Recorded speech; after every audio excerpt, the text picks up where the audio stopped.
Chapter 41. Top-grade Heavenly Spirit Root. Breakthrough to Divinity Transformation Realm. Under the night sky, Guan swiftly traversed through the forest. The direction he was heading was opposite to where he had previously slain Lin Futian. This time, he intended to make a breakthrough 100 miles away. Over the past month, he had observed that there were no law enforcement hall disciples patrolling in the dead of night. As he advanced, a series of prompts suddenly appeared before Guan. You have successfully obtained the bitter root grass, 3rd stage, with 6 years of lifespan. You have successfully obtained the bitter root grass, 3rd stage, with 7 years of lifespan. For the first time, your lifespan breaks through 100,000 years, activating the lifespan deduction function. Lifespan deduction. Consume lifespan to deduce the cause and effect of the great Daotian fate, the amount of life. Span consumed depends on the causality deduced. Lifespan deduction? Guan couldn't help but furrow his brow. He suddenly smelled the scent of a conspiracy. Was this aiming to drain his lifespan? Could it instantly exhaust his lifespan? Guan decided to try it lightly first. When this new function appeared, he had a certain understanding, knowing how to use it. The so-called deduction was actually a way of asking questions with lifespan. Guan silently asked in his heart, using lifespan deduction, is Jianghu now intending to kill me? About 2 breaths of time passed. It requires consuming 300 years of lifespan. Proceed with deduction. No. Too expensive. Guan directly refused, but after this trial, he felt much more reassured. At least the lifespan deduction would notify him in advance of how much lifespan it needed to consume, avoiding his lifespan being suddenly drained. Guan no longer probed and focused on his journey. He would rather not use this function unless absolutely necessary. Consuming lifespan to explore the unknown seemed unworthy to him for now. Along the way, Guan was very cautious. His divine sense constantly spread out to avoid encountering nascent soul cultivators again. The night was lonely and silent. Although he could not see any demon beasts along the way, he did see traces of wild animals, mostly herbivores like wild rabbits and mice. About 50 miles from Mystic Valley, Guan suddenly saw a white spirit rat. In the forest, this creature was entangled with a rabbit, following closely behind the rabbit's backside. As the rabbit hopped, it sniffed forward from time to time. It looked like a big dog chasing a rabbit. So humble. Guan pretended not to see it and quietly left without disturbing the white spirit rat. No wonder this guy keeps running outside all the time. Its actions even resemble a rabbit. Guan couldn't help but laugh and cry as he recalled the scene he had just witnessed. The white spirit rat seemed to be raised poorly, but luckily he still had the sky dragon. Thinking of the majestic demeanor of the sky dragon, Guan's mood improved. Half an hour later, Guan arrived in a dense forest where leaves intertwined thickly. Even if someone flew by above, they wouldn't see him. Guan sat down under a large tree, took a deep breath, and brought up his attribute panel. Looking at his lifespan of 100,003 years, a look of expectation appeared on his face. With a lifespan of 100,000 years, he was indeed wealthy. This time, he could significantly enhance his attributes. Let's enhance the spirit roots first. A greater investment, considering how difficult it is to improve this. How many years should I invest?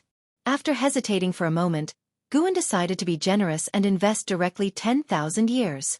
You invested 10,000 years of lifespan into evolving your spirit root. You comprehended nature and the heavens for 100 years, your perception power of 5 elements spirit root improved. You comprehended nature and the heavens for 200 years, your perception power of 5 elements spirit root improved. You comprehended nature and the heavens for 2,000 years, finally capturing a wisp of heaven and earth's true meaning. Your spirit root underwent a transformation, and your 5 elements spirit root began to evolve into a top-grade spirit root, with wood and earth attributes being prominent. You comprehended nature and the heavens for 4,000 years, your perception power of 5 elements spirit root improved. You comprehended nature and the heavens for 5,000 years, you felt the arcane of the 5 elements between heaven and earth. Your spirit root qualification went through a qualitative change, and your 5 elements spirit root evolved into the 5 elements heavenly spirit root. You comprehended nature and the heavens for 8,000 years, finally capturing a wisp of the wood spirit law of heaven and earth. Your wood attribute spirit root underwent a transformation, evolving into a top-grade wood attribute heavenly spirit root. You comprehended nature and the heavens for 10,000 years, your perception power of 5 elements spirit root improved. One line after another of prompts popped up crazily. There were dozens of prompts, which made Guan reluctant to blink. When the last prompt appeared, he immediately activated the lifespan barrier. In an instant, the grass under his feet emitted a shimmering glow, even the trees behind him glowed with faint green light, and the area within the barrier was illuminated. The 5 Elements Heavenly Spirit Root. Guan instantly became excited. The Heavenly Spirit Root was the strongest spirit root he had heard of so far. Even Ji Xiaoyu from the Ji family couldn't compare. The Heavenly Spirit Root usually belonged to a single attribute.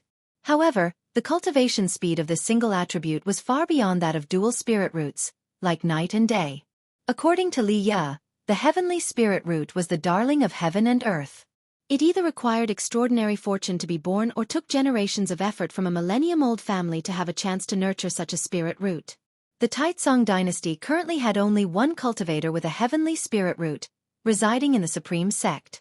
As for the specific identity, Li Ya didn't disclose. Guan suspected that Li Xiandao was also a Heavenly Spirit Root, but he hid it well. Just as Guan mused, nature's spiritual energy began to pour into his body, making him feel itchy all over, yet indescribably comfortable. Another 10,000 years. In the abundance of lifespan, Guan suddenly felt that 10,000 years was nothing. Thus, he invested another 10,000 years of lifespan into his spirit roots. A series of prompts crazily popped up before him. Spirit root perception power improved. Spirit root perception power improved. As he saw the same prompt repeatedly, Guan's Daoist heart began to tremble. Something's wrong. This is bad. Really bad. Until 5,000 years later, his Earth Spirit Root evolved into a top-grade Heavenly Spirit Root. For the next 5,000 years, all the prompts were about the improvement of Spirit Root perception, like a bottomless pit, continuing until it ended. Guan's heart bled. He practiced the Divine Wood Pure Yang skill. Relying on the Wood Spirit Root would suffice. In other words, the latter 10,000 years of investment wouldn't increase his cultivation speed again. Spirit roots were determined at birth. In reality, there was no known cultivation technique to enhance the spirit roots. Reaching the 5 Elements Heavenly Spirit Root from an ordinary 5 spirit roots was already unbelievable. No. Try again.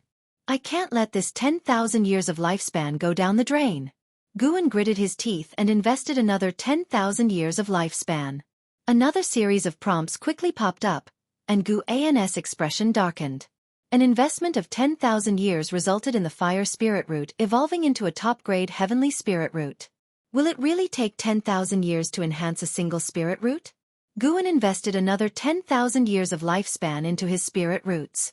The nature's spiritual energy pouring into his body increased. Now gray and red light spots surrounded him. After dozens of prompts, Guan's Water Spirit Root evolved into a top-grade Heavenly Spirit Root. If I gather all 5 elements, will there be a qualitative change? Guan continued investing another 10,000 years of lifespan. Finally, his Metal Spirit Root also evolved into a top-grade Heavenly Spirit Root. In the Attribute panel, the Spirit Root section directly indicated a top-grade 5 Elements Heavenly Spirit Root. Looking at his lifespan, Guan's gaze became dazed. 50,000 years of lifespan had vanished like this. After getting carried away, Guan felt unprecedentedly empty in his heart. Earth spirit energy crazily poured into his body. His physical body entered a marvelous state, feeling both itchy and warm, yet without any discomfort. Countless points of light stars floated around him, fire being red, wood green, water blue, metal yellow, earth gray, like a splendid galaxy. Guan's expression became dazed, and his thoughts disordered. Time passed by quickly. An ancient hour later, Guan completed the transformation of his spirit roots, feeling as though heaven and earth had undergone a complete renewal. This sudden surge of perception made him feel spiritually revived. This feeling was just too marvelous. He suddenly felt that the investment of 50,000 years of lifespan was not a loss.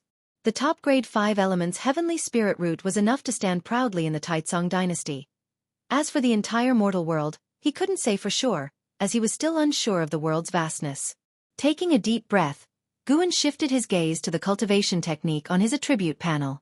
Should he enhance the cultivation technique? He feared that once the cultivation technique reached a certain stage, the subsequent investments would exceed his expectations. Moreover, he already had the top-grade 5 elements heavenly spirit root, and his divine wood pure yang skill was not bad. Continuously laying the foundation seemed endless. What if a divinity transformation stage demon cultivator ambushed him tomorrow? Go straight for the cultivation level. With the new spirit roots, don't let me down. Start with another 10,000 years first. Cultivation level was the most important thing and worth the big input. Begin investment. You invested 10,000 years of lifespan into evolving your cultivation level. You practiced chi absorption cultivation for 10 years, with a great accomplishment of divine wood pure yang skill, forcefully impacting the divinity transformation realm and beginning tribulation crossing. You did not survive the 5 elements heavenly tribulation and failed in the tribulation crossing.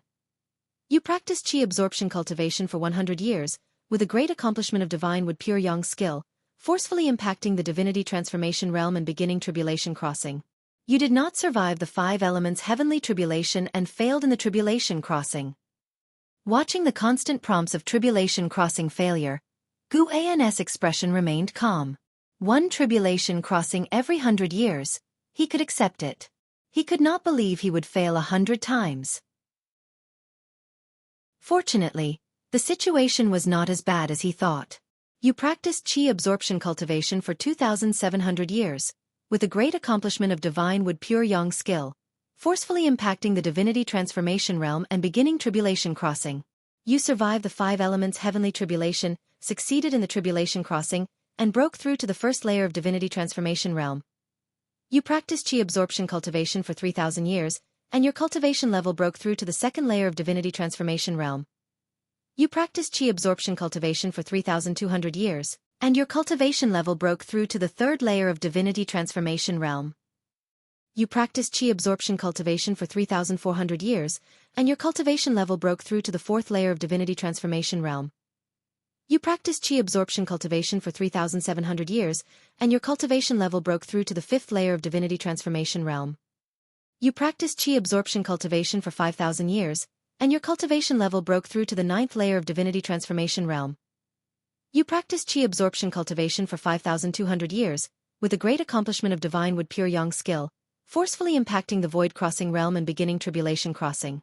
You did not survive the mystic dark heavenly tribulation and failed in the tribulation crossing. You practiced chi absorption cultivation for 6,400 years, with a great accomplishment of divine wood pure yang skill, forcefully impacting the void crossing realm and beginning tribulation crossing. You did not survive the mystic dark heavenly tribulation and failed in the tribulation crossing. Alright, failing again. 1 tribulation crossing every 200 years. Guan could accept it. At the same time, he was pondering one question. It seemed that spirit root qualification couldn't determine the success rate of tribulation crossing. Could it be that one's own strength was the key to tribulation crossing? Spells, divine skills, formations, secret techniques, magic artifacts, etc. You practiced chi absorption cultivation for 9,600 years, with the great accomplishment of divine wood pure yang skill, forcefully impacting the void crossing realm and beginning tribulation crossing. You did not survive the mystic dark heavenly tribulation and failed in the tribulation crossing. You practiced chi absorption cultivation for 9,800 years, with a great accomplishment of divine wood pure yang skill, forcefully impacting the void crossing realm and beginning tribulation crossing. You survived the mystic dark heavenly tribulation and succeeded in the tribulation crossing, breaking through to the first layer of void crossing realm. You practiced chi absorption cultivation for 10,000 years, and your cultivation level increased. Guan brought up his attribute panel, still having nearly 40,000 years of lifespan left, making the corners of his mouth lift uncontrollably. Chapter 42. Breaking through to the void crossing realm, Attack of the Demon Lord. Guan did not continue to advance his cultivation level. He wanted to wait until he reached the first layer of the void crossing realm. He was afraid that the time spent absorbing spiritual energy later would be too long, so it wouldn't be done by daybreak. If the disciples discovered he wasn't in the valley, that would be troublesome. As each hint fell, Guan clearly felt the spiritual energy in the earth rushing upward crazily. With a boom, the ground surged with a wave-like spiritual energy, pulling his robe upward, even messing up his black hair. His body wasn't blown away because the spiritual energy had already entered his body, like chains fastening him to the ground. This time, the commotion from devouring the spiritual energy far exceeded the previous breakthrough to the nascent soul realm. The ground beneath Guwen was even trembling. He secretly rejoiced. Luckily there was the lifespan barrier, otherwise, he wouldn't have been able to hide his cultivation level at all. But he suddenly became worried. Would such a commotion affect the Supreme Sect? With the lifespan barrier activated, the spiritual energy wasn't produced from the void but drawn from underground. Thus the spiritual energy he absorbed was naturally that of the Supreme Sect. Guwen had another new guess. Would his cultivation speed in the lifespan evolution be related to the density of spiritual energy in the current environment? He thought it was highly possible because he remembered Li Xiandao, who had reached the 8th floor of the Divinity Transformation Realm at 230 years old, which was incredible. Thinking about it carefully, the gap between him and Li Xiandao was enormous. If Li Xiandao also had a heavenly spirit root, his advantage was far beyond what Guwen could compare. As an emperor of a dynasty, Li Xiandao could possess the highest grade cave, enjoy the best immortal cultivation elixirs of a dynasty, and his cultivation technique was undoubtedly top-notch. In addition, there were formations, magic artifacts, and more. Perhaps these were also reasons why Li Xiandao could quickly cross the tribulation successfully. Before, when Zhua Yijian crossed the tribulation, many cultivators protected him. Others made thorough preparations, while he bore it hard in the lifespan evolution.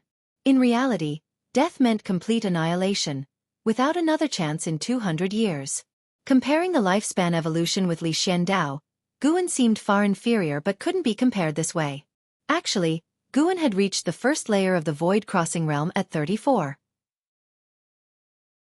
Could Li Xiandao reach the Void Crossing Realm before he was 300 years old? Is there a second person in this world who could nakedly cultivate, endure heavenly tribulations? Thinking this way, Guwen felt much more balanced. The lifespan invested in cultivation was just numbers, while real cultivation was the truth. At the same time, he wondered if he should cultivate other attributes techniques or find a 5-element skill to practice. This might better unleash the potential of his top-grade 5 elements heavenly spirit root. Rumble. The sound produced by the earth spirit energy entering his body grew larger. Within the barrier, a vortex had formed. The 5-colored spiritual energy was about to engulf his figure. Dark clouds moved, gradually covering the bright moon. In a mansion, inside a small pavilion, a single oil lamp placed on the table, Zhua Yijian, with white hair, sat on the chair holding a book. Faintly, one could see the 4 characters Investiture of the Gods. Golden light above splits into 5 colors, red lotus below following through 10,000 paths, 8 trigram immortal clothes coming with purple aura, 3-edged treasure sword named Qingping, Zhua Yijian recited, showing a look of reminiscence on his face. He had been obsessed with Investiture of the Gods for several years, reading it repeatedly, always finding new understandings. Although there were no techniques of immortal cultivation, the described immortal sorcery made his heart long for it. He thought the book concealed the principles of the Tao, but he couldn't yet see through them. At that moment, Zhua Yijian seemed to sense something, suddenly springing up, his gaze directed towards the ground. The night was lonely, the cold wind bleak. The wind grew stronger. The flame of the oil lamp on the table flickered more violently, as if it could be extinguished at any moment. Not only him, but cultivators from all directions also flew out of their residences and courtyards, with more and more outer sect disciples gathering above the city. What's happening? The spiritual energy is sinking. Did you feel it too? Could it be a demonic invasion? Unlikely, this is the Supreme Sect, who would dare seek death? Could it be an underground big formation being activated? The outer sect disciples discussed. Yilan also flew out of her courtyard on her sword, nervously looking towards the outer sect streets. The night was dark, with an endless stream of cultivators flying up. Those servant disciples who couldn't control swords gathered on the streets, each one filled with panic and confusion. Everyone could feel the spiritual energy sinking into the ground. Having never encountered such a situation, they naturally panicked. What unsettled them the most was the rapidly accelerating descent of the spiritual energy. The spiritual energy in the outer gate city was thinning fast. Spiritual energy is crucial to the foundation of any great sect, constituting part of the great sect's essence.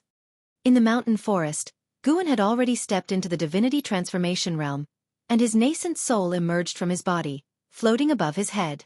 In the nascent soul realm, one could condense a nascent soul, but typically the nascent soul couldn't leave the body. Once it did, it would lose connection with the flesh, so it was only during near-death experiences that cultivators would let their nascent soul leave to find a new body to seize. In the Divinity transformation realm, the nascent soul could transform into the primordial spirit, which was a manifestation of the soul. The primordial spirit emergence was a unique method of the Divinity transformation realm, and it did not sever the connection with the body. Below the Divinity transformation realm, the primordial spirit couldn't be seen unless the primordial spirit chose to appear. When the primordial spirit emerged from the nascent soul, the cultivator's divine sense would undergo a tremendous change. Guan was immersed in this change. His nascent soul gradually became a green lotus, and as it bloomed, his primordial spirit slowly stood up, looking exactly like him, even with the appearance of clothes. The Divinity transformation realm wasn't the end. Guan was still pushing towards a higher realm, and the spiritual energy he was devouring became more and more enormous.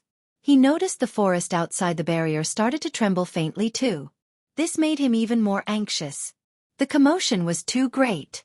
Guan dared not let the primordial spirit fly out of the lifespan barrier, fearing it would be detected by Divinity transformation realm cultivators nearby. The Supreme Sect surely had Divinity transformation realm cultivators. After all, some powerful elders in the outer sect could reach the nascent soul realm, let alone the inner sect in the main city of the sect. He even suspected that the Supreme Sect harbored cultivators in the void-crossing realm. Otherwise, why would Li Xiandao, who was at the 8th floor of the Divinity transformation realm, hide his cultivation? Time continued to pass. An ancient hour later, Gu An's cultivation level had reached the 9th layer of the Divinity transformation realm. Suddenly, two figures swept through the night sky, and as he saw their true forms with his bare eyes, he immediately cast lifespan detection. Good heavens! Two nascent soul realm cultivators. Guan grew even more nervous, praying that no one would notice this patch of forest. The lifespan barrier could make him invisible to the outside world, but what if someone happened to walk through? Strong cultivators kept sweeping overhead, with the lowest cultivation being in the nascent soul realm. Soon, he saw figures of the Divinity transformation realm, and not just one. Guan felt like he had poked a hornet's nest, especially as he was pushing towards the void-crossing realm, requiring even more spiritual energy. This night was bound to be unsettled. It wasn't until dawn that Gu An's cultivation began to slow down. First layer of the void-crossing realm. Reaching the void-crossing realm, the primordial spirit could roam 10,000 miles away, and all aspects, whether it be spiritual power, divine sense, perception, or chi blood, would experience a leap in enhancement. Guan slowly stood up, the sunlight breaking through the sky and illuminating within the lifespan barrier, falling on him like a cloak of light. He looked towards the sunrise, wearing a smile. The spiritual power within him was vast and boundless, making him feel invincible. He closed the lifespan barrier and then walked towards Mystic Valley. The lifespan barrier alone had consumed nearly 2,000 years, showcasing just how great a commotion last night had been. With his breakthrough over, the world returned to normal, but the spiritual energy in the forest was far less than the previous day. Even Guan, who had reached the void-crossing realm, couldn't estimate the amount of spiritual energy absorbed last night. On his way back, Guan saw great cultivators flying overhead again. From last night till now, he had seen 7 Divinity transformation realm cultivators, making him marvel at the depth of the Supreme Sect's foundation. He quickly returned to Mystic Valley and then walked out of the pavilion to call the disciples for their exercises.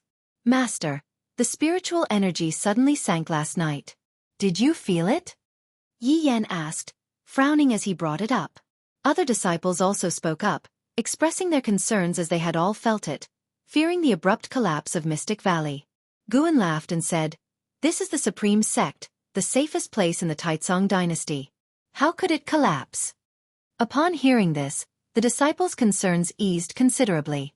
Wu Xin guessed, it might be related to some formation, probably a great cultivator in the sect breaking through, requiring vast spiritual energy. Clearly, he had encountered this in the Thousand Autumn Pavilion but couldn't say it out loud. Master, why do you seem somewhat different today? Zhen Qin stared at Guan, curiously asking. Guan rolled his eyes at her and said with exasperation, "Every day you think I change. If you want me to teach you some leg techniques, just say it directly." The other disciples burst into laughter, and Zhen Qin also smiled embarrassedly. The exercises formally began, and during them, Guan familiarized himself with his new spiritual power. After the exercises, Guan did not return to his room but walked towards the nearby forest. This time, to break through, he had exhausted quite a lot of medicinal herbs, affecting the harvest for the next 2 years. He had to clear the land to expand more garden areas. Sigh. A mighty void-crossing realm great cultivator planting flowers and herbs for you. The supreme sect should indeed be content. Guan thought happily to himself. As he entered the forest, another cultivator flew overhead, reassuring the disciples in Mystic Valley that the supreme sect was indeed paying attention to this matter, not leaving them unattended. By midday, Yilan returned to Mystic Valley. After chatting for a while, she finally managed to separate herself from the group of disciples and followed Guan to the pavilion above. After closing the door, she also went to close the windows. Moreover, she took out talisman papers and stuck them on the doors and windows. Guan looked at her nervously and asked, "Junior sister, what are you doing? Should he do it or not?" After completing all the isolation measures, Yilan finally sat at the table, pouring herself some tea as she said, "Senior brother, something major has happened. Perhaps the demon lord is about to attack." Guan was stunned, then sat down curiously asking, "Who is the demon lord, and from which sect?" Chapter 43. Do you know what realm is above divinity transformation? My master suspects that the silent karma demon lord of the heavenly extinction sect is imminent. Yilan said solemnly. Guan frowned and asked, "Why make such a conjecture?" Last night, the spiritual energy of the outer sect was drained, and it even affected the inner sect.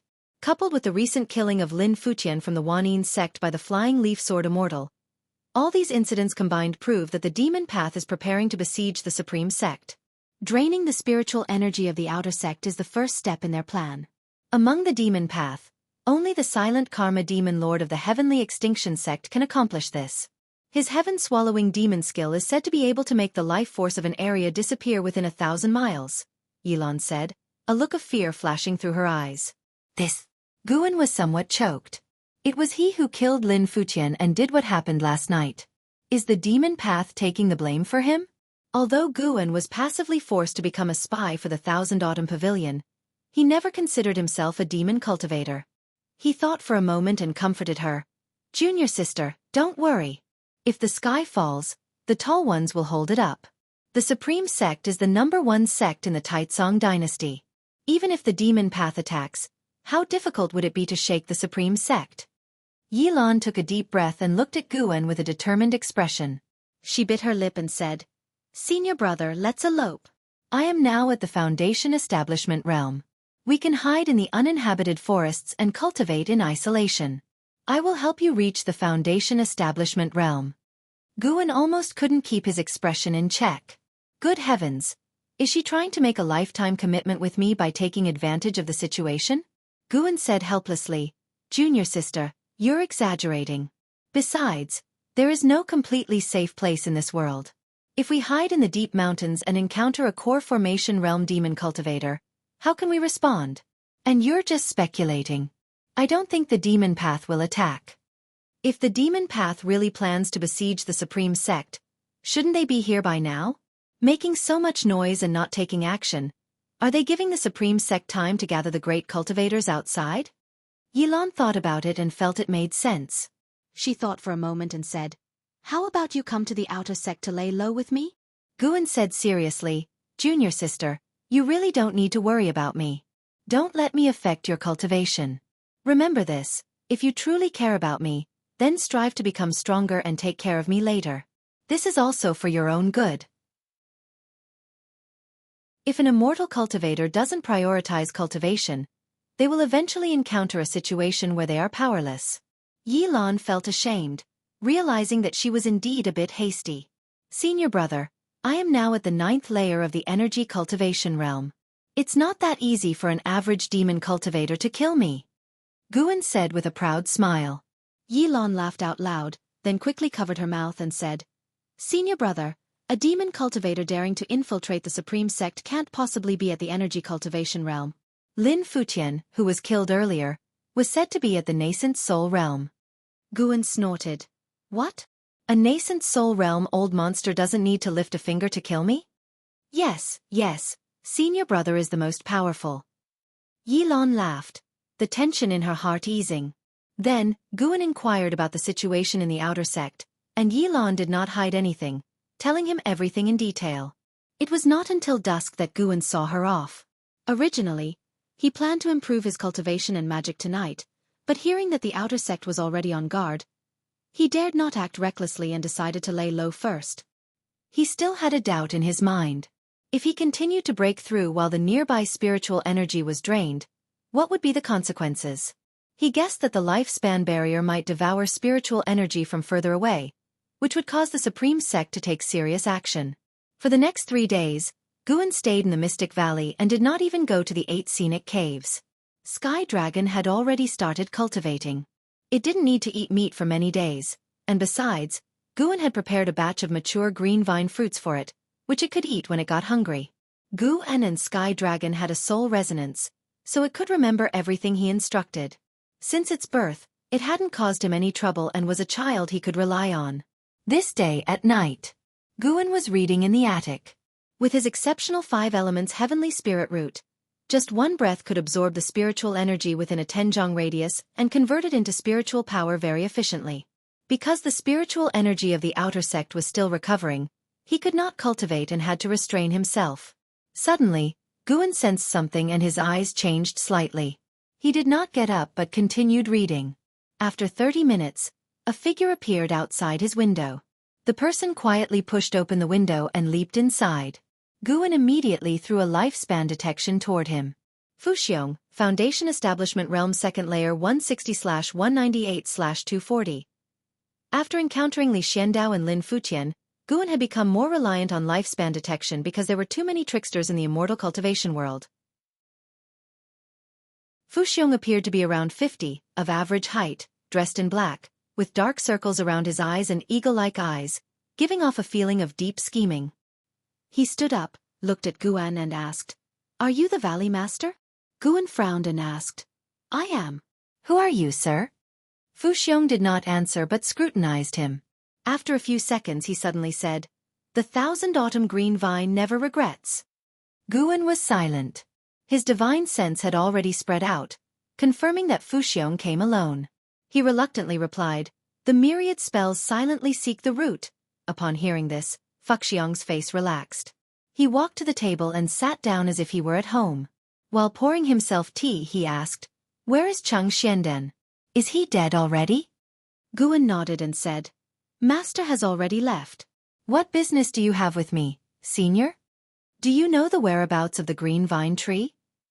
Fuxiong took a sip of tea and asked, eyes scanning the room as he spoke. Aside from books, the room was filled with various medicinal herbs wrapped in spirit protection paper. Seeing that Fuxiong didn't seem genuinely concerned about the green vine tree, Guan asked, "What is the green vine tree?" Fuxiong's eyes returned to Guan as he asked, "Your master never told you?" Guan shook his head, indicating that he had not. "The green vine tree is the holy tree of our 1000 Autumn Pavilion. Over 200 years ago, our pavilion sent someone to bring a green vine tree to the outer sect of the Supreme Sect. However, as time passed, the clues were lost, and we don't know where the green vine tree is hidden," Fuxiong said, frowning. "It had arrived over 200 years ago?" Guan frowned, pondering if Jianghu had concealed something from him.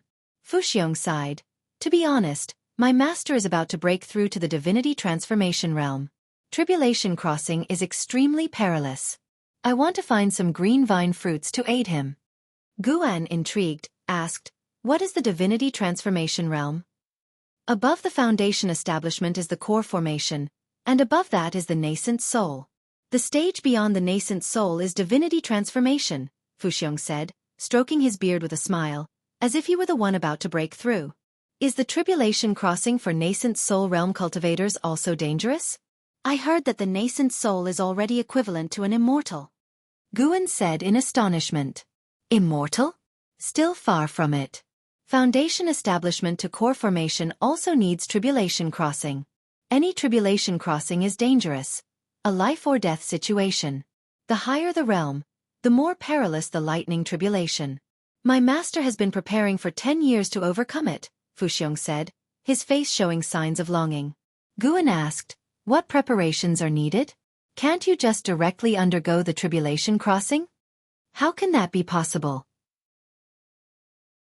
One must prepare elixirs to maintain spiritual power and heal injuries, have formations to support, and carry several sets of magic artifacts. I've never heard of anyone undergoing the tribulation directly. Fuxiong glared at Guan, thinking his questions were too foolish. Guan felt much relieved after hearing this. Fuxiong suddenly smiled. I see you have quite a few medicinal herbs in your medicine valley. Why not become my disciple? In the future, I will support you and teach you magic. Every year, you just need to offer me 30% of Medicine Valley's yield. How about it? Guan frowned again. Fuxiong whispered. Kid, my master, which is your martial master, is in the inner sect. Once he breaks through to divinity transformation, he will definitely become an elder. By then, whatever you want, you will get. Guan widened his eyes, asking in surprise. If Senior's master can become an inner sect elder, doesn't that mean he has been lurking for many years? Why doesn't he know the whereabouts of the green vine tree? It's a long story. Let's discuss the matter of becoming my disciple first. Fuxiong said in a low voice. Guan hesitated. Is this senior master's intention? How could it be? My master doesn't even know him in this Medicine Valley. Kid, you're just a servant disciple.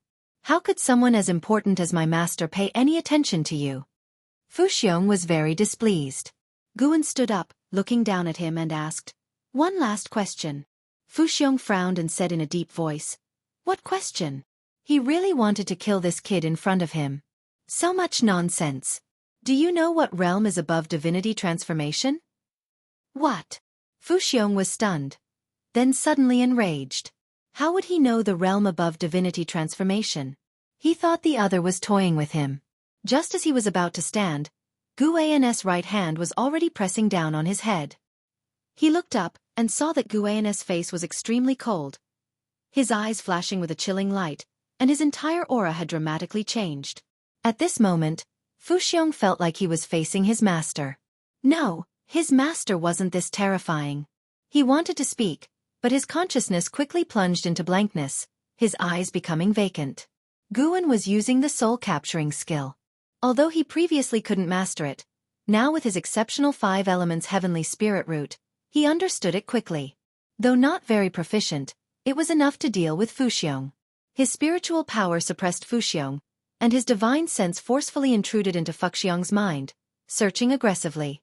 An hour later, Fuxiong had already perished. Guan reopened his eyes, breathing a sigh of relief. This guy really didn't know the whereabouts of the green vine tree and wasn't sent by his master. Guan moved his right hand upward, lifting Fuxiong into the air. Spirit power fire emerged from his palm, starting to incinerate the other's body. He closed his eyes, not daring to watch the gruesome spectacle. The spirit fire of the void-crossing realm was immensely powerful. In under 4 breaths, Fuxiong turned to ashes, leaving only a storage bag. He gained 4 years of lifespan as a result. Guan checked it out, taking all the medicinal herbs and spirit stones inside. As for magic artifacts and talisman paper, fearing someone might track them, he burned them along with the storage bag. The next morning, Guan descended as if nothing had happened. When the disciples gathered for practice, he felt a pang of guilt. Damn, my actions are becoming like those of the demon path. Thus, a whole month passed without any 1,000 Autumn Pavilion cultivators coming to find Guan, allowing him to relax. One day, Du came by, and the two had a conversation in the attic. The third miss has mastered the Qilin step, and the clan leader is very pleased. He plans to celebrate her achievement with a banquet in the inner sect, and all Ji family servants must attend to help welcome the guests. In 10 days, meet me in front of the outer sect law enforcement hall. Prepare a batch of medicinal herbs as a gift. You might even earn the third miss favor, Du said earnestly. Guan nodded, coming to a decision in his heart. Tonight, he would practice 8 directions step. Let's see how strong Ji Xiaoyu's Qilin step really is. Chapter 44, Supreme Mastery of Magic, Teleportation Array. Du came quickly and left just as fast. Guan could feel his excitement, as if he truly considered himself a member of the Ji family. Guan was also very interested in the inner sect, and taking advantage of this opportunity to visit the inner sect through the Ji family banquet was a good thing. He planned to gather more spirit stones in the coming days, so he could make some purchases when he got to the inner sect. By the time nightfall came, Guan quietly left Mystic Valley, heading in the opposite direction of where he had broken through before. After traveling roughly 50 miles, he finally stopped. He sat before a mountain wall and summoned his attribute panel. He directly looked at the 8-direction step, investing 5,000 years of lifespan into it. This was a movement technique that not only helped in combat but also in escaping, so it had to be improved. As his thoughts settled, one line of prompts after another appeared. You have invested 5,000 years of lifespan in the 8-direction step for evolutionary cultivation. You practiced the 8-direction step for 1 year, successfully mastering it. You practiced the 8-direction step for 10 years, your understanding of it reached a peak, your comprehension of movement technique improved. You practiced the 8-direction step for 50 years, you had an epiphany, your 8-direction step advanced to the mysterious 8-direction step. You practiced the 8-direction step for 100 years, your understanding of the mysterious 8-direction step reached a peak, your comprehension of movement technique improved. You practiced the 8-direction step for 300 years, your mysterious 8-direction step returned to simplicity, you captured a thread of space truth, your mysterious 8-direction step advanced to the Qilan step. You practiced the 8-direction step for 1,000 years, your Qilan step returned to simplicity, your comprehension of movement technique and space improved, your Qilan step advanced to the heavenly dragon mystic true step. You practiced the 8-direction step for 4,000 years, your persistent cultivation finally received heaven and earth's response. Your heavenly dragon mystic true step broke the limit and advanced to the infinite traceless mystic heaven step. You practiced the 8-direction step for 5,000 years, your infinite traceless mystic heaven step reached mastery realm, your comprehension of space improved.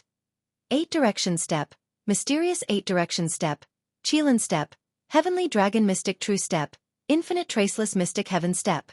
Guan felt a surge of excitement, and a vast amount of memories began to flood into his mind.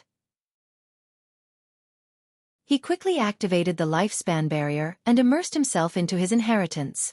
An hour later, Guan opened his eyes. He first looked at the lifespan barrier. It had only consumed 200 years of his lifespan. Although inheriting cultivation techniques and spells did not increase one's cultivation level, it still required absorbing spiritual energy. Because during evolutionary cultivation, no matter what one practiced, one was always in an environment rich in spiritual energy. Compared to his previous breakthrough to the void-crossing realm, the spiritual energy he absorbed this time was not much. Guan looked back at his attribute panel, deep in thought. He surely needed to improve his cultivation level, but he wanted to avoid unnecessary attention for now. Moreover, he wanted to enhance his cultivation techniques before his cultivation level, planning to check if the inner sect had any 5-element skills. If not, he would grit his teeth and further the divine wood pure yang skill to the end. After a moment of consideration, Guan decided to invest in the secret technique, the Demon Shadow Divine skill, taught by Jianghu from the Thousand Autumn Pavilion. Jianghu said this secret technique was very suitable for espionage, and he wanted to see how suitable it was. He would make a small investment, just 2,000 years of lifespan. You have invested 2,000 years of lifespan in the Demon Shadow Divine skill for evolutionary cultivation. You practiced the Demon Shadow Divine skill for 10 years, and you began to master it. You practiced the Demon Shadow Divine skill for 100 years, and it reached the mastery realm, your speed in casting it increased. You practiced the Demon Shadow Divine skill for 200 years, it reached the peak, and your comprehension of movement technique improved. You practiced the Demon Shadow Divine skill for 500 years, it returned to simplicity and advanced to the Freedom Demon Body skill. You practiced the Demon Shadow Divine skill for 1,000 years, your Freedom Demon Body skill reached the peak, and your comprehension of movement technique and causality improved. You practiced the Demon Shadow Divine skill for 1,300 years. Your Freedom Demon Body skill returned to simplicity, advancing to the Great Yin-Yang transformation. You practiced the Demon Shadow Divine skill for 2,000 years. Your Great Yin-Yang transformation reached the peak, and your comprehension of movement technique and causality improved. Demon Shadow Divine skill, Freedom Demon Body skill, Great Yin-Yang transformation. It only advanced twice, indicating that this secret technique was indeed extraordinary. Jianghu had not lied to him. Guan immediately activated the lifespan barrier, immersing his consciousness into the inheritance. After a long time, he slowly opened his eyes, a look of joy in them. This secret technique was indeed perfect for espionage. The Demon Shadow Divine skill could cover the practitioner's body with demonic qi, forming a demonic shadow that even divine sense could not penetrate. The great yin-yang transformation was even more exaggerated. It could not be forcibly dispelled, allowing the practitioner to maintain the demonic shadow state until death, without revealing their true form even after death. The most crucial part was that this technique could not be deduced, and neither magic artifacts nor dharma treasures could reveal the true form. It was incredibly tyrannical. With this skill, Guan could accomplish many things in the future. Especially when combined with the infinite traceless mystic heaven step, it was unbeatable. The infinite traceless mystic heaven step contained the mystery of the teleportation divine power, and each step could bring forth a dharma aspect, capable of evasion and attack, infinitely mysterious. Guan once again summoned his attribute panel, looking satisfied. Name: Guan. Lifespan: 34/30823. Spirit Root: Supreme 5 Elements Heavenly Spirit Root. Cultivation level: Void Crossing Realm First Layer. Cultivation techniques: Fire Control Art, Unmastered. Divine Wood Pure Yang Skill, Mastery. Mystic Yellow Dragon Energy Skill, Peak. Alchemy, Initial Insight.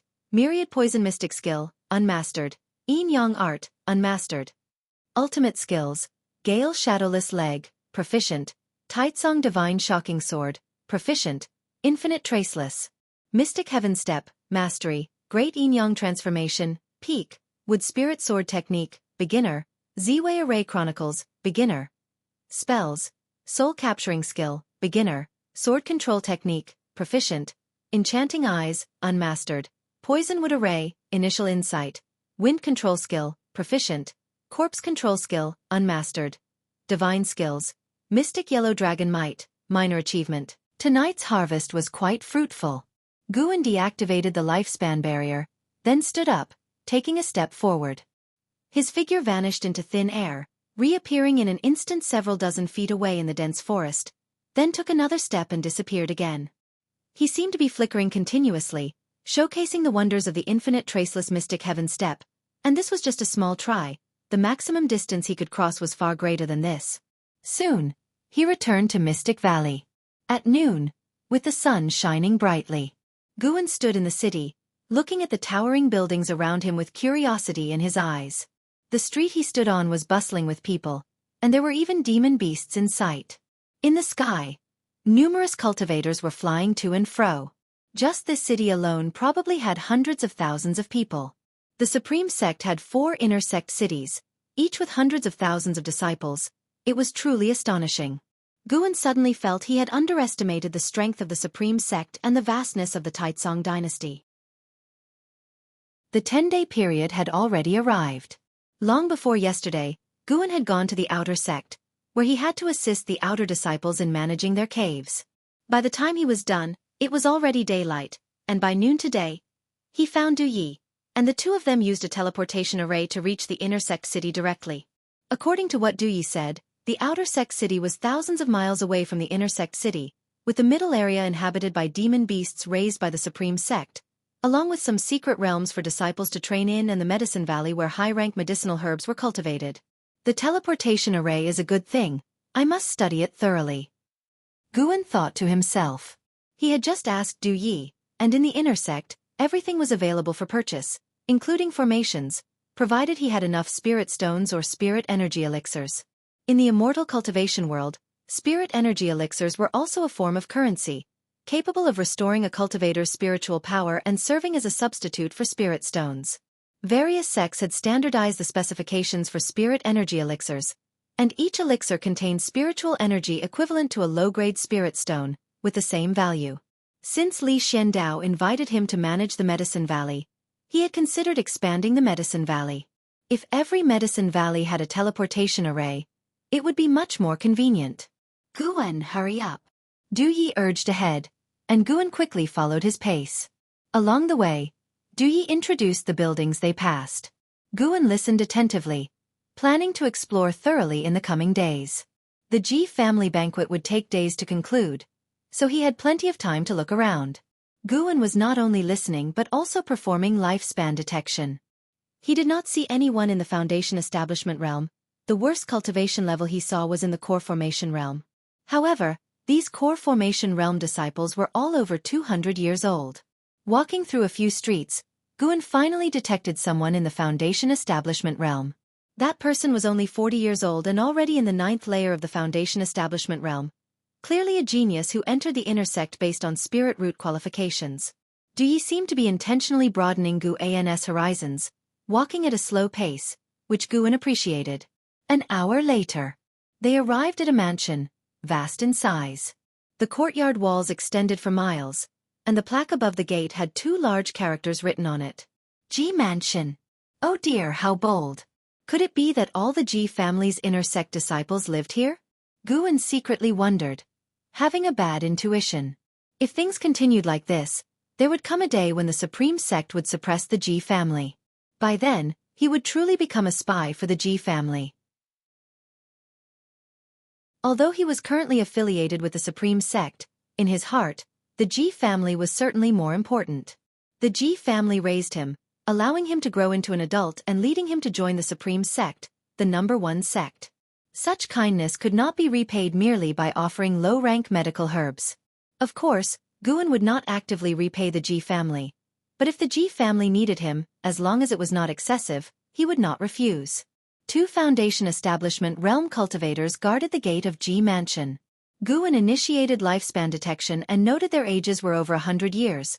Clearly not geniuses, likely house servants like Guan and Duyi. Duyi immediately stepped forward, presenting his token with humility, nodding and bowing. Then you shall take over from us. When night falls, we'll take you to your residence. Zhang Yan, one of the Foundation establishment realm cultivators, said thoughtfully. Duyi dared not refuse and immediately accepted. And so, Guan and Duyi began their guarding duty upon arrival. Standing before a Qilin stone statue, Guan suddenly had an idea. Duyi, you cover for me. I'll give you 100 low-grade spirit stones. I want to buy some medicinal herb seeds in the inner sect. It's also for the 3rd miss task, Guan said. Upon hearing this, Duyi hesitated but could not refuse. 100 low-grade spirit stones. This kid was really generous. So after Guan handed over 100 low-grade spirit stones to Duyi, he left and began wandering around the inner sect city alone. He had not gone far when a voice called out, Guan, what are you doing here? Chapter 45. Why don't you acknowledge me as your master? Guan turned his head and saw Zuolin, Li Ya's childhood friend, walking towards him. After many years, Zuolin's cultivation level was only at the 3rd layer of the Foundation establishment realm, likely still obsessively practicing his swordsmanship. Guan turned to him, clasped his hands in greeting, and said, The family summoned me to do some work, so I came. You still have a family? Weren't you born a house servant? Zuolin asked curiously. Guan replied, I am indeed a house servant of the Ji family. Our 3rd miss is about to hold a banquet, so I came along with other house servants to assist. What? You're from the Ji family? Zuolin's eyes widened. Guan countered. Didn't senior brother Li tell you? Zuolin shook his head and said. He didn't. That's quite a coincidence. My father was also invited by the Ji family, and I came along for the fun. Isn't the Ji mansion in the back? Where are you heading? He had always been very interested in Guan and felt that Guan was not simple, so he didn't want to miss this rare encounter. I'm planning to stroll around the inner sect city. Then I'll accompany you. Although I'm not an inner sect disciple, I've come here quite often, thanks to my father, Zuolin said enthusiastically, and Guan did not refuse. The 2 chatted while walking forward. Zuolin talked about his father, and through his words, Guan gained a deeper understanding of the hierarchy within the supreme sect. Generally, once a disciple reached a certain realm, they would move upwards, but some people chose the path of power, like Zuaijian, who entered the Hall of Elders. Unlike other departments, the Hall of Elders was the power center of a city. The threshold for the outer sect Hall of Elders was the core formation realm, while the threshold for the inner sect Hall of Elders was the Divinity transformation realm. The Hall of Elders had absolute power in each city. It was said that in the main city of the sect, the power of the Hall of Elders was even higher, capable of deciding the position of the sect leader. Therefore, some nascent soul realm cultivators chose to stay in the outer sect as elders to continue benefiting themselves. Zuaijian had come to the inner sect but could not yet join the Hall of Elders, so he became the head of the inner sect's book collection hall, which was quite a prestigious position. It's all the fault of the flying leaf sword Immortal, who made my father obsessed. Now he's always holding on to the investiture of the gods and never practices his swordsmanship, Zuelin said indignantly. Guan asked, "Do you not find the investiture of the gods good?" "It's excellent. Let me tell you, I like Yangjian the most." Why isn't he a sword cultivator? When it came to the investiture of the gods, Zuelin became even more talkative. Guan secretly marveled, realizing that he had underestimated the impact of the investiture of the gods on the immortal cultivation world. Listening to Zuelin praising Panen, Guan initially felt a secret pleasure, but as it went on, he lost interest, as he was not the real author. He wrote books mainly to earn spirit stones. Following that, Guan asked Zuelin to take him to the scripture pavilion. The main difference between the scripture pavilion and the book collection pavilion was that the scripture pavilion housed all kinds of cultivation techniques and spells. On the way, Guan asked about the 5-element skill, only to be met with contempt from Zuelin. In the immortal cultivation world, most cultivation techniques focused on a single attribute, even if one possessed multiple spirit roots. Only a few would choose to retrain a different technique. Relearning a cultivation technique, although the realm remained, the process of reaccumulating spiritual power was enough to drive most cultivators crazy. Immortal cultivation was not like martial arts. It required years to accumulate power. No one wanted to retrace decades or even centuries, let alone those old monsters who had cultivated for thousands of years. They would only grit their teeth and push forward, delving deeply into one path, which was why the traditions of immortal cultivation was so diverse. Upon arriving at the scripture pavilion, Guan indeed did not find any 5-element skills, but he still bought basic skills for the other 4 attributes, choosing the cheapest ones, as he could use life force to enhance them. Spirit stones should be primarily used to buy seeds. Zuelin was puzzled why he was buying skills of different attributes, to which he replied they were for the disciples, earning Zuelin's respect. Back in Mystic Valley, Zuelin could sense his attitude towards the servant disciples. Guan didn't just curry favor with the imperial families Liya. He was also very kind to those of lower status. Perhaps Liya was right. He was indeed a good person. Zuelin thought so, looking at Guan's profile. "Brother Zua, could you take me to see the formations?" Guan asked with a smile. Upon hearing this, Zuelin immediately agreed. However, Guan felt a bit disappointed with the result. There were transmission arrays, but the prices were exorbitant. He couldn't afford them at all. He had to consider it another day. Although he was a void-crossing realm cultivator, he couldn't just rob them. Upon entering the inner sect, Guan felt that the supreme sect must have hidden void-crossing realm cultivators. After all, the threshold for inner sect elders was the Divinity transformation realm, and above that was the main city of the sect. Upon careful thought, the supreme sect was indeed powerful. So many demon cultivators had died in the outer sect, yet the demon path didn't dare launch an attack against the supreme sect. Furthermore, even spies like Jianghu in the core formation realm only dared operate outside the outer sect. If the supreme sect was a large map, Guan was only active in a small corner. Up until evening, Guan said goodbye to Zuelin and returned to the entrance of the Ji mansion, where Du Yi was still waiting, making him feel somewhat touched. "Why did you come back so late? Without me, you wouldn't be able to get in," Du Yi complained. Guan smiled, patted him on the shoulder, and without saying much, the two walked into the Ji mansion. As soon as he entered, Guan sensed multiple auras.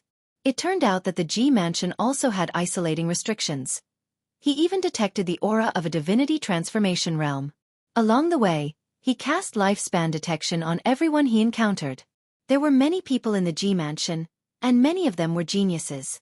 Although Ji Xiaoyu only brought 5 people into the supreme sect, the Ji family had multiple branches, and each year, there were always new members entering various sections. After half an hour, Du Yi brought Guan to see Ji Lin, this renowned outer sect genius.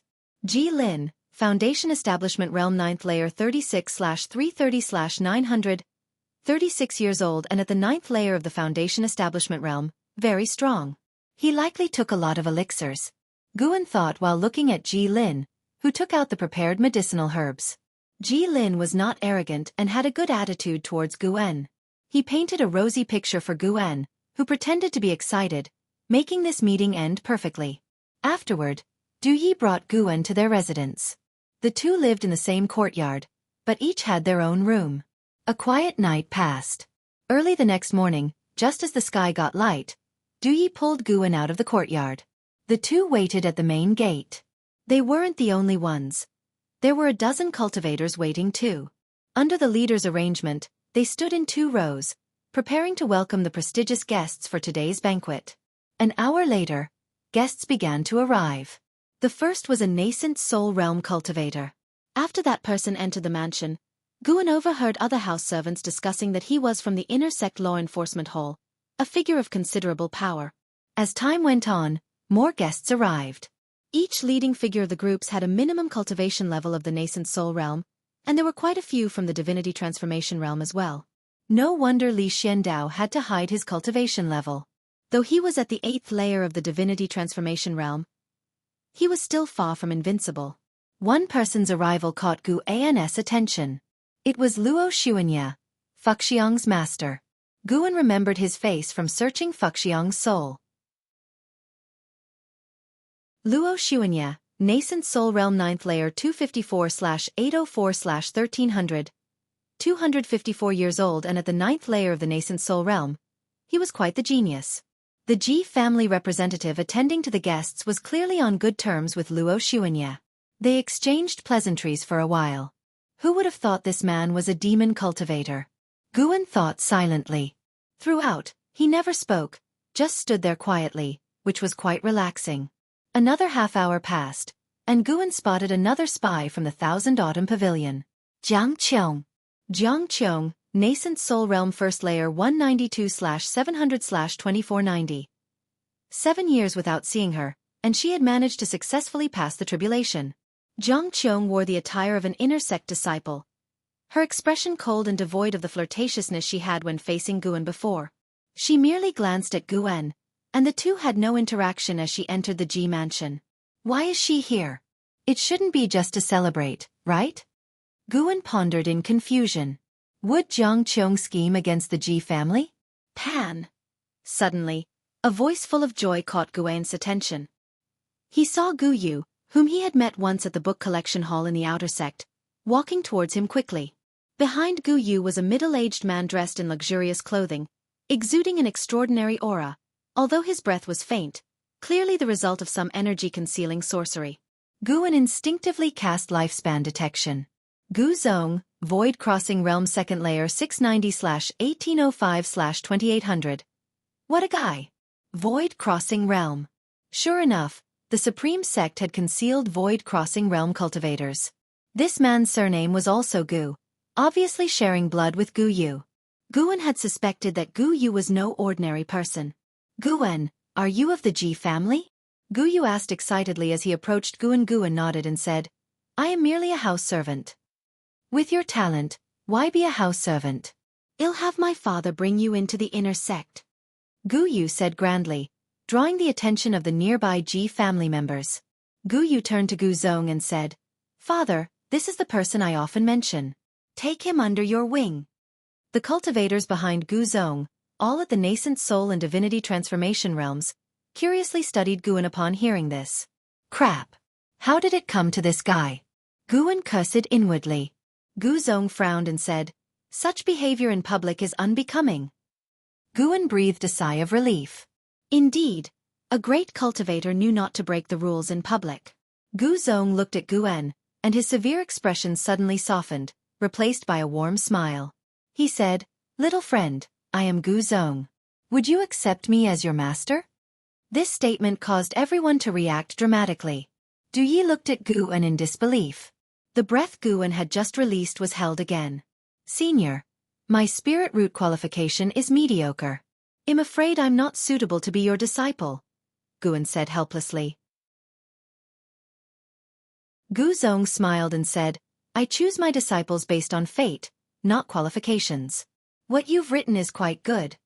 I like it a lot. In front of everyone, how could Guan agree? Furthermore, he didn't like to have a master of the same realm. He had been forced to accept Chang Xiandan as his master back then. I need to discuss this with someone. I hope you understand, Elder, Guan said, taking a deep breath and feigning difficulty. Hearing this, Gu Zong laughed aloud. As he walked inside, He patted Guane's shoulder and left these words before entering the G mansion. After the banquet, we'll have a proper talk. You don't have to be my disciple. Help me with one thing, and I'll fulfill any request you have. Gu Yu winked at Gu and before following in his father's footsteps. After this group of guests entered, the surrounding Ji family members gathered around, asking what Guan had written to earn Gu Zong's favor. An elderly cultivator jokingly said, "Could it be that the investiture of the gods was written by you?" Guan smiled and said, "I wish I had written it." Du Yi snorted. How could he possibly have written the investiture of the gods? It's probably something related to planting medicinal herbs. Others joined in the ribbing. After this episode, Guan's presence skyrocketed. Just when Guan was looking for a way to escape, a Ji family cultivator came out from the mansion and said, "Who is Guan? The third miss requests your presence." Chapter 46. Primordial Daoist Talisman, Demon Path Ambition. He's Guan. Du Yi gave Guan a push, making Guan stagger slightly. Then he looked at the summoning cultivator and said, Guan, come on." The cultivator responded, then turned and walked toward the mansion. Guan followed his steps, puzzled, wondering what Ji Xiaoyu wanted with him. He had very little interaction with Ji Xiaoyu in his childhood since their statuses were vastly different.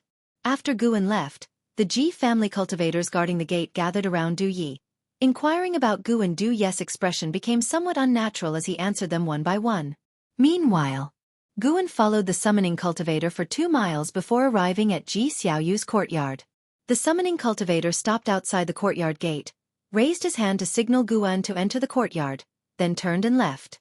Guan could already sense Ji Xiaoyu's presence. By his judgment, Ji Xiaoyu was also at the 9th level of the Foundation Establishment realm but was much stronger than Ji Lin.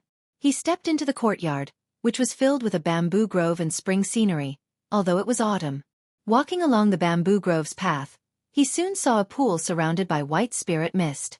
In the mist, a figure was sitting and cultivating, vaguely revealing it to be a woman. As he approached, he clasped his hands in salute toward Ji Xiaoyu in the pool and said, "Guan greets the 3rd Mississippi."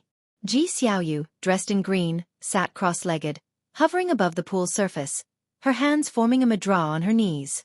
Her long hair was tied atop her head with 3 pearl-inlaid hairpins, with 2 strands of hair drifting beside her cheeks. Her forehead was white and bright like jade, with a faint red line appearing indistinctly.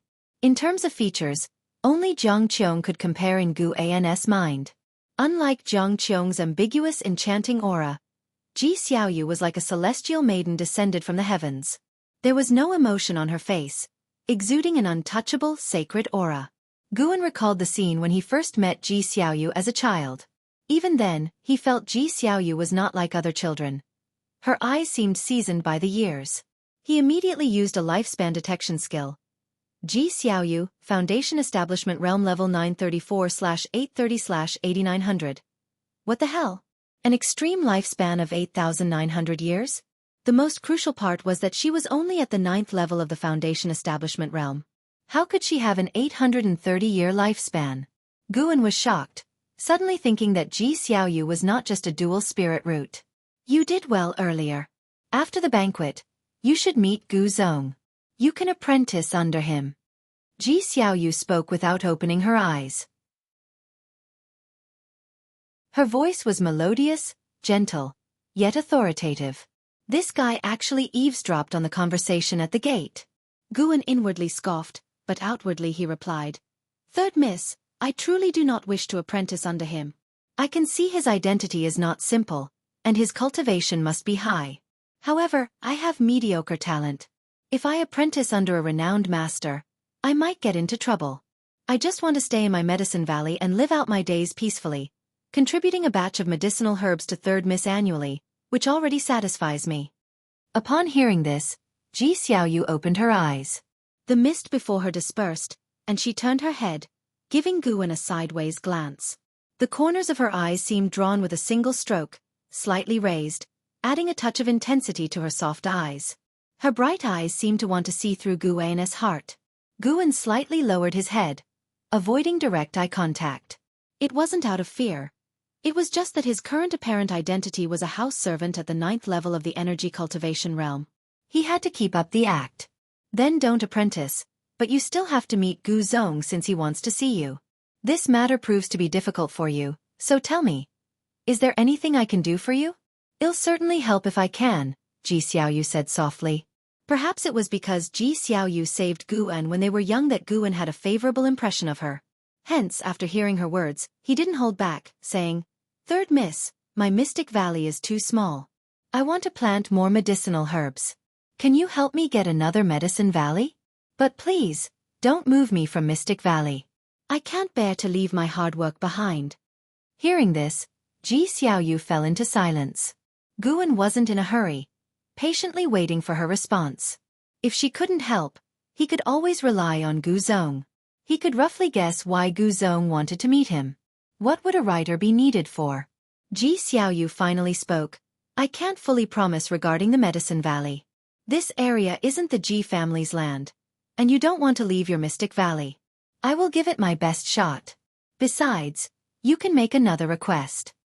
Guan immediately said, "Could you get me a teleportation array formation to connect both Medicine Valleys, making travel easier?" "That's not difficult. After the banquet concludes, I'll have someone deliver it to you." "Thank you, third miss." Guan smiled, clasping his hands in a salute again. Ji Xiaoyu closed her eyes and asked, "By the way, what exactly did you write that made Gu Zong value you so much, even wanting to accept you as his disciple?" Guan thought for a moment, realizing that there was no hiding it. He decided to be honest since Ji Xiaoyu might investigate him later anyway. By being straightforward, he could have the Ji family's protection. Investiture of the gods.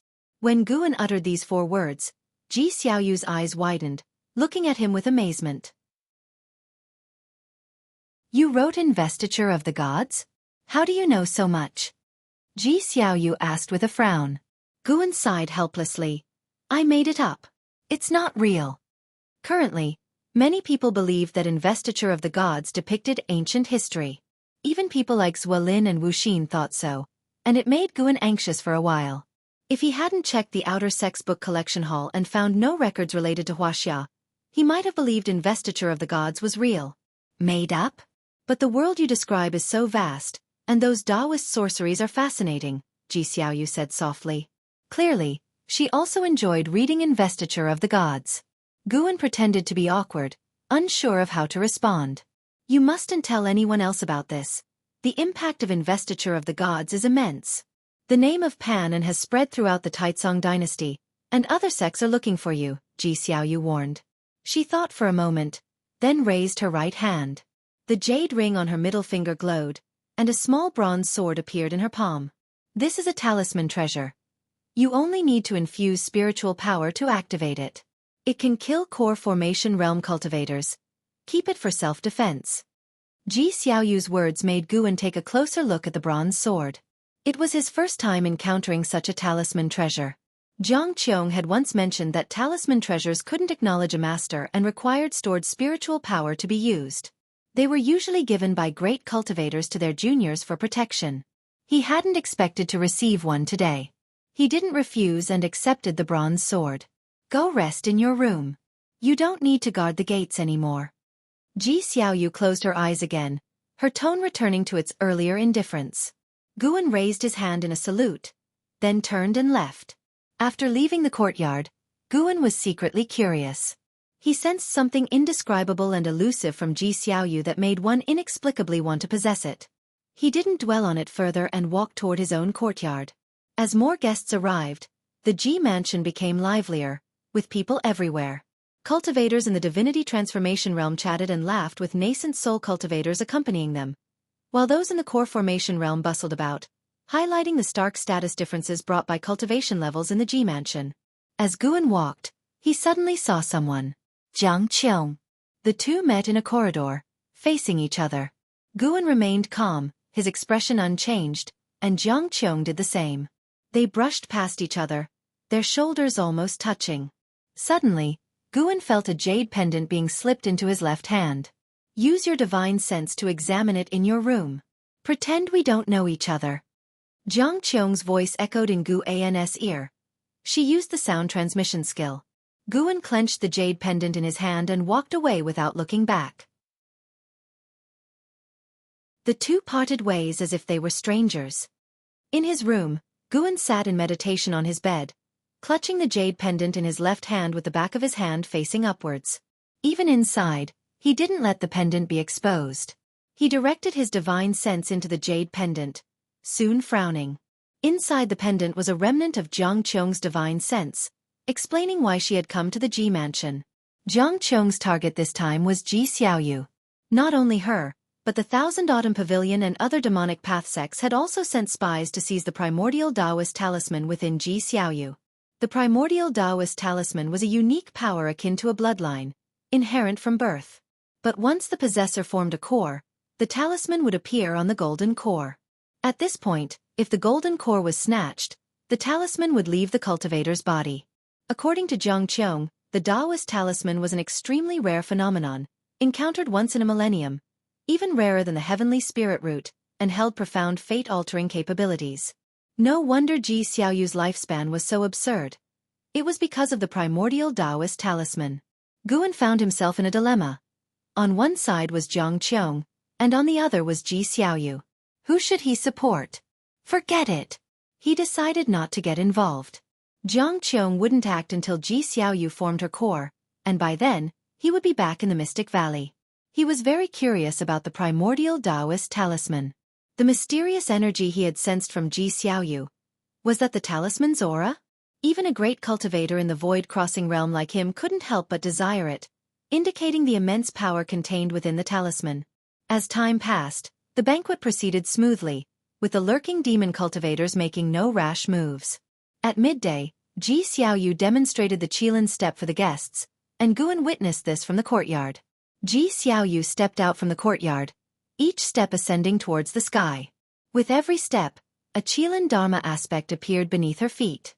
After 7 steps, the Qilin Dharma aspect enveloped her figure, making it seem like 7 dark red Qilins stood in the air.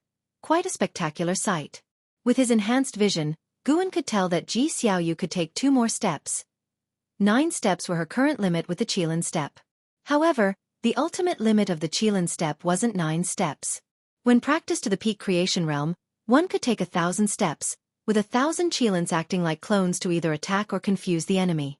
Nevertheless, Ji Xiaoyu achieving the Qilin step by 34 was indeed impressive.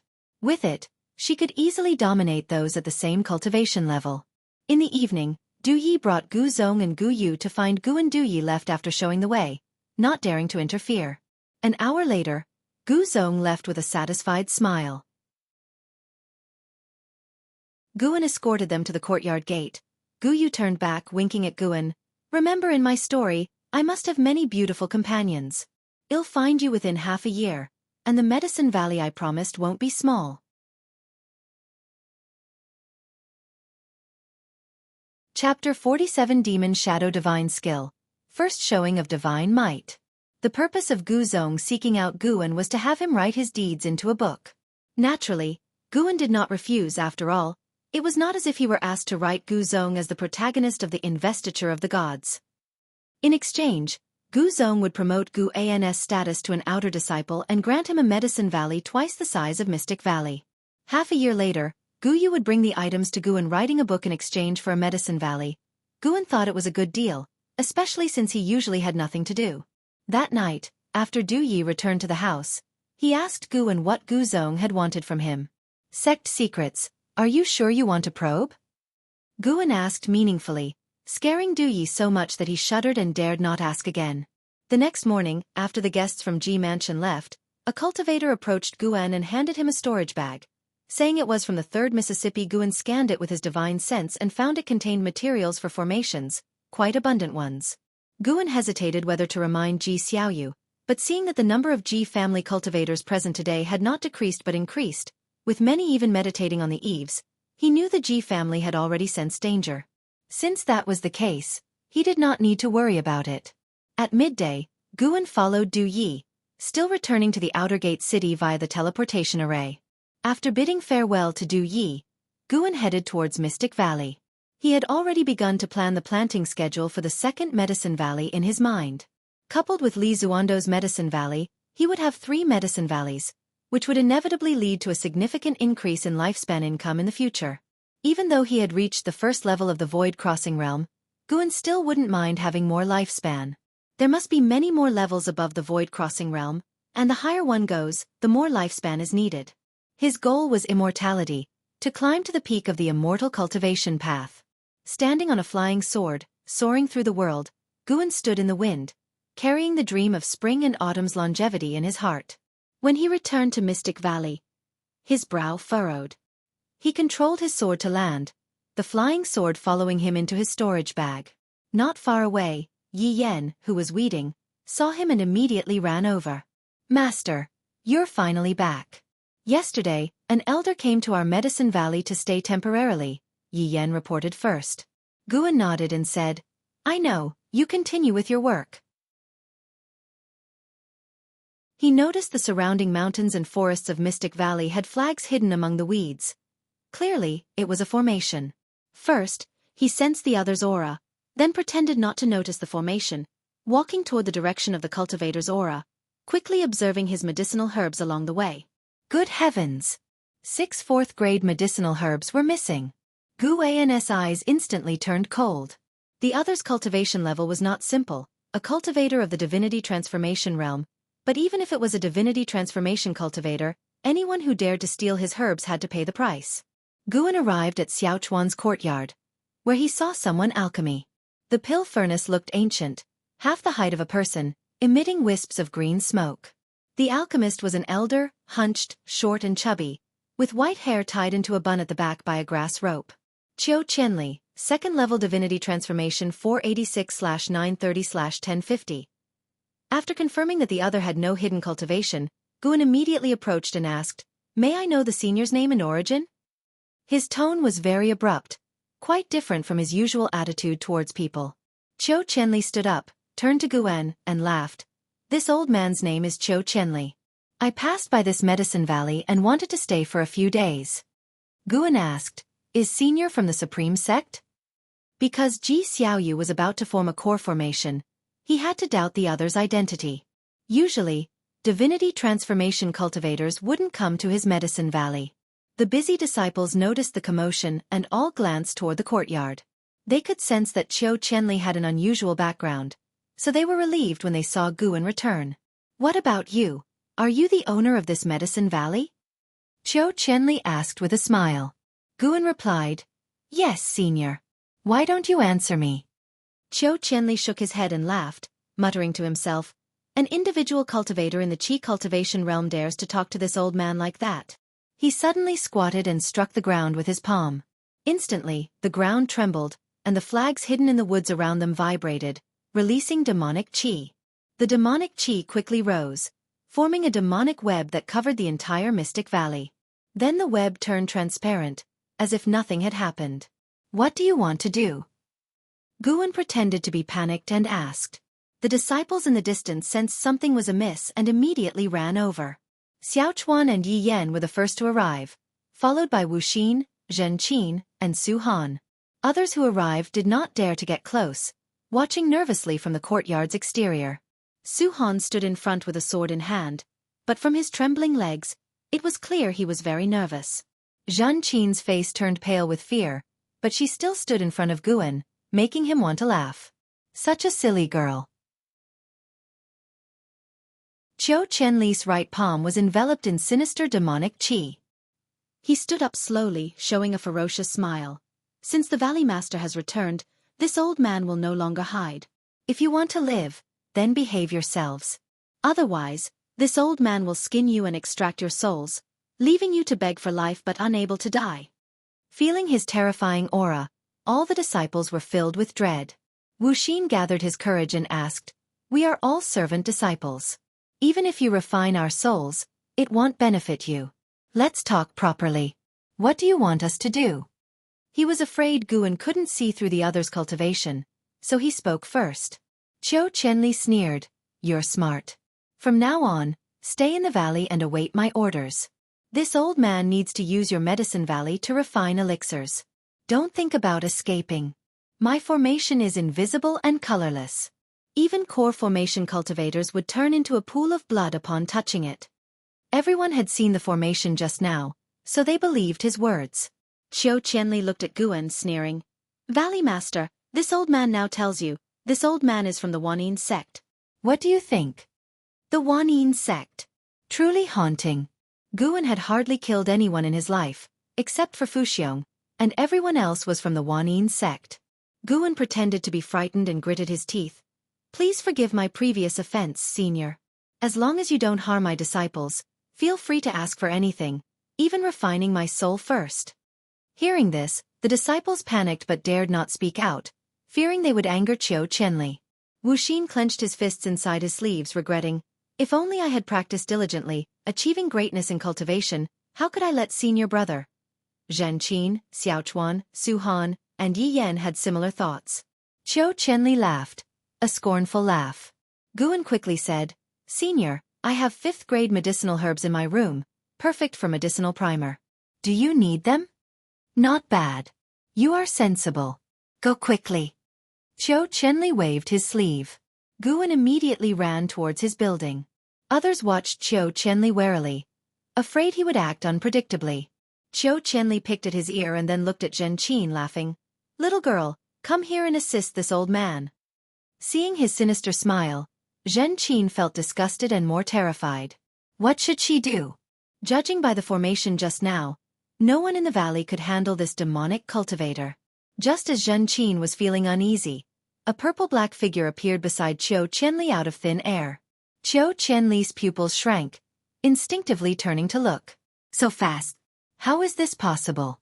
Qiu Qianli was about to make a move, but the other's right hand, like a sword, pierced through his chest, lifting him in the air. His eyes widened, looking at the person below him in disbelief. This was a figure surrounded by dark purple flames, its true form indistinguishable, as if it came from the 9 netherworld. Wuxia, Zhenqin, and the others were also terrified by the sudden appearance of this mysterious figure, retreating in unison. Thou and magical shadow divine skill of 1000 Autumn Pavilion, Qiu Qianli said tremblingly, his voice full of fear. He shockingly discovered he couldn't mobilize his spiritual power, the previous strike shattering his golden core, the other's domineering power repressing his primordial spirit within, unable to exit.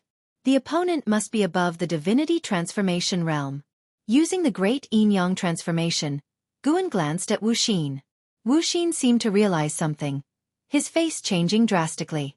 Following that, Guan suddenly clenched his hand that pierced Qiu Qianli, terrifying sword chi erupting, instantly shattering Qiu Qianli's body, leaving only his primordial spirit hanging on Gu An's arm, while his storage bag fell into Gu An's other hand. Blood and flesh splattered. Wuxia and the others were also splashed, but they were too frightened to react, standing there dazedly. Qiu Qianli's primordial spirit trembled, but before he could finish, he was crushed by Gu An's domineering power. Gu An's figure then vanished. The next second, the sound of a door being smashed came from a distance, and Guan, holding the 5th grade tiger blood flower, leaped down from the balcony of his building. He quickly rushed to the courtyard where Wuxia and the others were, shouting loudly, Senior! Don't act recklessly! He jumped over the courtyard wall and came to Zhenqin's side, looking at the bloodstains all over the courtyard. He quickly turned to look at the disciples and saw that no one was missing, and finally breathed a sigh of relief. He asked nervously, That demon, where did he go? His voice was very low, as if afraid Qiu Qianli would hear it. Zhenqin seemed to wake up, screamed, and then grabbed Gu An's robes, trembling. Master, he died. He was... The other disciples also awakened, turning to look in other directions, afraid that mysterious demonic figure would reappear. It took Guan a while to understand what had just happened from their words. It's safe to say, acting is exhausting. Guan called the disciples to remain vigilant, not to relax. At the same time, he secretly exerted strength with his right foot, spiritual power spreading through the ground, destroying the invisible formation. Above Mystic Valley, a demonic curtain suddenly appeared, followed by the mysterious demonic formation starting to collapse, the demonic chi dissipating into thin air, as if it had never appeared, with autumn leaves falling from the mountain top. The formation is dissolved?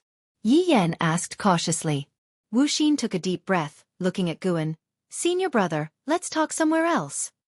Killing Qiu Qianli yielded 66 years of lifespan. Not bad. Feeling cheerful, Guan pretended to look puzzled. After a moment's hesitation, he nodded in agreement. The two walked towards Guan's building, while the other disciples gathered together, discussing what just happened. Inside the building, Wuxia closed the door, turned to Guan, gritting his teeth. The one who acted earlier should be a great cultivator from the Thousand Autumn Pavilion, probably sent by my father to protect me.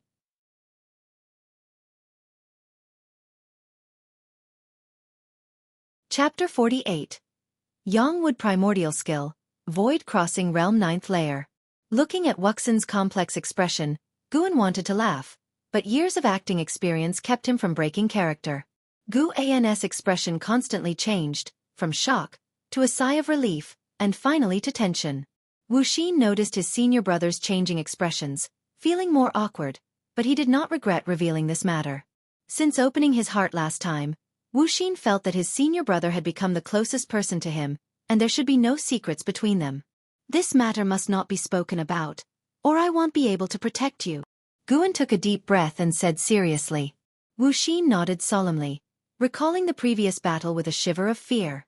Guan curiously asked, "Can you recognize the person from before, and what realm is he?" He wanted to probe the depth of Thousand Autumn Pavilion. Upon hearing this, Wuxia scratched his head and guessed, "I didn't see his true face, he might be at the nascent soul realm. His movement technique was too fast. I feel that a core formation realm cultivator wouldn't have such ability." Guan was stunned. This naive kid. He sighed and said, "You say your father doesn't care about you, but look, he still sent someone to protect you." He doesn't care about me indeed, but it might also be that he didn't want to lose face, or perhaps the person who acted was just here on a mission for Supreme Sect. Wuxia guessed. He wasn't moved by this, still harboring resentment towards his father. Afterward, Guan gave a few more instructions and then took Wuxia downstairs. Guan did not let the disciples clean the courtyard, but kept the scene to let Wuxia report to the Inner Sect's law enforcement hall the next day. All the disciples in the valley had witnessed the battle before, so it couldn't be hidden, and it was better to inform Supreme Sect in advance. He stood in front of Qiu Qianli's pill furnace, observing the medicinal liquid inside. He couldn't tell what kind of elixir Qiu Qianli was refining but decided to keep it for Supreme Sect to decide. That night, Guan came to 8 scenic caves. After feeding Sky Dragon with mutton as usual, he took out Qiu Qianli's storage bag. He emptied its contents and then destroyed the storage bag. He had to admit that a Divinity Transformation Realm cultivator was indeed rich. Just the spirit stones and spirit energy elixirs alone were a huge sum. He checked everything one by one, burning all the useless things to avoid being tracked down. He also removed Qiu Qianli's imprint from those magic artifacts, making them ownerless. In the end, he was left with a letter containing a blank piece of paper that needed to be read with divine sense, and moreover, only at the Divinity Transformation Realm could one peek into it. After some probing, he discovered why Qiu Qianli had come. It was for the Primordial Daoist Talisman. Qiu Qianli's task was to assist the Wanyin Sect spy in seizing the Primordial Daoist Talisman in the Outer Sect. Apart from Thousand Autumn Pavilion, Wanyin Sect also had many spies planted within Supreme Sect. Being entrusted to Qiu Qianli, that person's cultivation level must be high. Demon path spies are truly pervasive. How many people, like himself before, had no choice? Guan lamented in his heart and then stood up to check the medicinal herbs in 8 scenic caves. The next morning, Wuxia took Tang Yu and Su Han to the Outer Sect. Guan instructed the other disciples to continue their usual work, be it herding sheep, weeding, or watering. By noon, the three returned quickly because they had ridden on a core formation realm cultivator's magic artifact, a huge redwood fan carrying dozens of people, including Yilan. When everyone landed, Guan went up to greet them. Leading the group was an elder of the law enforcement hall named Murong Ing. Murong Ing, Core Formation Realm 3rd Layer 268/503/908. Murong Ing wore a purple robe, tall and handsome, with black and white hair, exuding the aura of a superior in every gesture. After listening to Guan's account of the incident, he nodded slightly and said, "You did well. We will now sweep this area thoroughly, not allowing any demon cultivators to lurk." Guan immediately expressed his thanks. The disciples of the law enforcement hall did not converse much with the valley disciples. They went to Xiaochuan's courtyard, witnessing the bloodstains on the walls and ground, all feeling a chill down their spines. Murong-ing approached Qiu Qianli's pill furnace, looked inside, and soon frowned. Meanwhile, Yilan came to Gu An's side to comfort him. Guan had asked Wu Xin to find her first, as it would be easier to request the law enforcement hall's assistance with her intervention. So, upon hearing about the trouble in Mystic Valley, she couldn't wait to come. Half an hour later, Murong-ing took the pill furnace and called the disciples of the law enforcement hall to leave. Watching the figures of the departing law enforcement hall disciples, Zhen Qin couldn't help but look at Guan and ask, "Is it over just like that?" Guan never expected much from the law enforcement hall. He only wanted to report the incident so he wouldn't be labeled a demon path spy. "They will investigate. Just trust your martial Uncle Yi," Guan said with a smile. Zhen Qin thought it made sense. However, the law enforcement hall's attitude still aroused her determination. She secretly vowed to become an outer sect disciple as soon as possible. Qiu Qianli may have been just a disturbance for Mystic Valley, but for Guan, it was a warning. How many times has Mystic Valley faced such danger? This is not good. I need to improve my cultivation level. In the blink of an eye, 7 days quickly passed. That night, Guan quietly left Mystic Valley and sat down in a forest 100 miles away. He called up his attribute panel, focusing on Divine Wood Pure Yang skill. First, upgrade the cultivation technique. He immediately invested 10,000 years of lifespan. Eventually, Divine Wood Pure Yang skill completed an upgrade, becoming Yang Wood Primordial skill, and its achievement also reached the mastery realm. Yang Wood Primordial skill also awakened a divine skill, which made Guan pleasantly surprised. He immediately activated the lifespan barrier to inherit the Yang Wood Primordial skill. An hour later, the inheritance was complete, and Guan understood the profoundness of the divine skill. This divine skill was named Yang Wood Boundless.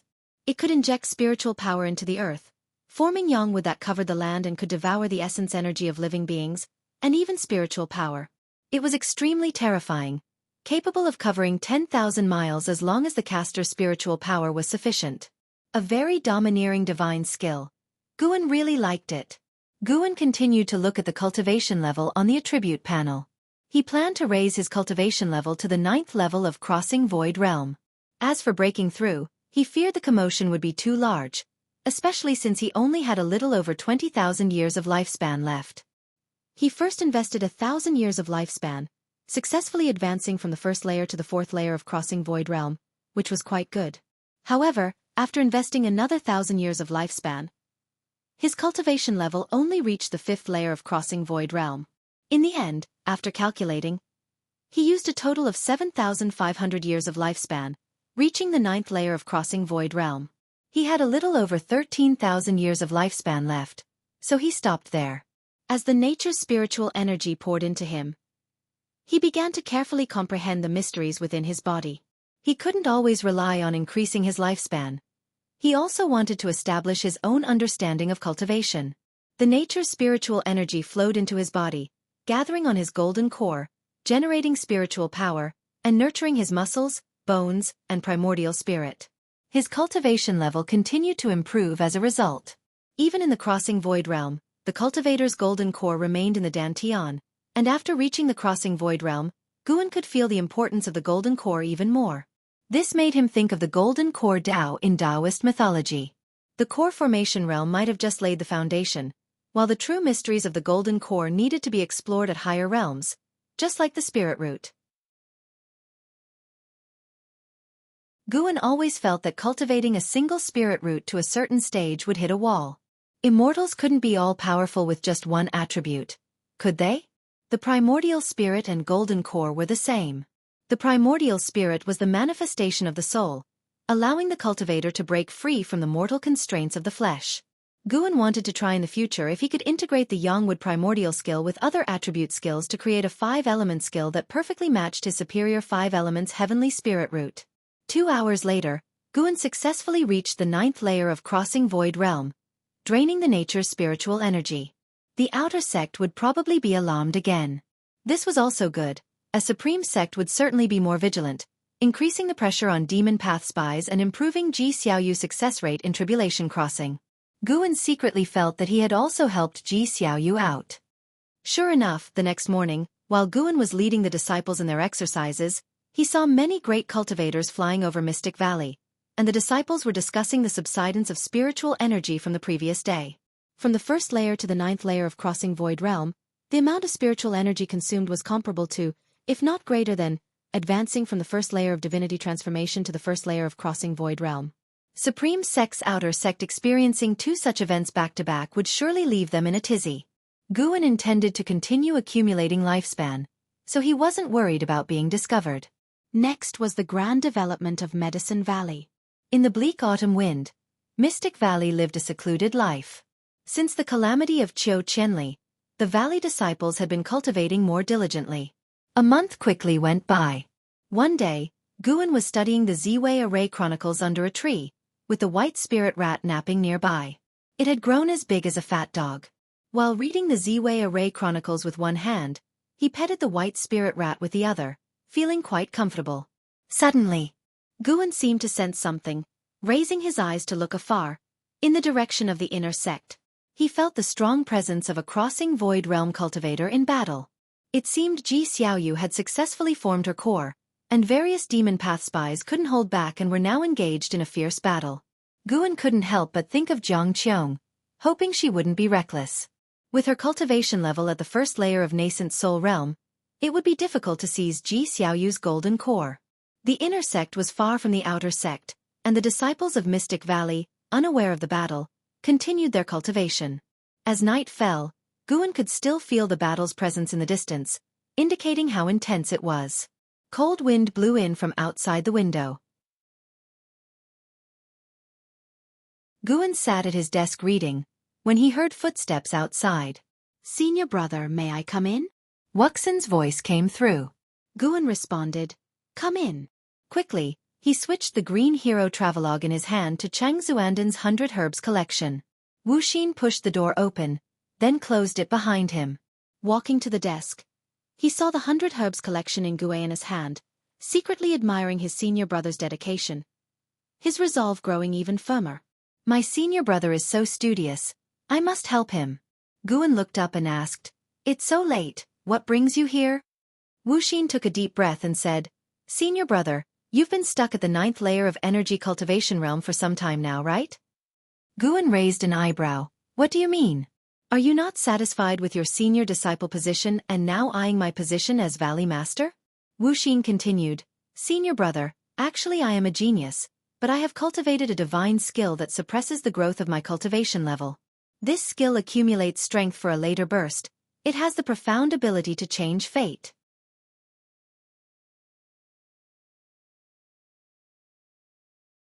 Chapter 49 Daoist Expansion Skill. Divine Power Collection. "So, I'm actually a genius?"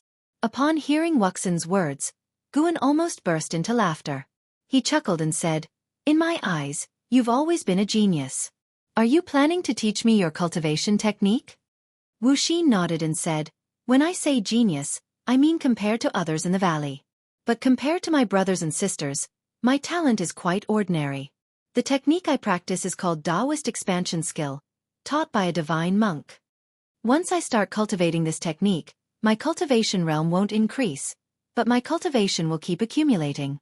I plan to unseal my realm before my time is up. By then, my spirit root qualification and lifespan will transform.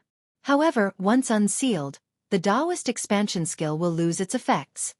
After hearing this, Guan couldn't help but become interested in the Daoist Expansion Skill. "What realm is that divine monk in?" he asked curiously. Wuxia shook his head and said, "I'm not sure about his cultivation level.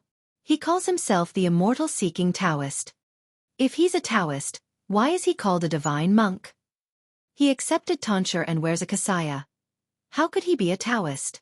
I modeled my appearance after his. He said I would have extraordinary chi fortune in the future, and forcibly accepted me into tonsure. The scars on my head were left by him, and now I can't grow any hair." As he spoke, Wuxia felt wronged. He also wanted to be as handsome as Guan and attract women. Guan didn't press further and let Wuxia explain the Daoist Expansion Skill. He wanted to see how profound this Daoist Expansion Skill was. Wuxia began to explain the Daoist Expansion Skill earnestly. It took him a full hour to finish. The Daoist expansion skill was indeed profound. Its chi control method was extremely complex. From Gu An's cultivation level's perspective, the Daoist expansion skill concealed other mysteries. Senior brother, do you remember it? Or should I write it down for you tomorrow? Wuxia asked with concern. Guan smiled and nodded. Sure. This technique sounds truly formidable. Thank you for your kindness. Let's rest for now. No need for thanks between us, Wuxia said with a smile. He was elated and felt he had finally helped his senior brother. With that, he turned and left. Once Wuxia went downstairs, Guan began to practice the Daoist expansion skill. Wuxia worried that he wouldn't remember, so Guan humored him to avoid revealing his current talent and cultivation level. In reality, unless the method was exceptionally unique, Guan could remember it by hearing it just once. 3 days later, in the mountains and forests, Guan was sparring sword techniques with Su Han. That day, Qiu Qianli caused trouble, and Su Han stood bravely with his sword at the front, which moved Guan. He decided to teach him a few moves. Su Han initially had low expectations, thinking his master was just bored. But once they sparred, the outcome was entirely different from what he had anticipated. Guan wielded a wooden sword, using simple steps and ordinary sword moves. Yet, he easily dismantled each of Su Han's moves. Su Han was greatly astonished, his esteem for Guan soaring.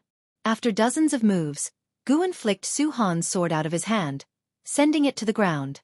Looking at the wooden sword hovering near his throat, Su Han swallowed nervously, stunned as he looked at Guan. Guan withdrew his sword and with a smile asked, "How was it?" "Remarkable," Su Han replied sheepishly. Guan shook his head. "I didn't ask for your evaluation of me. Did you sense anything?" Su Han hesitated and then carefully recalled. Wait. He seemed to have realized something, his face changing drastically in surprise. He looked at Guan and hesitantly asked, "Master, were you using moves from the Hateful Heaven Divine Sword?" Guan nodded. "That's right. My understanding of the Hateful Heaven Divine Sword isn't deep. Do you know why I could counter your sword moves?" "Why?" Su Han asked. "I'm faster than you."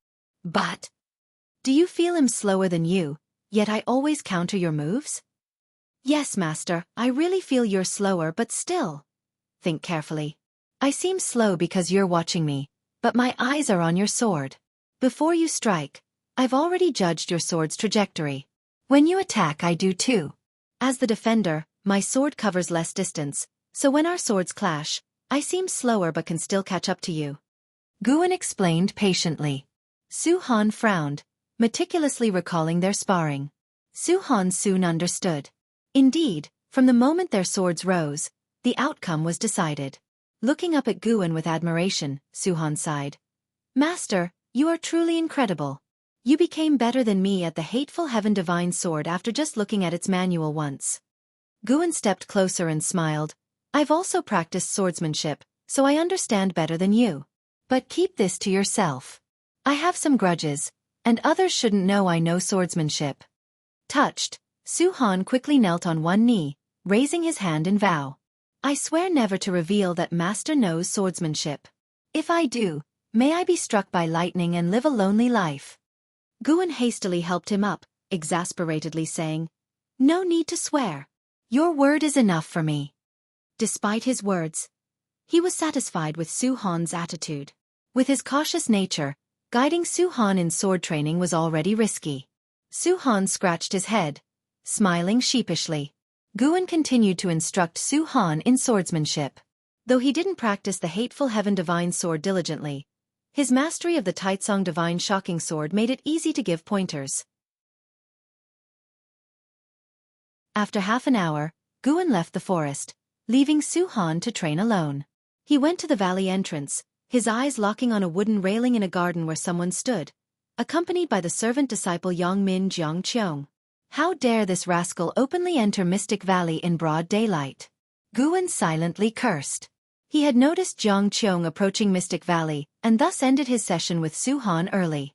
He hadn't stopped Jiangqiong earlier because Jiangqiong approached by flying on his sword, showing no effort to conceal himself. Guan walked briskly over and addressed Yongmin. "You can go now. I'll entertain her." Relieved, Yang Min quickly left. Jiang Qiong turned to Guan and smiled. Your disciple is quite shy. Guan replied, let's talk upstairs. Jiang Qiong didn't object and followed him up to the loft. Once inside, Guan closed the door and softly asked, Martial Master, why are you here and during the day no less? Jiang Qiong took a seat, then waved her sleeve, sending 4 pieces of talisman paper to the doors and windows. She picked up the teapot on the table and poured herself some tea, saying nonchalantly, What are you worried about? I'm still an inner sect disciple of the Supreme Sect. Before my severe injury, my identity wasn't exposed. I hid because I had enemies. But over these years, I found out they're dead. Guan sat down across from her and curiously asked, Were your enemies from the Supreme Sect? To be precise, they were like me, demon path spies, Jiang Qiong said with a mocking smile, emphasizing the words, demon path spies. Guan wanted to ask more, but Jiang Qiong waved her hand. No more questions. I plan to stay in your medicine valley for a while until things calm down. What do you say? Guan asked, frowning. What happened? He could tell Jiang Qiong was severely injured, merely putting on a brave face. Jiang Qiong's eyes turned complicated as she said softly, That Ji Xiaoyu isn't simple. Just entering the core formation realm, she avoided my attack. In a moment of my distraction, a nascent soul cultivator from the Ji family severely injured me. Did you strike? Guan asked, instantly tense. Jiang Qiong rolled her eyes at him and said irritably, I didn't reveal my true self, thanks to the demon shadow divine skill I taught you. You needn't worry. Guan sighed in relief. He asked, Did anyone take Ji Xiaoyu's primordial Daoist talisman? Jiang Qiong shook her head and said, No one succeeded. With the Qilin step, even nascent soul cultivators can't easily approach her. The Ji family members and Supreme Sect cultivators blocked any Divinity transformation level demon path cultivator or stronger. The Supreme Sect elders are indeed powerful. She seemed to recall something, her face showing a hint of fear. Hearing that Ji Xiaoyu was fine, Guan felt relieved. Both of them surviving was, in his view, the best outcome. Guan looked at Jiang Qiong, thinking about how to comfort her. Jiang Qiong gazed at him, smiling slyly. You didn't tip off the Ji family, did you? Guan quickly shook his head. How could I? I'm not that kind of person. Really? Really? Does Martial Master want me to swear? Guan said seriously. Su Han had just sworn to him earlier, and now he had to swear to Jiang Qiong? Jiang Qiong studied him, tutaying in amazement. There's no need. Actually, I wanted you to report to the Ji family. Guan was puzzled, not understanding her meaning. Jiang Qiong took a sip of tea and smiled. Seeing you at the Ji mansion gate, I came up with an idea, through you to tip off the Ji family, making them very vigilant. Only then can there be a fierce battle once Ji Xiaoyu's core formation is complete. Too bad. I didn't expect you to be such a person. I misjudged you. Jiang Qiong feigned a pained look and sighed. Guan remained silent. Jiang Qiong's tone softened as she smiled.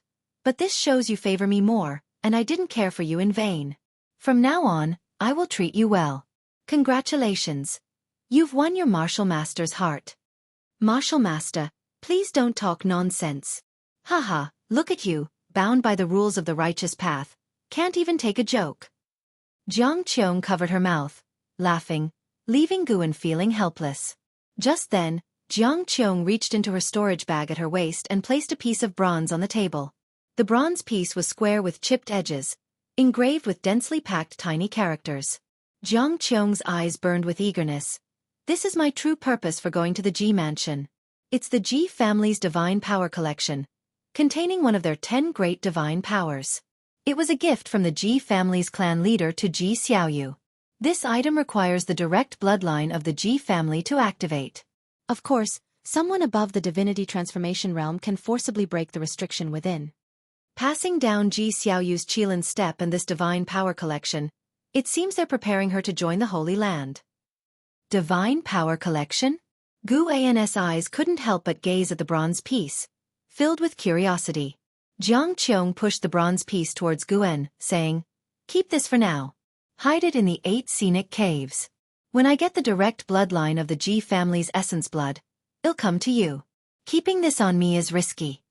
Guan looked at the bronze piece on the table, blinking.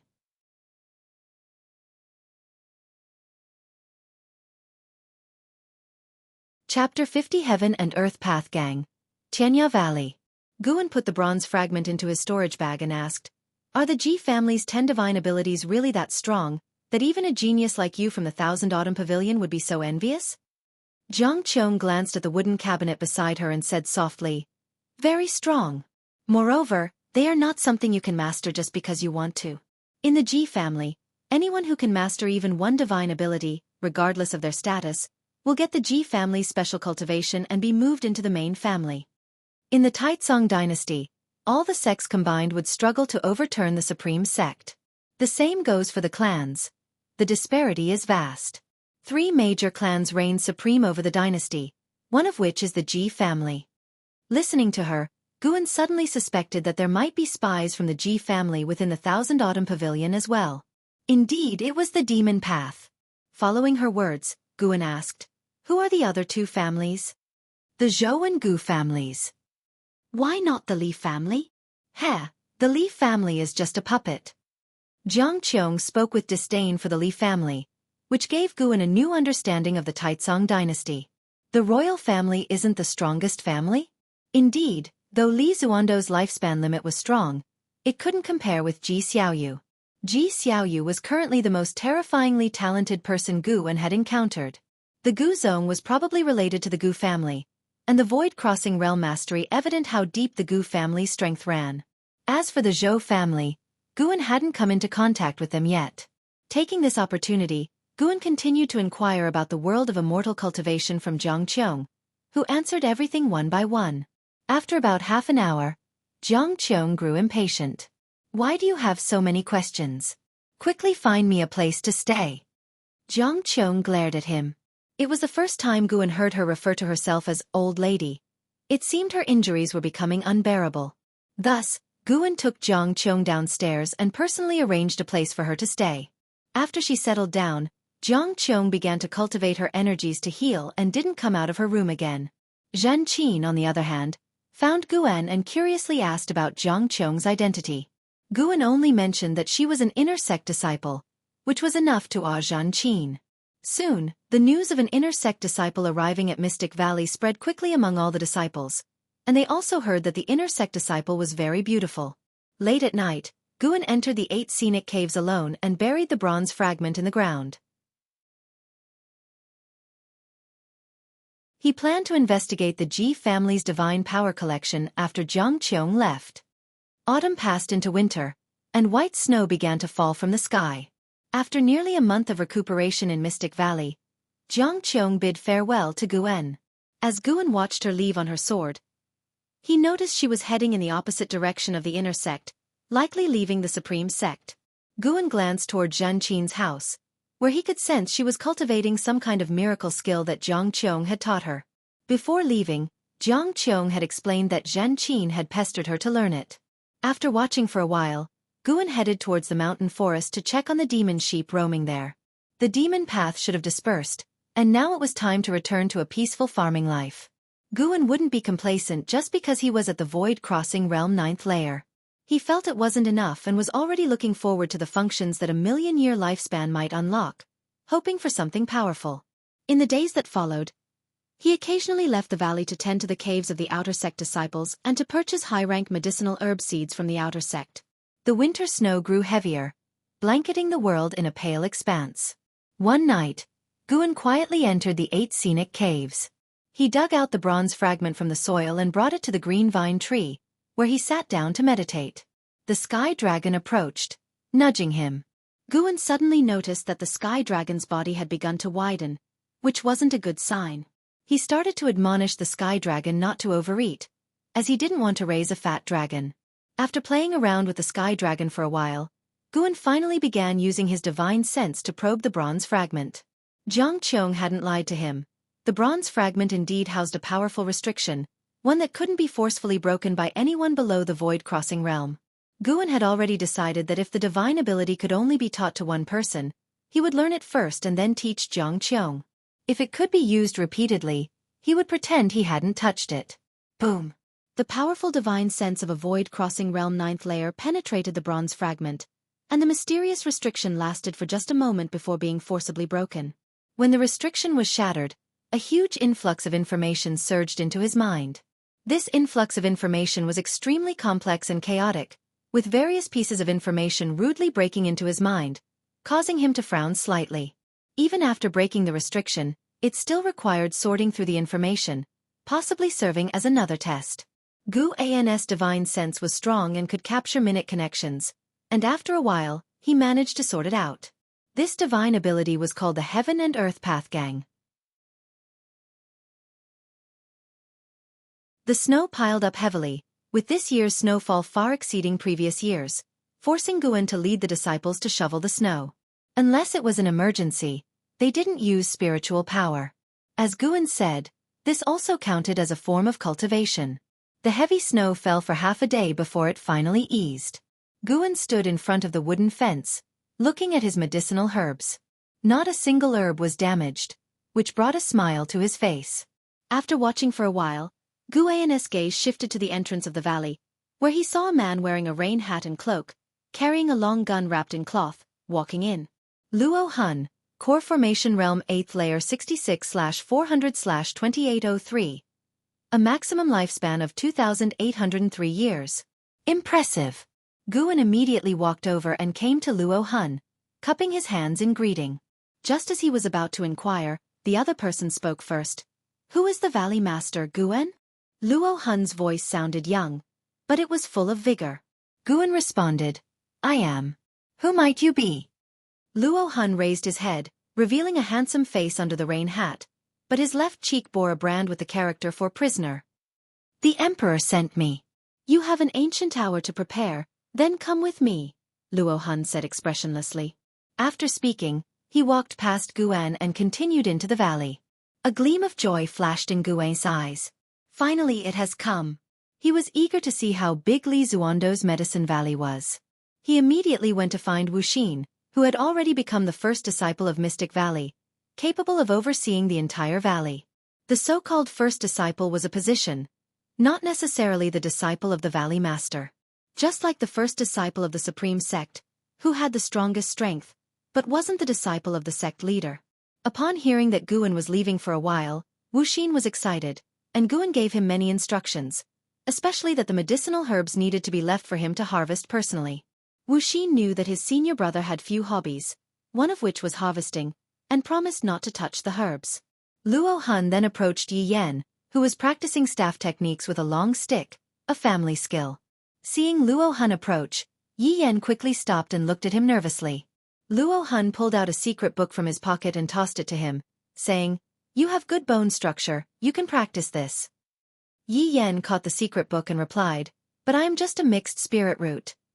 Spirit root only determines one's talent for energy absorption cultivation. Human talent has other aspects too. Your bone structure is better than most, making you a good talent for spear training.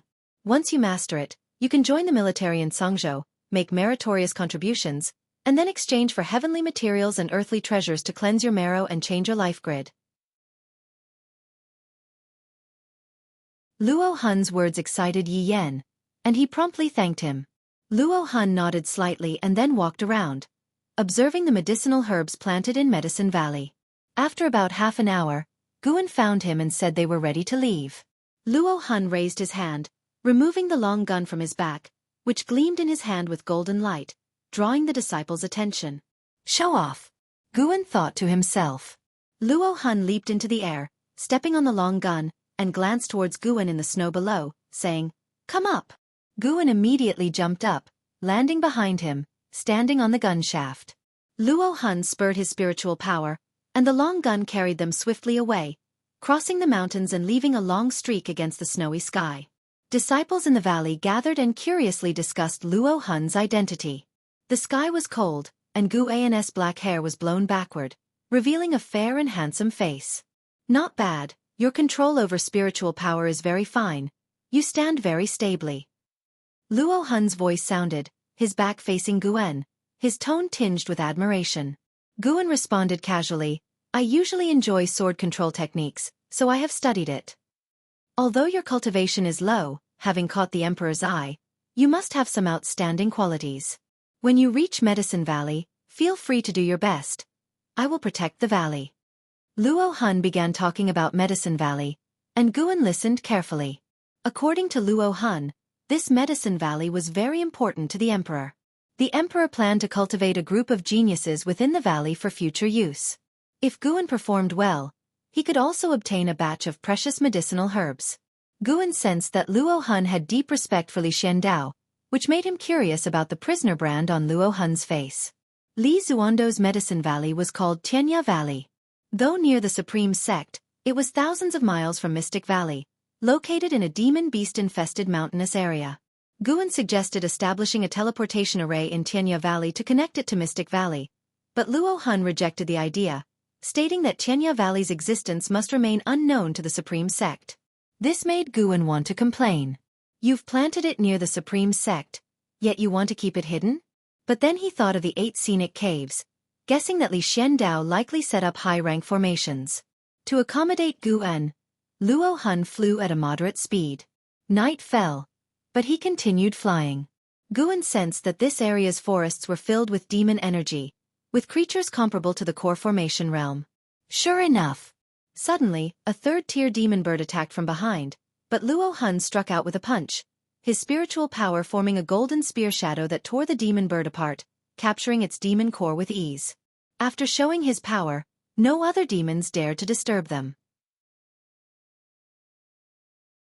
By the next morning, Guan finally saw Tianya Valley. The mountains and rivers before them were shrouded in white mist and snow. Amidst the peaks lay a vortex of white snow, with white cranes flying within, beautiful like an immortal realm. Through the snow mist, Guan saw Tianya Valley and his expression grew peculiar. Tianya Valley lay among the mountains, about twice the size of Mystic Valley in area, with steels standing on the surrounding mountains, clearly part of some formation, yet to be activated. The downside was that the valley was overrun with weeds, exceedingly pristine, meaning he would have to clear the land first. Guan couldn't help but ask, "Is it just the two of us in Tianya Valley for now?" Luo Han looked ahead as he descended the long gun, answering, "Don't worry, I will capture some demons to assist. This valley cannot recruit people randomly. We must wait for the Emperor to send them."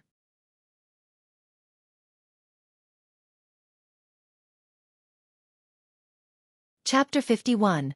Zhou Tongyu, the strongest in a century hunting demons? Guan immediately became interested upon hearing this. As they descended continuously, the terrain of Tianya Valley appeared amidst the snowy mist. From mid-air, it looked like a vast green ocean. Streams flowed into the valley from all directions, and at the edges of the valley, 2 small rivers could be seen flowing underground. Soon, Luo Han landed with Guan, and he began wrapping his long spear with a cloth. "From now on, you are the valley master. Do whatever you wish and instruct me at any time," Luo Han said. Guan nodded, directly taking out the heavenly residence sword, and said, "Build a few pavilions in the peripheral area while I clear the weeds." Luo Han's eyes fell on the heavenly residence sword scabbard. His pupils suddenly dilated, and he immediately knelt down, saying in a deep voice, "Luo Han greets the master of heavenly residence sword." Guan purposely took out the heavenly residence sword, fearing Luo Han might not take him seriously. The effect was excellent.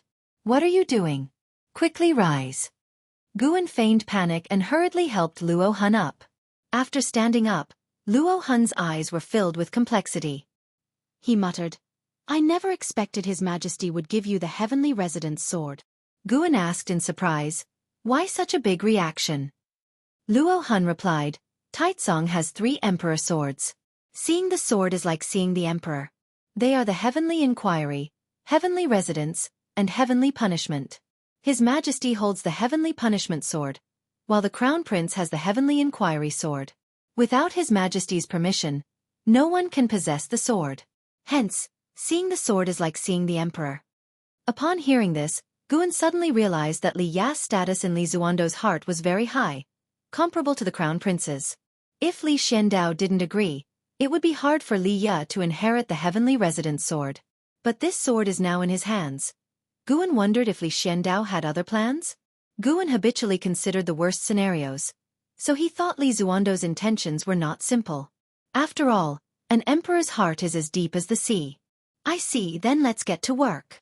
Guan responded. Luo Han had no objections, but he couldn't help but look at the heavenly resident's sword a few more times. Soon after, he saw Guan using the heavenly resident's sword to clear weeds, which made him hesitant to speak. Luo Han struggled for a while before eventually turning away. An hour later, the array steels around Tianya Valley were activated. Each steel burst out blue light, rising into the sky, then converging in the air to form a semicircular light shield covering the entire Tianya Valley, which then turned transparent. After activating the array, Luo Han began building the pavilions. By noon, Guan had cleared all the weeds at the bottom of the valley, working very efficiently. If he didn't have to hide his true strength, he could have stomped his feet to clear all the weeds. 3 days later, Guan had already finished sowing. Luo Han brought many high-rank medical herb seeds from his seemingly inexhaustible storage bag. In these 3 days, Luo Han had built 5 pavilions and caught 3 monkey demons. These 3 monkey demons were all second-tier demon beasts. They could walk upright, and apart from having fur, they looked almost human. Luo Han let Guan name them, so Guan named them Sun Da, Sun Air, and Sun San according to their cultivation levels, which made Luo Han silent for a while. The 3 monkeys liked the surname Sun very much. Guan led the 3 monkeys around the park, explaining their daily tasks. The 3 monkey demons could already speak human language, each of them clever, making communication easy. Guan was not worried they would misbehave because they were cursed by Luo Han with their life and death not in their control. Meanwhile, Luo Han lay on the pavilion stairs, taking out a book from his chest. The cover read, Investiture of the Gods. He was also a fan of Investiture of the Gods. Guan mentioned it to him before, and he was very excited like never before. Nearing evening, Guan found Luo Han and said he needed to return to Mystic Valley. Luo Han feared for his safety due to the many demons on the way, but Guan insisted on going back. Guan promised he would be careful. Luo Han thought for a while, then took out 10 talisman papers from his storage bag and said, "These are for invisibility technique. Infuse them with spiritual power, and you can turn invisible, even hiding your presence.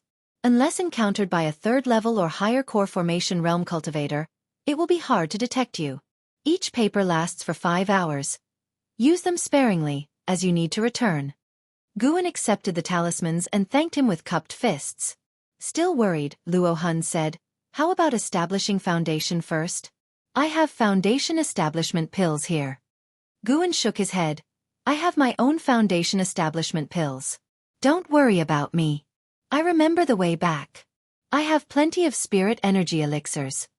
With that, he left on his sword. Exiting Tianya Valley wasn't hindered by the array, but entering was challenging. Luo Han watched Gu An's departing figure, frowning slightly. He recalled His Majesty's words and sighed. Li Xiandao instructed that if Guan died, another person would become the Valley Master. Luo Han's task was to protect Tianya Valley. After leaving 100 miles from Tianya Valley, Guan suddenly sped up. Before nightfall, he had returned to Mystic Valley. Having Tianya Valley, Gu An's days would become busier. Managing the Outer Disciples' Cave needed his attention, and he had to occasionally check on Tianya Valley.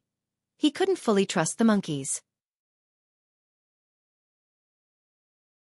Though it would be tiring, Guan didn't feel exhausted at all. Instead, he was full of fighting spirit. In a few years, his lifespan would increase significantly. Once he obtained the Medicine Valley promised by Gu Zong, a 1,000,000-year lifespan would not seem far away. Guan even pondered studying the puppetry technique, leaving a puppet in each Medicine Valley to help monitor the medicinal herbs. Before that, he had to improve his superficial cultivation level. The 9th layer of the energy cultivation realm was insufficient. Traveling between Mystic Valley and Tianya Valley would be very troublesome. 15 days later, Guan went to the outer sect to visit the book collection hall's Elder Lu. He felt Elder Lu had more power than Zhu Qinglu of the Elixir Hall. They met alone in the inner room. Elder Lu was reading the latest volume of Investiture of the Gods, smiling. "Not bad, not bad, very well written.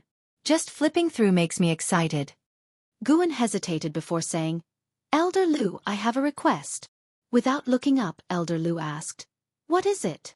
I want to establish foundation, but I don't want to be an outer disciple. I want to continue being the Valley Master of Mystic Valley. This way it's easier for me to write.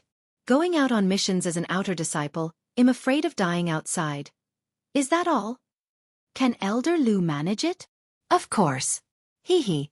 I will go directly to Guyu. He had told me that his father values you greatly and asked me to take good care of you and meet your needs as much as possible. Elder Lu laughed, his smile resembling a sly old fox. Guan immediately thanked him. Elder Lu put down the book and said, "You are already considered a special talent of the Supreme Sect. Your annual yields are among the top 3 in the Outer Sect's medicine valleys. Moreover, you write Investiture of the Gods, attracting 50% more disciples to the Supreme Sect each year. Your contribution far surpasses that of an outer disciple's missions. Rest assured, even if you reach the core formation realm, you will not be sent out on missions." He laughed heartily after saying this. He couldn't reach the core formation realm. Could Guan? Guan felt relieved. This made things simpler. All he had to do was not appear too talented, gradually improving his apparent cultivation level, making future activities easier. Elder Lu seemed to remember something. Recently, the genius from Jueshan Sect, Zhou Tongyu, is coming to challenge the young cultivators under 100 years old in the Supreme Sect. It's likely to be very lively. You should gather some information for your next book, and remember to include the Supreme Sect in it. Investiture of the Gods was about finished. Elder Lu had received instructions from above. Guan nodded and curiously asked, "Is Zhou Tongyu very powerful?" "Of course. He has dual spirit roots and the evil-suppressing golden body, a physique nurtured by the Zhou family over thousands of years. He has no equal in the same realm. He once killed a 3rd-layer core formation realm cultivator with his 9th-layer foundation establishment realm cultivation, becoming renowned in the Taitsong Immortal cultivation world as the strongest genius in a century." Elder Lu was full of admiration talking about Zhou Tongyu, narrating the battle in detail, and Guan listened attentively. To Guan, those who could defeat enemies across realms had the protagonist's fortune. After all, he couldn't do that, or rather, he didn't dare. Instead of defeating powerful enemies across realms, he preferred to crush weaker opponents with superior cultivation. An hour later, Guan left the book collection hall. After buying a batch of supplies in the city, he hurried back to Mystic Valley. The next morning, Guan gathered the disciples for exercises, announcing his success in foundation establishment the previous night, delighting the disciples. Wuxia felt both joy and reluctance. If senior brother succeeded in foundation establishment, he would have to go to the outer sect, and Wuxia would become the Valley Master. "Master, does this mean you're leaving us?" Zhen Qin quickly asked, looking pitiful. The other disciples anxiously looked at Guan. Wuxia suppressed his joyful feelings, also feigning a look of loss. Guan sighed, "Yes." The disciples' expressions instantly dimmed, and Wuxia's heart pounded with guilt. But the saddest was Xiaochuan, who would become the senior in the valley. "But because of our good harvest, I applied to stay in Medicine Valley, and the outer sect agreed." Guan quickly added. The disciples were stunned for a moment, then cheered, rushing towards Guan. Wuxia stood there, dazed for a few seconds before forcing a smile. The happiest person was Xiaochuan, knowing that he had no hope of foundation establishment. Having Guan for life was a delight, as only Guan indulged his interest in raising demons. Mystic Valley became lively, Wuxia needing a long time to calm his emotions. Guan noticed his mood and took him aside, explaining he would soon have a new Medicine Valley, and even if he remained in Mystic Valley, Wuxia could be in charge. Wuxia was excited to hold real authority as Valley Master. Seeing his enthusiastic smile, Guan thought again of Cheng Xiandan and Zhang Chuanqiu. So much had changed. Days passed quickly. Guan went out every 2 days to manage the Outer Disciples' Cave, and every half-month to check on Tianya Valley. Upon learning of Gu An's foundation establishment, Luo Hun became completely assured, ceasing his interruptions. Guan noticed Luo Hun liked reading, so he brought him a Green Hero travelogue. Strangely, after that, Guan never saw Luo Hun reading Green Hero travelogue. Did he not like it? No more books for him then. But why wasn't he reading Investiture of the Gods either?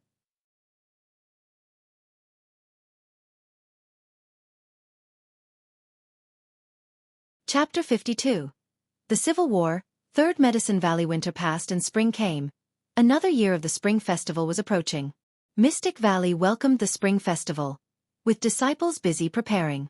Guan was holding a white spirit rat, patrolling the different courtyards. The white spirit rat enjoyed being held by him, its eyes closed as if it were asleep. A whistling sound came from the horizon. Guan turned his head and smiled. Yilan was back. She quickly landed beside Guan, storing her flying sword in her storage bag. She smiled charmingly. "Senior brother, I came back for the festival. You wouldn't be unwelcome, would you?" Guan looked at her and smiled, asking, "Isn't the law enforcement hall busy?"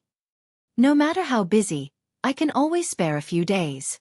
Proper relaxation is more conducive to cultivation." "You said that, and I've always remembered." Yilan blinked and said playfully. After a few words of greeting, Yilan pulled Guan towards the pavilion. As they walked, she said, "Senior brother, let's go to your room first. I'll show you a treasure." "A treasure?" Guan put the white spirit rat down and followed Yilan.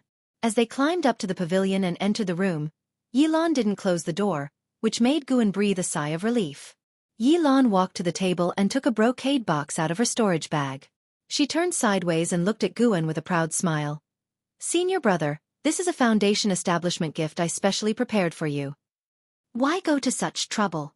When you reached foundation establishment, I didn't give a gift.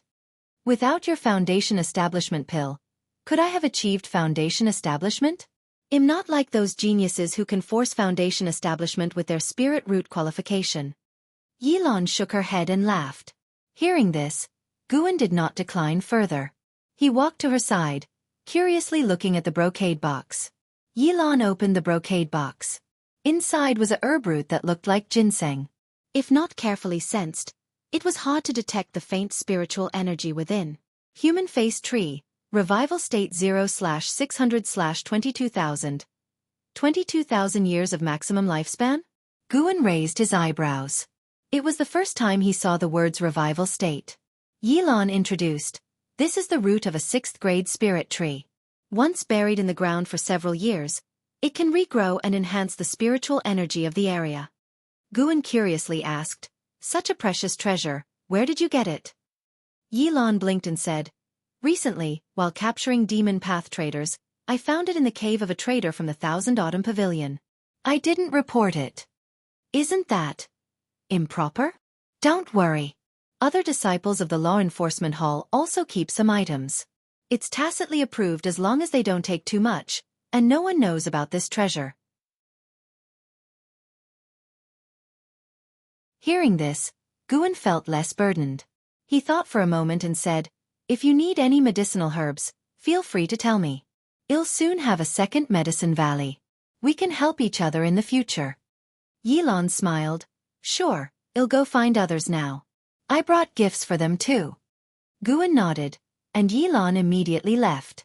He looked at the brocade box on the table, pondering where to plant it. Thinking it over, he decided to keep it for the third Medicine Valley. The new valley needed enhanced spiritual energy for faster herb growth. Mystic Valley already had its own rhythm and didn't need a spirit tree, and Tianya Valley was not his to supply with seeds. Since Tianya Valley was Li Zuando's Medicine Valley, he only had management rights there. For any needs in Tianya Valley, he could fully rely on Li Xiandao. Guan then put the brocade box into his storage bag and walked to his desk, picking up a pen to start writing on paper. Yilan's arrival made the atmosphere in Mystic Valley even better. As night fell, various spring festival activities began, bustling with excitement. When everyone sat down to drink, Zhen Qin asked Yilan to talk about the experiences of outer disciples performing missions. Yilan did not refuse. Besides guarding the outer sect, Law Enforcement Hall disciples also went out for training. Yilan was no exception. The mission we received was an exorcism task in a mountain town. Nearly 1,000 households there had all died within a few days. To prevent the evil entity from harming more people, the local government sought help from the Supreme Sect. There were 7 of us. Yilan vividly recounted the experience. Being nighttime, the disciples listened with great tension. The female disciples huddled together. Seeing the young girl who used to follow him everywhere now able to stand on her own, the smile on Guan's face never faded. When Yilan described the ghosts, the disciples' hearts were in their throats. Even Xiaochuan, Wuxin, and Su Han were very tense. It was late at night when the disciples finally dispersed. Yilan followed Guan back to the pavilion. Guan took out a secret book he had written and handed it to her, saying, "This is a leg technique secret book I found in the inner sect. You can practice it when you're free." Gale Shadowless Leg. Yilan took the secret book without opening it and put it into her storage bag. She looked at Guan and said, "Senior brother, be careful when dealing with Lu Jiujia in the future." "What happened to him?" Guan asked, puzzled. Yilan sighed. "Didn't we talk before about the internal strife in the Supreme Sect?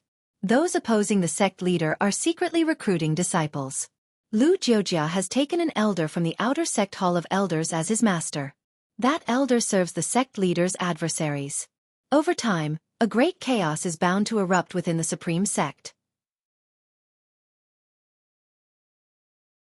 If the sect leader remains victorious, he will surely purge the rebellious disciples, and Lu Jiujia won't escape. I advised him before, but he didn't listen. He said the path of immortal cultivation requires striving rather than being mediocre. His choice isn't wrong. I'm just worried you'll be implicated by staying close to him. He probably thinks so too, which is why he hasn't returned to Mystic Valley." Guan fell silent after hearing this. He couldn't interfere with Lu Jiujia's choice because Lu Jiujia was right about the need to strive in immortal cultivation. He refrained from striving because he could seize lifespans, so he wasn't qualified to dictate how others should cultivate. Yilan started talking about other things, mostly about the outer sect. Internal strife in the Supreme Sect even involved the Ji family and Imperial family members, which Guan found intriguing. Until dawn, Guan finally saw Yilan off. They talked all night yet still felt energetic. Before she left, Guan reminded her not to forget practicing Gale Shadowless Leg. Yilan nodded, though her eyes carried a hint of resentment. After she left, Guan called the disciples for training. In the hot summer, 35-year-old Guan stood by the window, gazing at the sky, his brows furrowed. He was waiting for Guyu. Half a year had passed. Why hadn't he arrived? Guan eagerly anticipated his third Medicine Valley, having already prepared seeds in advance, just waiting for planting. Could something have happened? Guan worried. Last month, when he visited the outer sect, there was a noticeable tension, with many disciples dressed in black. They were reportedly part of the newly established Demon Extermination Hall by the new Great Elder of the outer sect. The Demon Extermination Hall was directly controlled by the Great Elder, with disciple cultivation levels starting at the 5th layer of the Foundation Establishment realm and receiving superior treatment over other halls. The Supreme Sect had 8 outer city gates, and the situation in the outer sect was this tense. One could imagine the atmosphere in the inner sect and the main city of the sect. Such strife would inevitably affect Guzong as well. Sigh. Such trouble. It's upsetting my planting. Guan suddenly felt the urge to punch those causing chaos. At that moment, he sensed something, and his sullen face broke into a smile. He was coming, he was coming. Guan detected Gu Ye's aura and tried to calm his emotions without going downstairs. After a while, Gu Yu landed in Mystic Valley. Guan! Gu Yu called out loudly, attracting the attention of the disciples in the valley. Guan opened the door and looked at Gu Yu, saying, "Brother Gu, come up and talk." Gu Yu put his compass into his storage bag and went upstairs. Once inside, Guan closed the door and poured tea for him. Gu Yu didn't sit down but started browsing the bookshelf, seemingly looking for something. "I haven't written the final volume of Investiture of the Gods yet," Guan said. Gu Yu, disappointed, walked to the table and sat down, taking out a stack of books and a token from his storage bag. "This is your Valley Master token. Your Medicine Valley is between the outer sect and the inner sect, less than 100 miles from the outer city. For someone in the Foundation Establishment realm like you, it's not a hassle to travel back and forth. These books are my father's life experiences written down.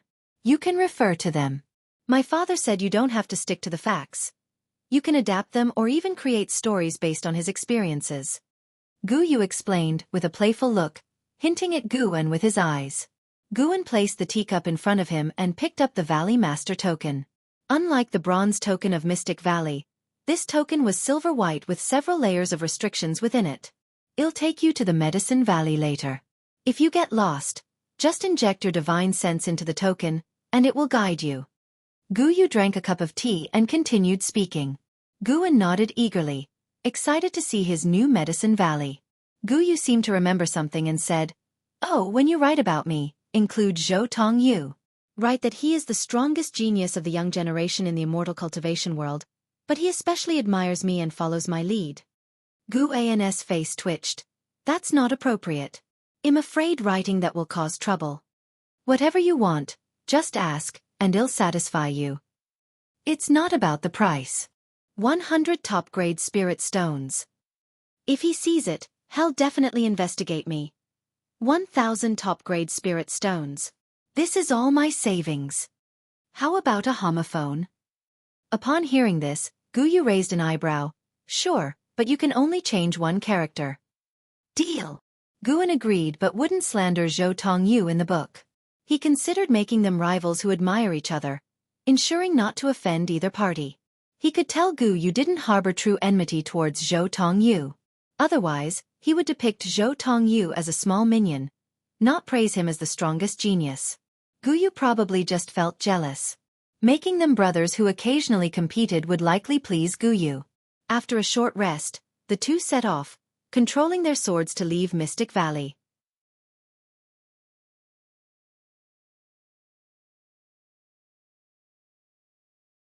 Chapter 53 So-Called Perception. Gu An's Fury. At sunset, the sun dipped in the west. Guan stood on the cliff, looking over the Medicine Valley ahead, a satisfied expression on his face. Ahead were several not-so-high mountains, with a vast valley between them, extending for a dozen miles in length and 2 or 3 miles in width. The edges of the Medicine Valley were lined with rows of trees, resembling a natural barrier, shielding the valley from wind and waves.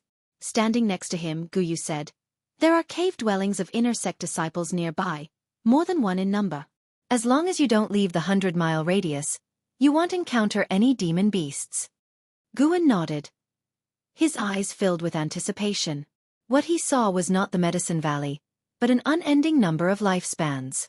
Gu Yu patted Guan on the shoulder and then flew away on his sword. Guan leaped towards the Medicine Valley, his limbs surrounded by visible wind waves, which was precisely the wind control skill. Looking back as he stepped on his flying sword, Gu Yu raised an eyebrow slightly, a trace of surprise in his eyes, but he did not turn back. After landing, Guan first walked to the entrance of the valley, where there stood a bare stele with no inscriptions. He used his finger as a sword, inscribing 4 characters with sword chi. Third Medicine Valley. The name was so simple because he planned to have many more Medicine Valleys in the future. Looking at his own handwriting, Guan was very pleased. To write books regularly, he had practiced writing a lot, and his handwriting now carried a sharpness and vigor. After admiring his writing for a while, Guan began to look for a place to build a pavilion. He intended to set up the teleportation array first. Dusk eventually passed, and night gradually fell. By the bonfire, Guan sat on a rock, flipping through a book in his hand. This was given by Ji Xiaoyu, containing instructions on how to set up the teleportation array she had provided. One had to admit, the development of immortal cultivation in this world was indeed strong. Reading this book felt like reading a manual, and it was even a simplified version. The teleportation array given by Ji Xiaoyu already had restrictions set up. He only needed to build it according to the sequence in the book. Guan planned to stay up all night to build the array platform. Once the teleportation array was successfully set up, he would lead a few disciples to come and plant seeds. Starting the teleportation array required spirit stones, and he was quite wealthy now. Not to mention the spirit stone income from the investiture of the gods, Gu Yu had just given him 1,000 top-grade spirit stones, enough for him to squander for a long time. After a night, Guan successfully set up the teleportation array platform and immediately flew away on his sword. Returning to Mystic Valley, he set up a teleportation array platform beside his pavilion. His activities attracted all the disciples to come and watch. Xiao Chuan asked what he was doing, and he did not hide it.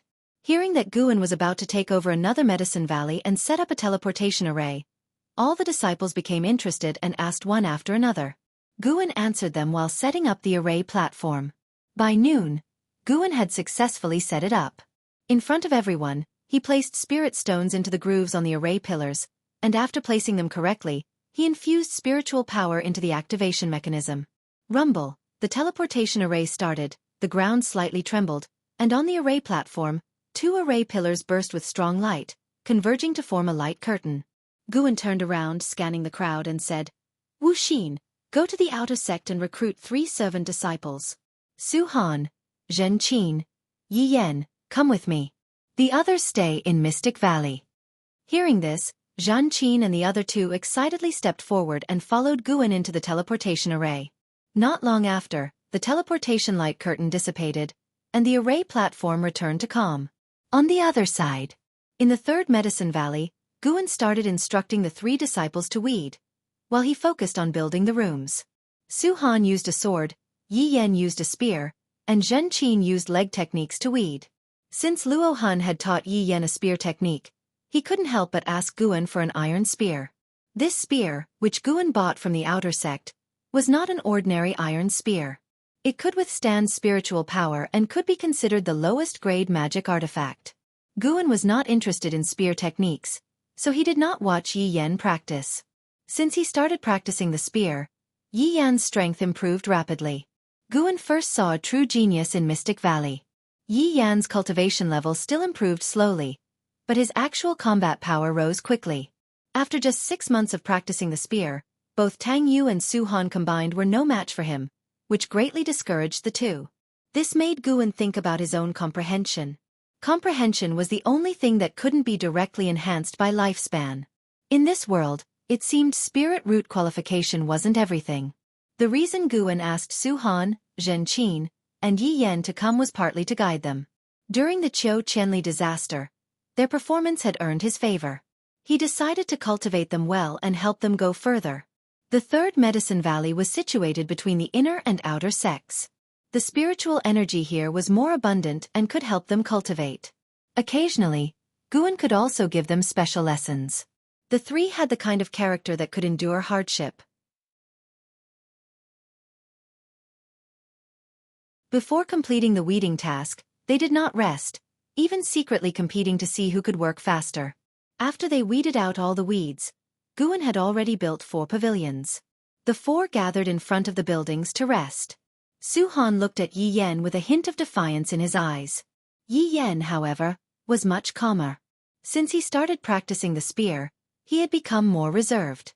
While wiping her sweat, Zhen Qin asked Guan, Master, this place is so big, just the 3 of us, is it enough? Of course, it's enough. Back then, I managed Mystic Valley alone, while your martial uncle Meng Lang and martial uncle Leah lazed around all day, Guan said with a light laugh. Looking back at those little conflicts from the past, he found them amusing, though unfortunately, old friends were no longer around. After listening, Zhen Qin asked more about Guan's past. Su Han and Yi Yan also listened intently, as they all respected Guan greatly. Yi Yan's spear technique wasn't taught by Guan, but he still felt indebted to his master. If not for his master, how would that mysterious cultivator have come to Mystic Valley and bestowed the spear technique upon him? After talking for an hour, they continued to work. 3 days later, the third Medicine Valley was already filled with medicinal herb seeds, though it still looked like barren land. After all, seeds needed time to sprout and grow. Guan led them back to Mystic Valley to pack their belongings and then had them move to the third Medicine Valley. The remaining servant disciples were very curious about this, and some wanted to go to the third Medicine Valley but were suppressed by Wu Xin. As the Valley Master of Mystic Valley, Wu Xin couldn't let people run away. Mystic Valley was his foundation. Thus, Guan's 3-sided Medicine Valley began to operate, and the idyllic farming life started from there. A month after the third Medicine Valley was seeded, with Zhen Qin and the other 2 guarding the valley, Guan only occasionally came to check.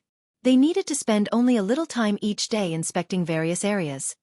The rest of the time was devoted to cultivation. As evening approached, the sky turned crimson. Zhen Qin walked out of the house, stretched lazily, looking radiant. Jiang Qiong's cultivation technique had greatly enhanced her cultivation level, far surpassing before, so her enthusiasm for cultivation had reached its peak. She turned her head and saw Yi Yan still practicing his spear on the hillside at the entrance of the valley. Not absorbing energy, just practicing the spear, of what use? Zhen Qin muttered to herself. She did not go to join the fun but instead went to check on each area during her break. They all were the fruits of her master's hard work. On the other side, Yi Yan practiced his spear under the sunset glow, sweat falling like rain. Even though his entire body ached, he did not stop. The spear technique he practiced was his only chance. He did not want to miss it, nor did he want to be a servant disciple for life. The spiritual energy is more abundant in the valley. Why not practice the spear inside? A voice came, startling Yi Yan, who turned his head to look. He saw a figure standing in the forest 10 feet away, the figure standing atop a tree, blue robes flowing in the wind, displaying an immortal's demeanor. When had he appeared? Yi Yan was secretly alarmed. He collected himself and looked towards the person, loudly asking, "Senior, what business do you have?" Guan had said that this was already inner sect territory. Any cultivator encountered must be addressed as senior, showing no disrespect. The man in blue wasn't particularly handsome, but his eyes were bright and penetrating, making it difficult to meet his gaze. "Just passing by, I saw you practicing your spear. This spear technique of yours is not simple. It includes an energy absorption and body tempering method, quite rare." Zhou Tongyu leapt from the tree and walked towards Yi Yan. Seeing him approach, Yi Yan became nervous, unsure of how to handle the situation with his master not in the valley. "You haven't answered me yet," Zhou Tongyu reminded, his tone calm, but the more he spoke this way, the greater pressure Yi Yan felt. Yi Yan gritted his teeth and answered, "Behind is my master's medicine valley. The seeds were sown just a month ago. I don't want my cultivation to affect the growth of the medicinal herbs." "Was this spear technique taught by your master?" "No, it was a friend of my master's." "To know such a friend, your master must not be simple. May I ask your master's name?"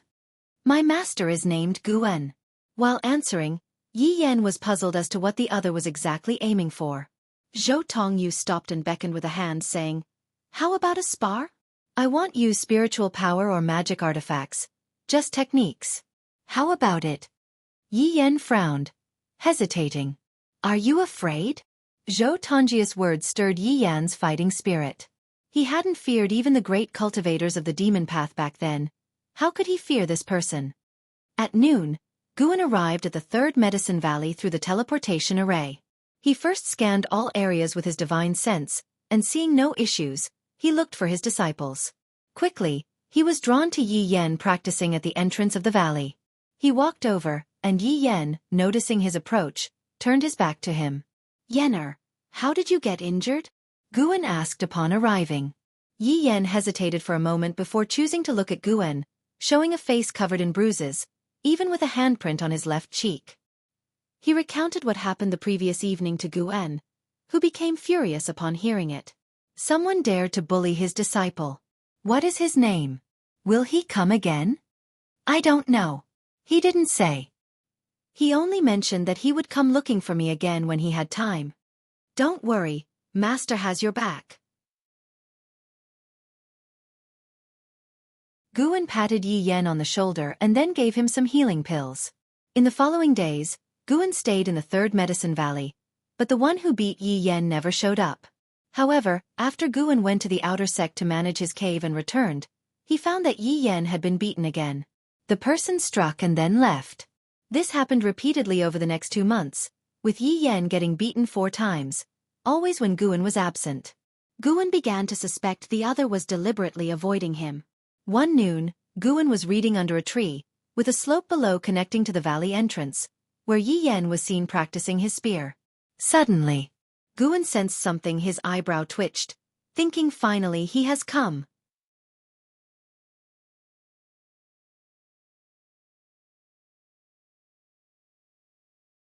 Chapter 54. Your sword is quick. Under Guan's watchful eyes, a figure flew swiftly and landed in front of Yi Yan. Seeing him, Yi Yan instantly became nervous and even took 2 steps back. Zhou Tongyu, Core Formation Realm 9 Layers 62/900/3100. It turned out to be him. Guan didn't expect to encounter Zhou Tongyu, who had recently made a name for himself in the Supreme Sect.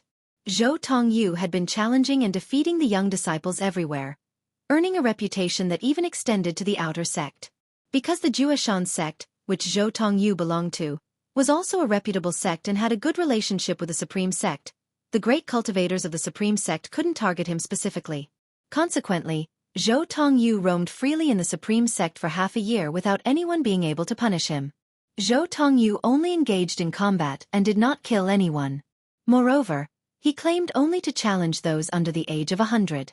The many cultivators of the Supreme Sect could only watch and feel secretly angry.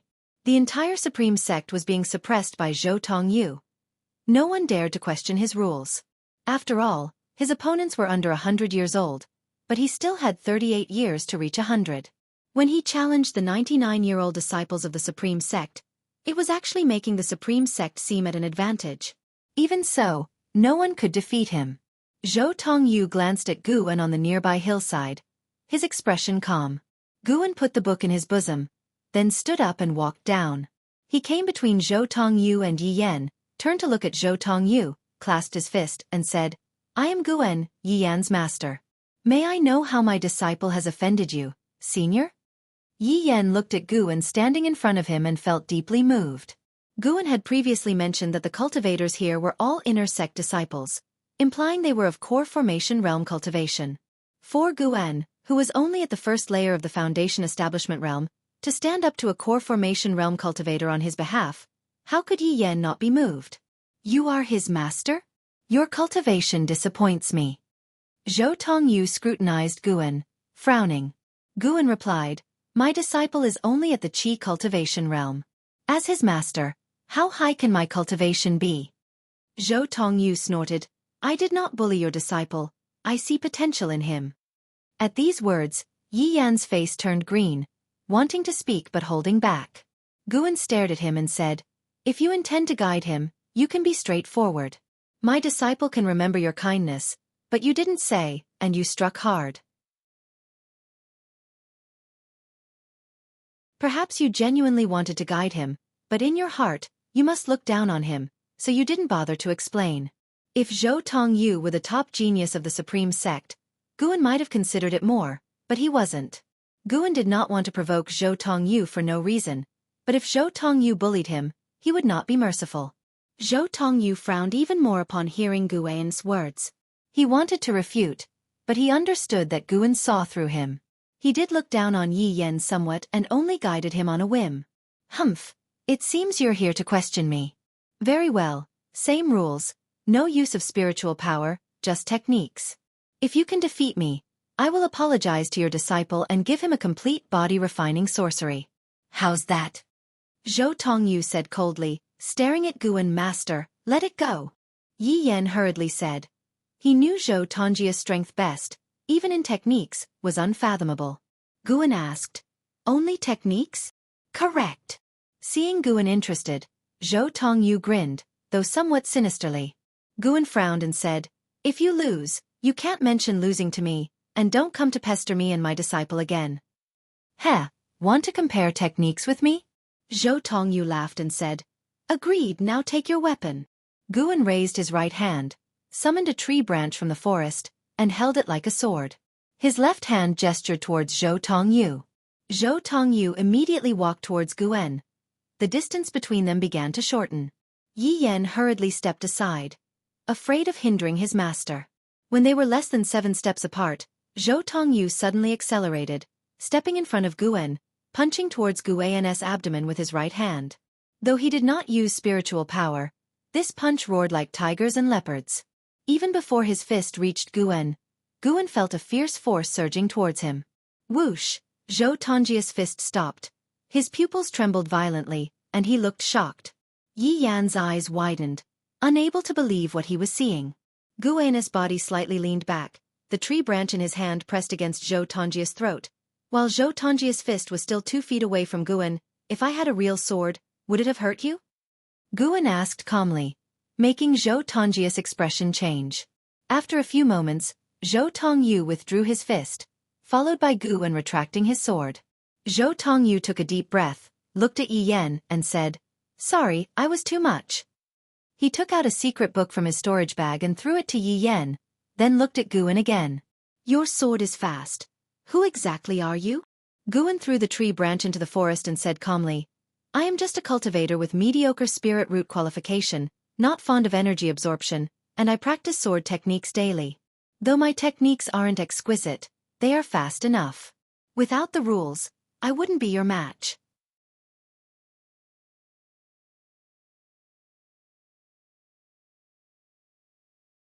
Zhou Tongjia's pupils dilated, thinking it was fast. No, his strength is tremendous. Zhou Tongyu dodged sideways, followed by thrusting his spear forward as he saw Guan following the flying sword. In a flash, Guan tilted his head, grabbed the spear shaft with his left hand, pulled it back, and with his right hand, made a sword gesture, pointing at Zhou Tongyu. Everything happened so fast that Yi Yan couldn't keep up with his eyes. When they stopped, Guan's fingers were already at Zhou Tongjia's Adam's apple. Zhou Tongyu still held his spear, but his body had stiffened. How are you so fast? Are you really at the first layer of the Foundation establishment realm? Zhou Tongyu asked through gritted teeth, sweating. Guan replied, if spiritual power was used, you'd be faster. Your rules gave me an advantage. I'm no match for you. Why insist on beating me with such rules? We common cultivators have our pride too. He let go of his hands, Zhou Tongjia's face turned red, and he gritted his teeth. I meant no insult to your pride. Farewell. He left hurriedly. Zhan Qin and Su Han arrived. Guan ignored them, picked up the flying sword, and walked into the valley. To the three disciples, his back radiated the aura of a master. A month later, Zhou Tongyu returned, this time bringing more medicinal herb seeds, and Guan reluctantly accepted. This time, Guan defeated him in 3 moves, frustrating Zhou Tongyu but leaving a glimmer of hope. Zhou Tongjia's generosity made Guan reluctant to drive him away. Time flew. Year-end approached. Winter snow covered Tianya Valley. Guan patrolled the Medicine Valley with 3 monkey demons. After checking, he walked towards the loft, glancing at his lifespan. Although busy with planting this year, his lifespan grew steadily. With the outer sect disciples' chambers and Mystic Valley, he gained considerable lifespan. In a few years, when Tianya Valley and the 3rd Medicine Valley yielded harvests, his lifespan would soar.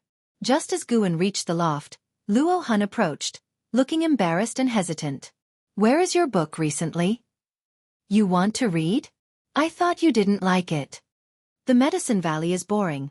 One needs something to relax the Daoist heart. All right, next time I'll bring the latest volume of Investiture of the Gods. Cough, cough, a few volumes of Green Hero Travelogue would be nice too.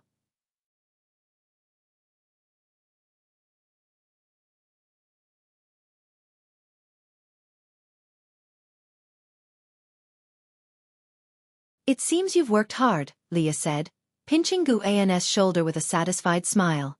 Guan naturally freed himself from his grasp and smiled. You're finally back. Was everything smooth? Leah shook his head and said, not smooth, but it was a blessing in disguise. Let's go inside and talk. Guan nodded and led him upstairs. An hour later. In the loft, Guan and Leah sat facing each other, drinking wine, and listening to Leah's experiences over the years made Guan feel deeply moved. It feels like it could be written into a book, Guan commented. Leah laughed. Indeed, although I escaped death many times, it made me who I am today. Over the years, Leah had traveled south in search of the legacy of a divinity transformation cultivator, competing with various geniuses. After barely making it through, the divinity transformation cultivator tried to possess him, but fortunately, he survived. Although he didn't say how he avoided the possession, Guan assumed it was related to the soul within him. After escaping the divinity transformation calamity, Leah acquired a sword intent in the cave of that cultivator. He spent 3 years refining it, transforming his entire sword intent. Afterwards, when returning from Jizhou in the south, he encountered more obstacles, such as saving a woman oppressed by a local prominent family. Unfortunately, after he left, he heard that she and her family were forced to death. This tragic incident spread widely among the people, so he returned and slaughtered that family, sparking much debate in that region. The local authorities chased Leah for a few days before giving up, even withdrawing the bounty on him. When Leah spoke of this experience, his tone wasn't very sad, just a bit cold. Guan poured Leah another drink, and Leah suddenly asked, Junior brother Gu, why do you think we cultivate immortality? Is it just to pursue the illusory longevity? Throughout history, Has there ever been someone who truly attained immortality? Hearing this, Guan poured himself a drink and said, I don't know what immortal cultivators should ultimately pursue. I only know that while living, you should feel at ease. Whatever makes you feel at ease, do it. I plant flowers and herbs every day. To many, it seems like wasting the years of cultivation, but I find it interesting. The medicinal herbs I plant can help the sect, and isn't that somewhat meaningful? He didn't find Leah hypocritical. After experiencing certain things, one would naturally feel confused. After hearing this, Leah held his cup, lost in thought. He thought for an hour. Guan didn't disturb him, instead pulling out the Green Hero Travelogue to read. After finishing his thoughts, Li Ya's eyes became bright. He looked at Guan and said, Great truths are never found in temples, junior brother Gu. Thank you, I think I know what to do now.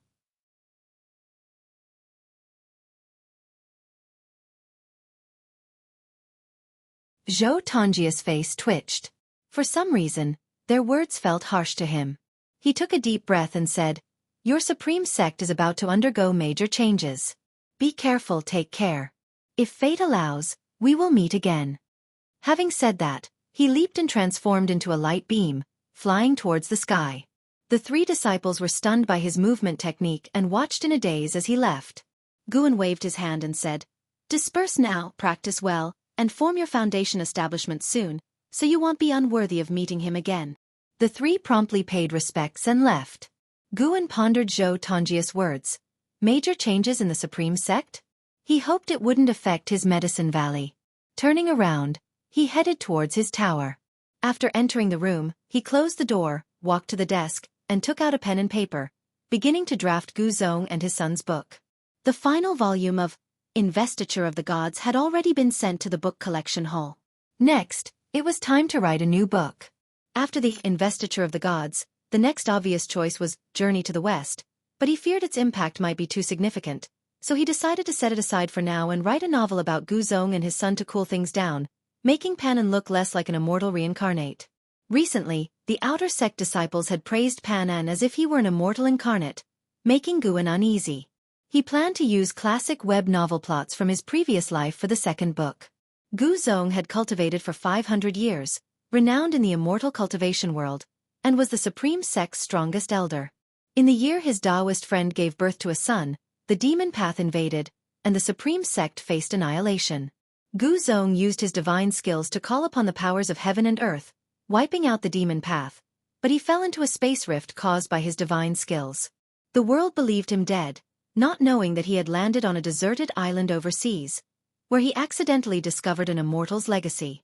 20 years later, Gu Zong returned to find his son, Gu Yu, demoted to a servant disciple because someone had taken his heavenly spirit root. Zhou Tongyu was the same age as Gu Yu, and the two had been close since childhood. Even after Gu Ye's demotion, Zhou Tongyu looked forward to his rise. Over the subsequent centuries of enmity, they became the pillars of the Supreme Sect, protecting the peace of the immortal cultivation world.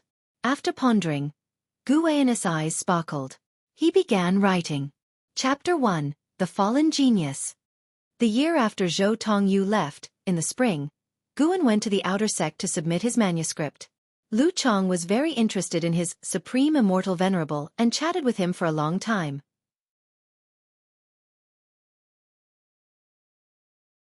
Upon leaving the book collection hall, Guan overheard disciples discussing that the sect leader, LV Baitian, had suffered a deviation during cultivation and had fallen, with Elder Chu Tianchi taking over as sect leader.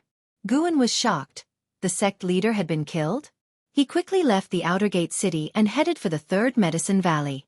Upon entering the valley, he saw Gu Yu waiting, with an elderly man with a hunched back standing behind him. The old man was thin with white hair, wearing tattered clothes, and was scanning all the gardens. Seeing Guan flying in on his sword, Gu Yu smiled and stood up, saying, You finally returned. This is an old relative of my father. You can call him Elder Tian.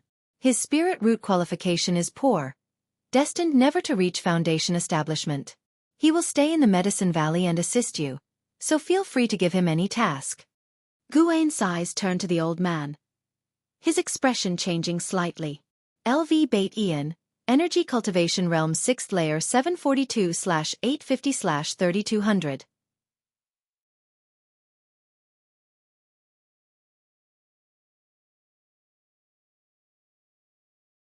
Chapter 56 Heavenly Destiny returns to G.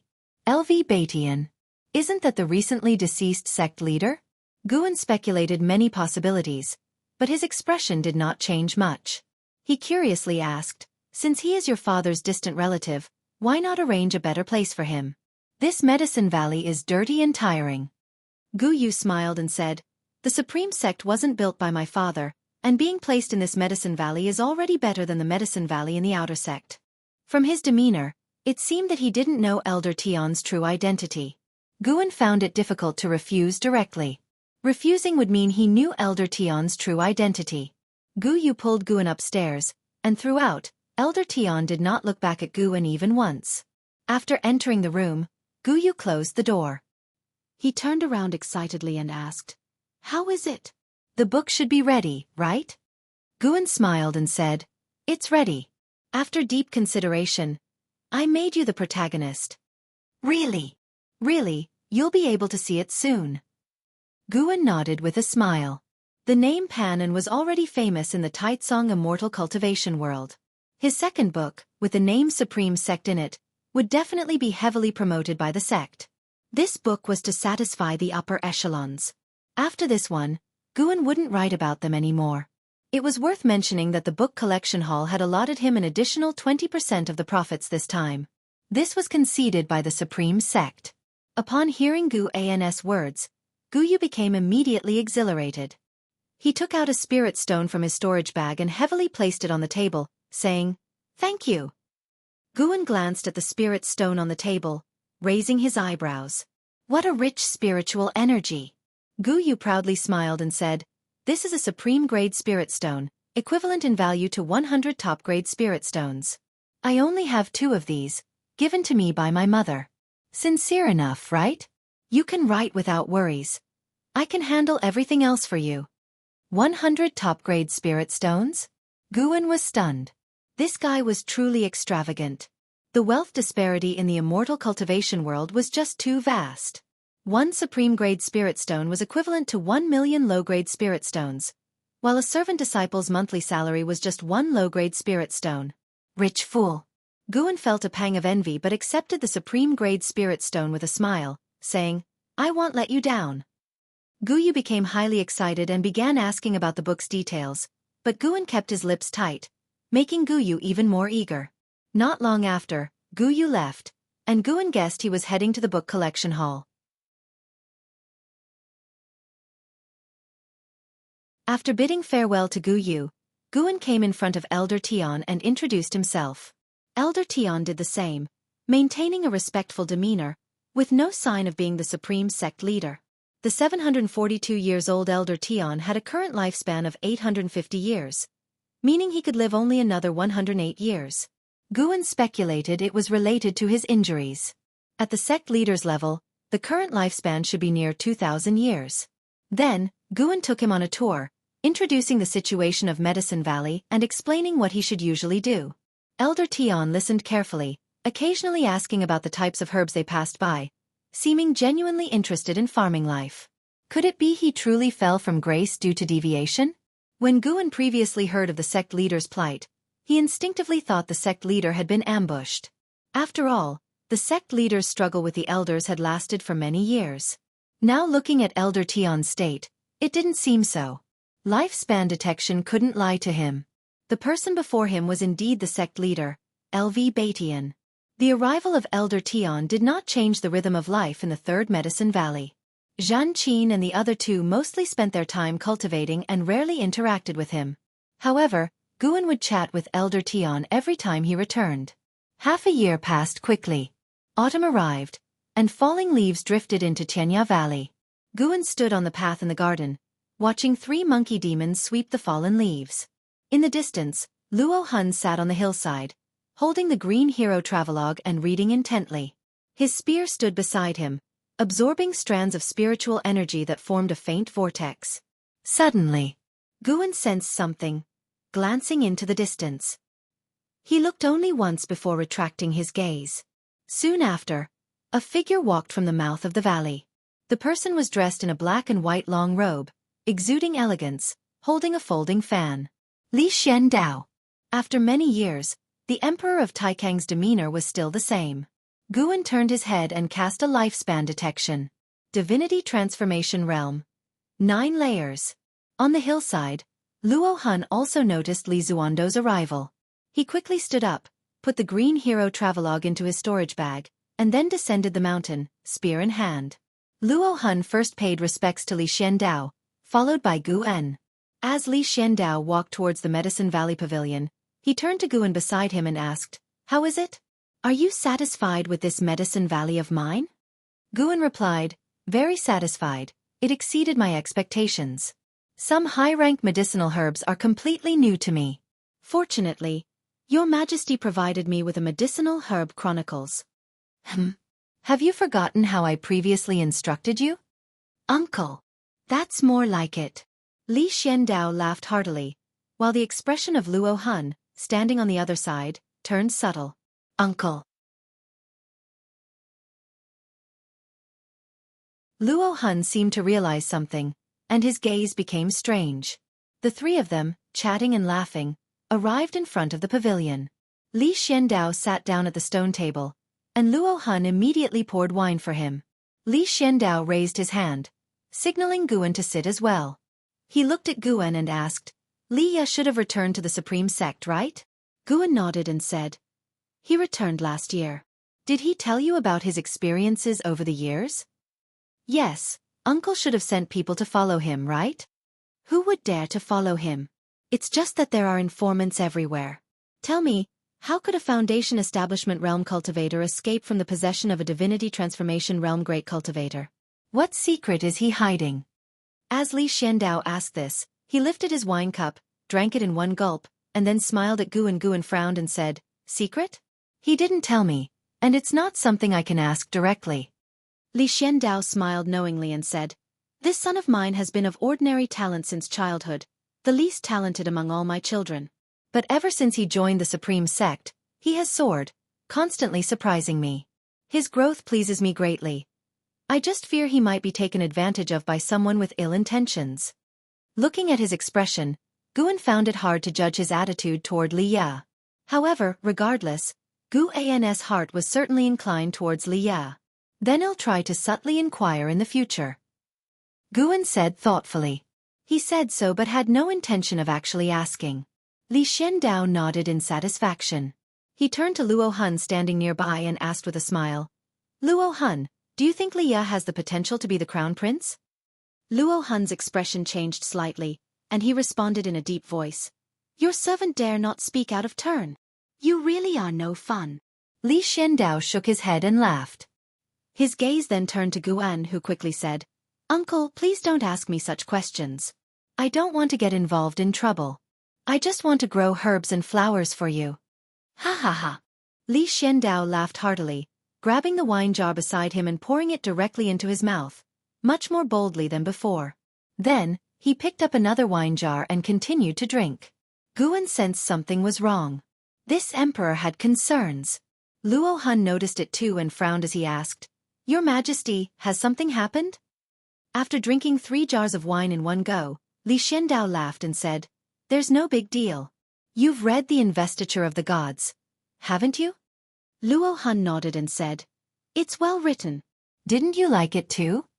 "I do like it, but recently, some use the Investiture of the Gods to criticize me, saying I am King Zhou, and the Li family's rule has lasted for 500 years, so it's time for a change. Heavenly destiny belongs to the Ji family."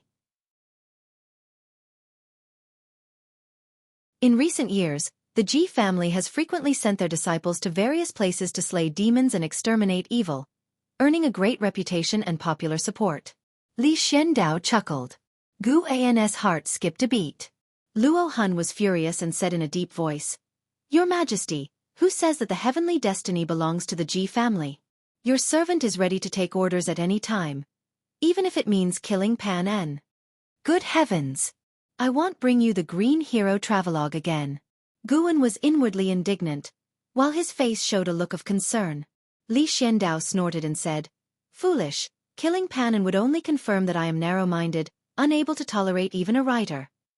Hearing this, Guan was very satisfied with Li Xiandao. This is a wise ruler. "Your Majesty, Don't worry. I'll write Journey to the West next, and the Emperor in it will have the surname Li. Although Journey to the West has a critical element, it targets the Jade Emperor. The portrayal of Li Shimin in the book is still quite good. Though there is no heavenly court in this world, there is an immortal cultivation world. Criticizing the immortal cultivation world also fits well with the current cultivator's expectations of Pan En, as long as he doesn't directly name the supreme sect. As Guan was contemplating, Luo Hun remained furious. The prefects of various states all have backgrounds and are increasingly slipping out of the court's control. Now there is widespread public discontent. Criticizing me through the investiture of the gods is likely just their first step.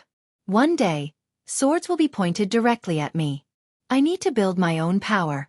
The Tianya Valley plays a crucial role. Don't let me down. Li Xiandao said with a smile. He stood and walked towards the garden, with Gu En and Luo Hun hurriedly following. It was 3 full days before Li Xiandao finally left. During these 3 days, Li Xiandao often hinted at his expectations for Li Ya to Gu En. The more he did so, the more Gu En felt it wasn't that simple. Still, he just let his words go in one ear and out the other, avoiding getting involved in their father-son matters. After Li Xiandao left, Gu En also decided to leave. Before departing, Luo Hun instructed him to stop bringing investiture of the gods and only bring the Green Hero travelogue. In response, Gu En chuckled. Seasons changed, and another 3 years passed.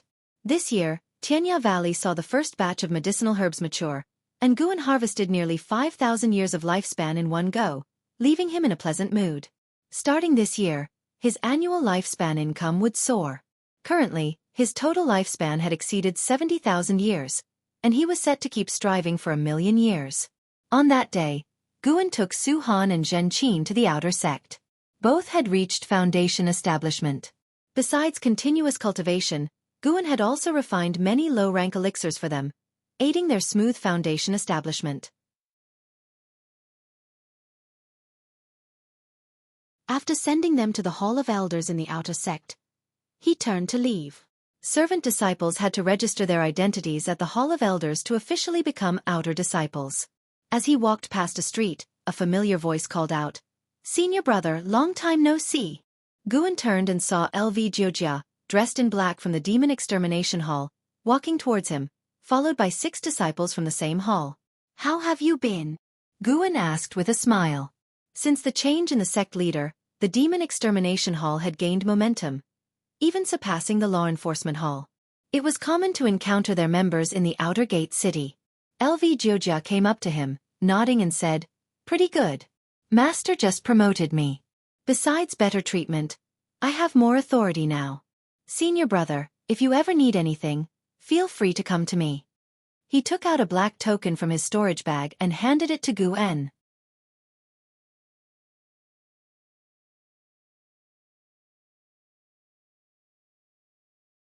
Chapter 57 Immortal Venerable's Grace, Daotian Sect Holy Daughter. Gu En held the token of the Demon Extermination Hall and did not refuse. He looked at Lu Jiujia and smiled with relief. "Not bad. You've now become the person you wanted to be back then." Hearing this, Lu Jiujia felt even more delighted. He smiled and said, "The past few years were indeed like walking on thin ice. I didn't dare to contact you, fearing I might implicate you. Now that the storm has passed, we can keep in touch more often." After a few words of small talk, Lu Jiujia hurriedly left with his entourage, saying that he had to catch a demon path spy. Gu En watched his departing figure, feeling slightly conflicted. The reputation of the Demon Extermination Hall was not good. It was both the most powerful hall within the outer sect and the most hated. It was said that if you offended someone from the Demon Extermination Hall, as long as they labeled you a demon path spy, you were as good as dead. Gu En clearly felt the disdainful and hateful glances toward him from the people around. He stopped thinking about it and turned to leave. An hour later, he arrived at the 3rd Medicine Valley. As soon as he reached the entrance, he saw Elder Tian standing in front of the stele, stroking his beard, lost in thought. Over the years, Gu En had become familiar with Elder Tian, who behaved like a servant disciple. Zhen Qin, Su Han, and Yi Yan had not noticed anything unusual about him, and Gu En treated him as a servant disciple too. "Elder Tian, why are you standing here?" Gu En greeted as he walked toward him. Elder Tian looked at Guan with a kind smile. His eyelids were almost closed, giving the impression that he was 1 foot in the grave. Valley Master, I was pondering why this valley is called the Third Medicine Valley. Could it be that you have 2 other medicine valleys? Elder Tian asked with a smile. Guan walked up to the stele and chuckled. Not at all. Besides this valley, I only have 1 other medicine valley.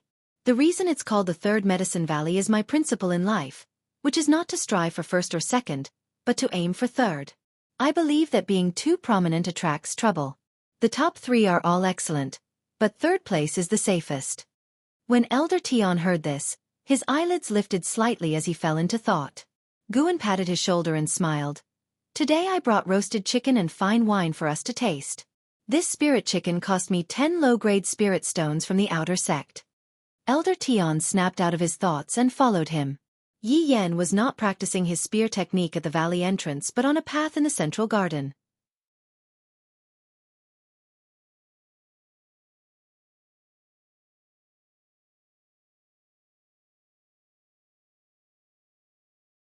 Guan stepped off the array platform and saw Elder Tian squatting in the garden, admiring a 4th-grade medicinal herb. The old man often dazed off, something Guan had gotten used to. He entered the pavilion and took out the Ziwei Array Chronicles. For the past year, he had been secretly studying the Ziwei Array Chronicles and gained considerable insights. Hours later, Guan sensed something, immediately placing the Ziwei Array Chronicles back into his storage bag, then waited in the house. Guan! Guan! Come out quickly! Guan heard Gu Yes call, his voice growing louder as he descended. The rascal started shouting as soon as he landed. He stood up and walked out of the pavilion, standing on the 2nd-floor balcony, and saw Gu Zong and Gu Yu flying in on a golden wheel at lightning speed. After landing, Gu Zong stored the magic artifact in his sleeve, and Gu Yu stepped forward excitedly. Guan, you're... Ahem! Gu Zong cleared his throat, and Gu Yu realized something, promptly closing his mouth. Guan stood upstairs, smiling. Come up and talk. Gu Yu nodded and quickly went upstairs while Gu Zong turned back and waved to Elder Tian. The 4 gathered in the 2nd-floor room, and Gu Zong raised his hand, casting a spell, forming 2 restrictions at the windowsill. Gu Yu pulled Guan to sit down, saying excitedly, The Supreme Immortal Venerable is a complete success. The entire Immortal Cultivation world is watching, and even the surrounding dynasties and sects are buying this book from the Supreme Sect.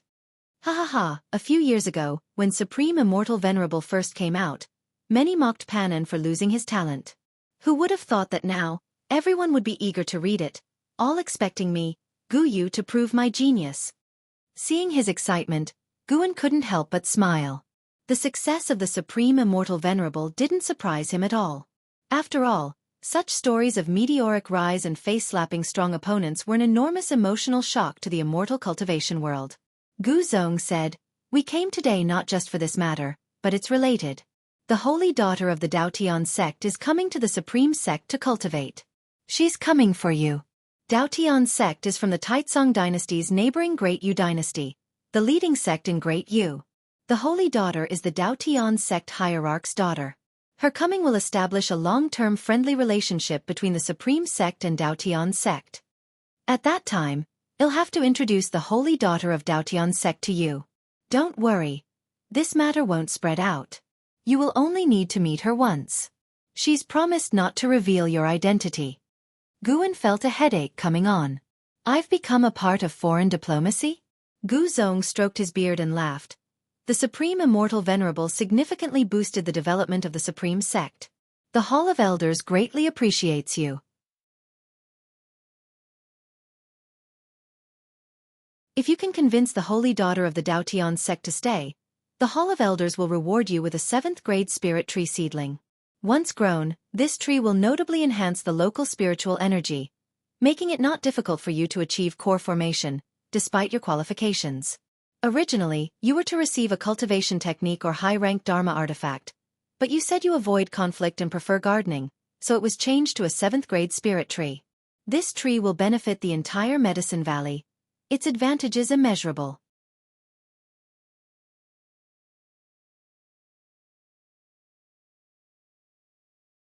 Chapter 58.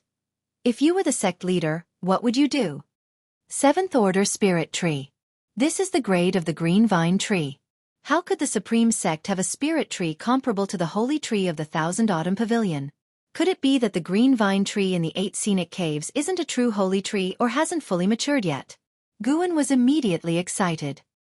He couldn't refuse such a treasure. Leaving the holy maiden, how difficult could it be? Doesn't she like to read? Write her an epilogue of the investiture of the gods.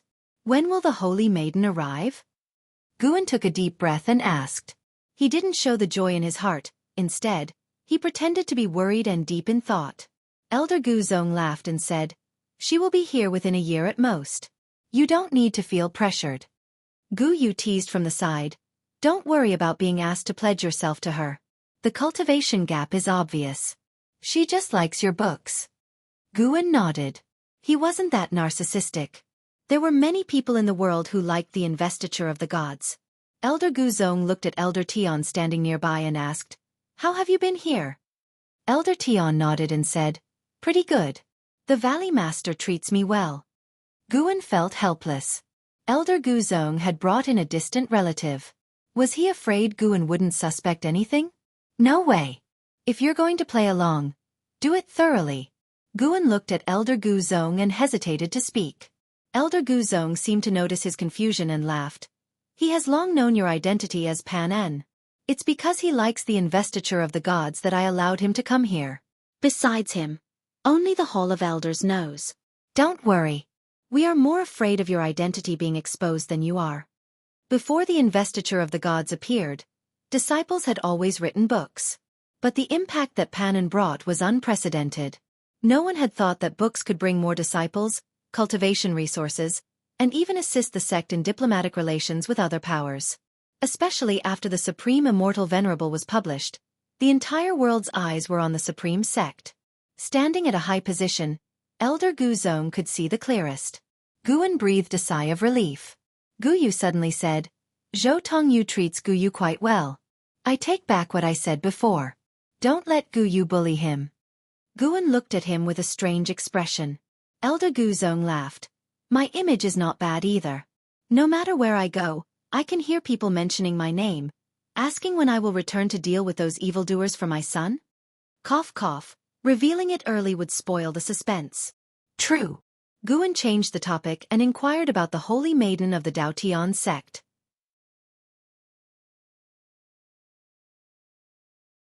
He had to gather as much information as possible to better face the holy maiden. Elder Guzong began to introduce the holy maiden. Shen Zhen, with 3 spirit roots, is the youngest daughter of the sect hierarch of the Daotian sect. Her talent isn't top-notch, but her understanding of musical spells is exceptionally high, and she loves the arts like playing musical instruments, chess, calligraphy, and painting. Just based on the introduction, Guan felt that Shen Zhen's personality wasn't strong. If she liked the arts, she should have a good temperament. Late at night, in the 8 scenic caves, under the green vine tree, Guan was practicing swordsmanship, specifically the wood spirit sword technique. The wood spirit sword technique was a sword technique that Zuolin had taught Guan to test his depth. Although it wasn't rare, it could be bought in the outer gate city.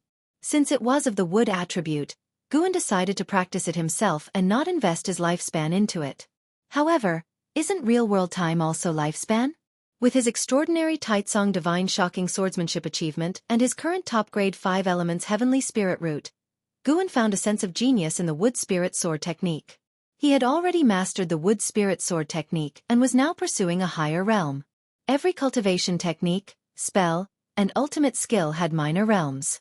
According to his summary, from low to high, they were Novice Initial Insight, Basic Mastery, Slight Achievement, Thorough Comprehension, Mastery, Peak Perfection, and Returning to Simplicity.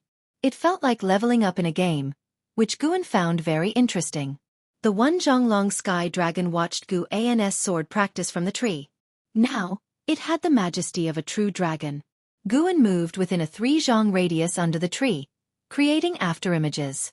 It seemed like nearly 10 of him were practicing swordsmanship. The heavenly resident's sword in his hand was extremely sharp, and strength energy radiated. This energy dissipated once it reached 2 zhong away, not harming the surrounding flora. After practicing for an ancient hour, Guan finally stopped. Clang! the heavenly residence sword returned to its sheath, emitting a clear sound like a dragon's hum. He put the heavenly residence sword into his storage bag, then stretched lazily. The sky dragon descended from the sky and spoke in a childish voice. "Master, you're amazing. Can you teach me?" Guan looked at it and jokingly asked, "Can your dragon claws hold a sword?" "Using my claws as swords, can't I?" The sky dragon blinked its eyes and asked. Guan was stunned for a moment. There's something there. He immediately took out the wood spirit sword technique manual he had drawn from his storage bag and tossed it to the sky dragon, saying, "Then practice by yourself. If you don't understand something when I return, you can ask me." The sky dragon grabbed the manual with its claws and quickly said, "Don't forget to bring me roasted chicken." Guan nodded with a smile and then turned to leave. The sky dragon landed, placed the manual on the ground, and started flipping through it with its claws. After leaving the 8 scenic caves, Guan walked into the mountain forest. Under the night sky, the forest was covered in snow, but he didn't leave any footprints. Early the next morning, after accompanying the disciples in their exercises, Guan was about to head to the third medicine valley when Yilan arrived. Since his junior sister had come, Guan naturally had to accompany her. The two went into the pavilion to chat. Guan first asked about her recent situation. Even if she was busy, she would visit Guan every year. It was impossible for Guan not to be moved by this. Starting from last year, disciples from the outer sect have often gone missing. Our law enforcement hall has investigated but couldn't find the real culprit. However, the Demon Extermination Hall always finds demon path spies who confess to the crimes. Yilan sighed. After the sect leader changed, she and Lu Jiujia no longer contacted each other. Mainly, the two halls didn't get along, being like water and fire. Guan laughed and said, "Then let the Demon Extermination Hall catch them. It will give you more time to cultivate." Yilan shook her head and said, "It's not that simple. The hall master of the Demon Extermination Hall wants to merge with the Law Enforcement Hall, and the Outer Sect's Great Elder seems to have the same intention. If our hall doesn't perform, we will eventually be disbanded. It doesn't matter. If you get disbanded, come back. The elixirs I can provide are no less than the Law Enforcement Hall's benefits." "That's not acceptable. If you give them to me, what will you do?" Yilan directly refused with a serious expression. Seeing this, Guan didn't say more and changed the topic to other matters. Since Yilan wanted to stay a few more days, Guan decided to stay in the Mystic Valley until after the Spring Festival. After the Spring Festival, the winter snow completely melted. Guan first went to Tianya Valley to harvest thousands of years of lifespan, then replanted. After spending 2 days there, he went to the third Medicine Valley. The Mystic Valley was crowded, and Tianya Valley had 3 monkey demons, so it wasn't lonely. But the third Medicine Valley was different. Every time Guan came, it was deathly silent. Yi Yan and Elder Tian both enjoyed this quietness, not disturbing each other. Guan walked into a garden area and began harvesting mature medicinal herbs. Elder Tian came over and curiously asked, "Why do you always pick the herbs yourself?" Guan replied, "I have to do some work. And when I personally pick and package them, it gives me a sense of contributing to the sect." Upon hearing this, Elder Tian laughed. "You are indeed contributing, not just self-satisfying. I hope the higher-ups think the same." Guan laughed lightly as he harvested. Elder Tian suddenly asked, "If you were made sect leader, what would you do?" Guan's heart skipped a beat, but his actions didn't falter. He said annoyed, "Stop thinking about it. You're not the sect leader, and you can't pass it to me. Besides, I can only manage the Medicine Valley, not the millions of disciples in the Supreme Sect. With my current cultivation level, who would respect me as the sect leader?" He didn't want to be the sect leader. He wanted to cultivate in peace, not face pressure. If he became the sect leader, he couldn't escape if he encountered an invincible enemy. Guan wasn't loyal enough to lay down his life for the Supreme Sect. Elder Tian chuckled and stopped pressing the issue. After Guan finished harvesting, they both walked towards the pavilion. "I actually know an incredible cultivation technique. Do you want to learn it?" "Even Elder Guzong doesn't know about it," Elder Tian suddenly asked. "I don't want to learn. Isn't writing books better?" You know I don't cultivate much, relying on elixirs to progress. You're still young, why are you? You don't understand. This is called enjoying life. I like to go with the flow. Of course, that's just me. Everyone has different pursuits. Guan said casually. Why was this old fellow talking so much today? Trying to ruin my Daoist heart? Elder Tian wanted to continue, but suddenly there was a sound from the sky. The two turned to look and saw Elder Guzong flying over on a magic artifact, with a woman in black standing behind him, her face covered by a veil, revealing only her bright enchanting eyes. The holy maiden of the Daotian sect had arrived? Guan asked Elder Tian to take the herbs inside while he went to greet Elder Guzong and the woman. He cast a lifespan detection. Shenzhen, Core Formation Realm 2nd Layer 78/660/1050. After landing, Elder Guzong laughed and said, Guan, this is the holy maiden of the Daotian sect, Shenzhen. You must entertain her well. He turned to face Shenzhen. She raised her hand to salute him. He nodded and quickly left on his golden wheel. Shenzhen looked at Guan with her bright eyes, carefully examining him. Just by her eyes, one could imagine she was a rare beauty. Guan raised his hand in greeting and said, I am Guan. Greetings, Miss Shen. Shenzhen nodded slightly and curiously asked, Which do you prefer, Investiture of the Gods or Supreme Immortal Venerable? Testing me right from the start? Guan's expression remained unchanged. I like both. People can't just like one book. Different moods lead to wanting to read different books. Don't you agree?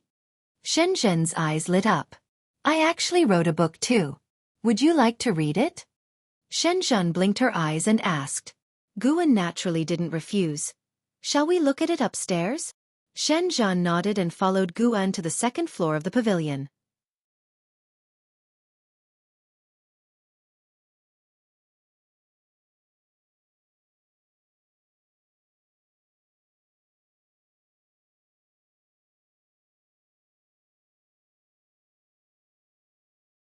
You are different, from Investiture of the Gods to Supreme Immortal Venerable. Your styles are so varied that I am very curious about you. Guan felt a little regretful upon hearing this. Who exactly was Green Hero? This was his greatest curiosity within the Supreme Sect. After writing Supreme Immortal Venerable, will you continue to write about Daoist tradition conflicts similar to Investiture of the Gods? Shenzhen asked, looking at Guan. Guan gave an ambiguous answer. Probably. What about you, Ms. Shen? Will you be staying in the Supreme Sect? Shenzhen smiled and said, Is the Supreme Sect giving you pressure? Actually, we just need a nominal alliance. The Daotian sect also needs to ally with the Supreme Sect to deter other sects within the Great Yu dynasty, and to face the great demon Catastrophe together. Guan raised an eyebrow and asked, What is this great demon Catastrophe? On this continent, there are 9 adjacent dynasties, including Taitsong and Great Yu. The 9 dynasties have expelled powerful demons, turning the regions outside the 9 dynasties into places overrun by demons. Now, the demons outside have become powerful enough to threaten the 9 dynasties. Even though various immortal cultivation sects often send disciples to exterminate demons, the vast regions outside always have some exceptionally talented demons that grow. Within 100 years, the 9 dynasties will face a demonic catastrophe not seen in thousands of years, during which dynasties will inevitably fall. As Shenzhen spoke of this, her eyes were full of gravity. Guan felt a sense of pressure assailing him upon hearing this. He had already imagined the scene of mountains and rivers shattering, the Supreme Sect struggling to hold the front lines, and forcibly conscripting servant disciples to the battlefield. No way! Within 100 years, he had to extend his lifespan to 1,000,000 years and unlock the next function to rapidly boost his cultivation level. Guan thought to himself, and then asked, If that's the case, why don't you focus on cultivation instead of writing books? Shenzhen was not as talented as Ji Xiaoyu or Zhou Tongyu, nor even Li Ya, but her aptitude was not bad, and she had the backing of the Daotian sect. As long as she was willing to cultivate, she surely could advance further. Upon hearing this, Shenzhen chuckled and said, Everyone has their own destiny. Cultivation is not my destiny. I prefer reading and writing. What if someday I gain enlightenment from books? Who says you must absorb nature's spiritual energy to gain enlightenment? Throughout all the books I've read, it seems no energy absorption cultivator has lived until the present. Guan couldn't help but look at her differently, She really dared to think big. After chatting for a while, Shenzhen prepared to leave and Guan stood up to see her off. When they got downstairs, she summoned a flying sword, leaped onto it, and left a parting remark as she flew towards the horizon. Young Master Gu, I will set my cave residence nearby. Let's communicate more in the future. Watching her departing figure, a smile spread across Gu An's face. He was not happy that Shenzhen was going to live nearby, but rather that the 7th grade spirit tree had been secured. The Supreme Sect acted quickly, and within 3 days of Shenzhen's departure, the sapling of the 7th grade spirit tree arrived, personally delivered by Gu Zong. After Gu Zong left, Guan carried the sapling of the 7th grade spirit tree to the central area of the compound. Though called a sapling, the tree was already 3 meters tall. Guan planted it on the grass connecting the 4 segments of the park, with Elder Tian and Yi Yan watching from behind. After planting it, Guan looked at the tree with a beaming smile on his face. Mystic Pure Tree, 7th grade 48/8999/65,000. A limited lifespan of 65,000 years, beyond compare for mortals. Elder Tian chuckled and said, "The mystic pure tree is extraordinary. Though it doesn't bear fruit, cultivating beneath it can calm the mind and refresh the spirit." Gu An's smile grew even brighter upon hearing this. He said, "Elder Tian, you must take good care of the mystic pure tree and ensure no harm comes to it. Don't worry, since it's rooted, its life force is stronger than my old bones." Hearing Elder Tian's words, Guan shook his head and laughed. This old man had a bit of humor in himself. Then, Guan turned and left. Elder Tian and Yi Yan stayed by the tree, chatting leisurely and did not follow him. Guan made his way to the edge of the Medicine Valley near the mountain wall. In this grassy area, a tree had been planted, though it showed no signs of growth yet. It was the root of the 6th grade human-faced tree that Yi Lan had previously given him. This tree root had been buried for several years, still in a state of revival with its age at 0. Guan had tried to help it with his own wood attribute spiritual power, but it was like a bottomless pit, absorbing his spiritual power without any noticeable effect. He squatted in front of the root of the human-faced tree, which had only a wooden tip protruding from the soil. After watching it for a while, Guan suddenly felt a faint flow of spiritual energy from the ground towards the human-faced tree. Tracing the source, it came from the mystic pure tree. Could the mystic pure tree help the human-faced tree revive? Guan was delighted by this thought but also a bit worried that the human-faced tree might drain the mystic pure tree. After all, this thing came from the Thousand Autumn Pavilion, a name with somewhat ominous connotations. If the human-faced tree turned out to be an evil entity upon growing, Guan would uproot it. He couldn't allow it to destroy the 3rd Medicine Valley.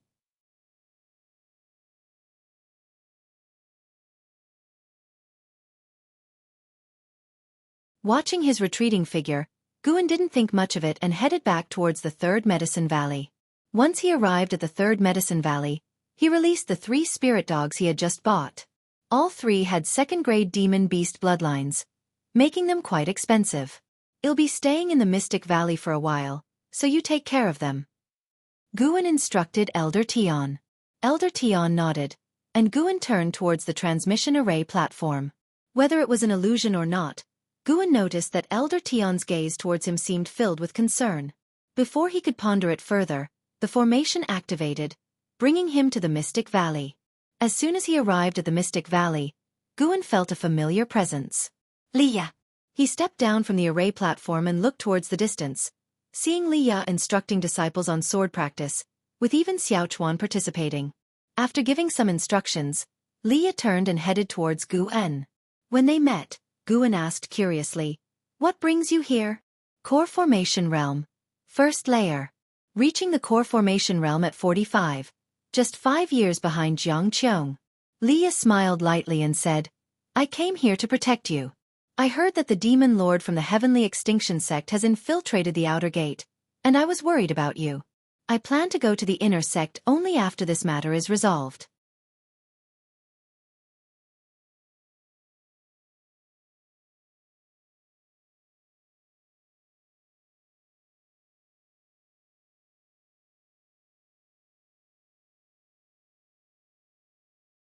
As the dust settled, Liya, covered in blood, leaned against a tree trunk, which was filled with cracks and still trembling. The mysterious figure appeared in midair, looking down at Liya. Boy, having just reached the core formation stage, you dare to oppose me? Do you know my realm? Liya struggled to raise his head, seeing his vision stained with blood. Damn it! Liya gritted his teeth, trying hard to stand up but to no avail. Sigh, why do you always get hurt, boy? You're not just risking your own life. You're putting your ancestor's life in danger too. An aged voice sounded in Liya's mind, full of helplessness. The mysterious figure raised his right hand, aiming at Liya from a distance, surrounded by demonic qi and shrouded in darkness, not revealing his true face. Just as he was about to speak, a hand engulfed in demonic qi pressed on his shoulder, making him freeze entirely. In an instant, branches sprouted from his body, mixed with blood, blooming like a flower in the air. The demonic qi dispersed, revealing a middle-aged man, his outer sect elder robes pierced by branches, his ferocious face showing an expression of disbelief. He turned his head, catching a glimpse of a purple-black figure standing behind him. Demon Shadow Divine Skill. You! The middle-aged man trembled. Liya's eyes widened angrily. Elder Chen, why is it you? Before Elder Chen could respond, the storage bag at his waist was taken by the person behind him. Immediately, the branches on his body ignited with green fire, quickly burning him to ashes, taking both body and soul. The purple-black figure stood in mid-air, maintaining the posture of grabbing Elder Chen's shoulder. Liya below felt immense pressure, knowing that Elder Chen was a great cultivator of the nascent soul realm, yet he was swiftly wiped out without the ability to resist. Void crossing realm. At least above the 5th layer. The aged voice in Liya's mind turned serious. The words void crossing realm made Liya's heart pound. The night forest fell into silence, Liya's heart in his throat, ready to defend against the opponent's attack at any moment. He screamed in his mind, Ancestor, save me! After a few breaths, the purple-black figure vanished without a trace, leaving Liya shivering, looking around frantically. He's gone. He must have weighed something. The aged voice reassured in Liya's mind, easing his tension. Brat, forget about Guan. Go to the inner sect immediately. This outer sect is getting more sinister by the day. Someone must be defying the heavens. Staying longer will only bring disaster. The aged voice turned stern, while Liya remained silent. In Mystic Valley's pavilion, Guan looked at the storage bag in his hand, sighing softly. Senior Brother Li, I'm sorry. If I don't injure you a bit, you'll never leave here. Guan felt guilty. After all, Liya came for him. Although Elder Chen clearly intended to capture Liya, if he directly went to the inner sect, there wouldn't be further trouble. He decided to give Liya more medicinal herbs when he returned. Slaying Elder Chen gained him 37 years of lifespan, neither too much nor too little. He began to examine Elder Chen's storage bag, sweeping it several times with his divine sense to extract and destroy any potentially dangerous items. By dawn, Liya finally returned. He had changed into clean clothes, looking as if he hadn't experienced a fierce battle. Guan met him downstairs and asked, Senior Brother Li, why do you look unwell? Liya forced a smile. I had a minor mishap while practicing last night. It's nothing serious. Guan furrowed his brows and dragged him upstairs, taking out dozens of bottles of elixirs, claiming he had stocked them up. Liya asked in surprise, Junior Brother Gu, what is this? You came back from outside the valley looking unwell. You must have encountered a battle last night, correct? Guan said seriously. Liya's expression turned grim. He took a deep breath. I did encounter a demon cultivator last night and got injured. Junior Brother Gu, you should move to the inner sect Medicine Valley. Staying in the outer sect is not safe. Not safe? I don't believe it. Gu An's foundation was here. He couldn't abandon it. Whoever dared to cause trouble would die. Guan smiled bitterly on the surface. Senior Brother Li, the herbs planted in this Medicine Valley are all low rank. The Demon Lord wouldn't be interested. Actually, without you here we're safer. You should go to the inner sect. We'll be fine. I can ask Lu Jiujia for help. We haven't lost touch. But... Liya hesitated. Guan interrupted. Senior Brother Li, I always felt that the chaos in the outer sect had little to do with demon cultivators. The Demon Extermination Hall has caught many demon path spies over the years. Could it be that someone is merely causing chaos under the guise of the demon path? If you go to the inner sect, you might save the outer sect. But if you stay here, how long can you protect me alone? Upon hearing this, Li Ya's expression darkened, recalling Elder Chen. After a few moments of struggle, he took a deep breath. Junior brother Gu, you are right. I will go to the inner sect immediately. Guan smiled, shoving all the elixirs into Li Ya's hands, making him very touched. After a brief exchange, Guan urged him to depart, which Li Ya also felt should not be delayed. Due to his injuries, Li Ya could only fly using sword control. After leaving Mystic Valley, he couldn't help but look back, murmuring, "Do you see, this is why I can't let go of him. No matter who it is, anyone who dares to harm him, I will make them regret it."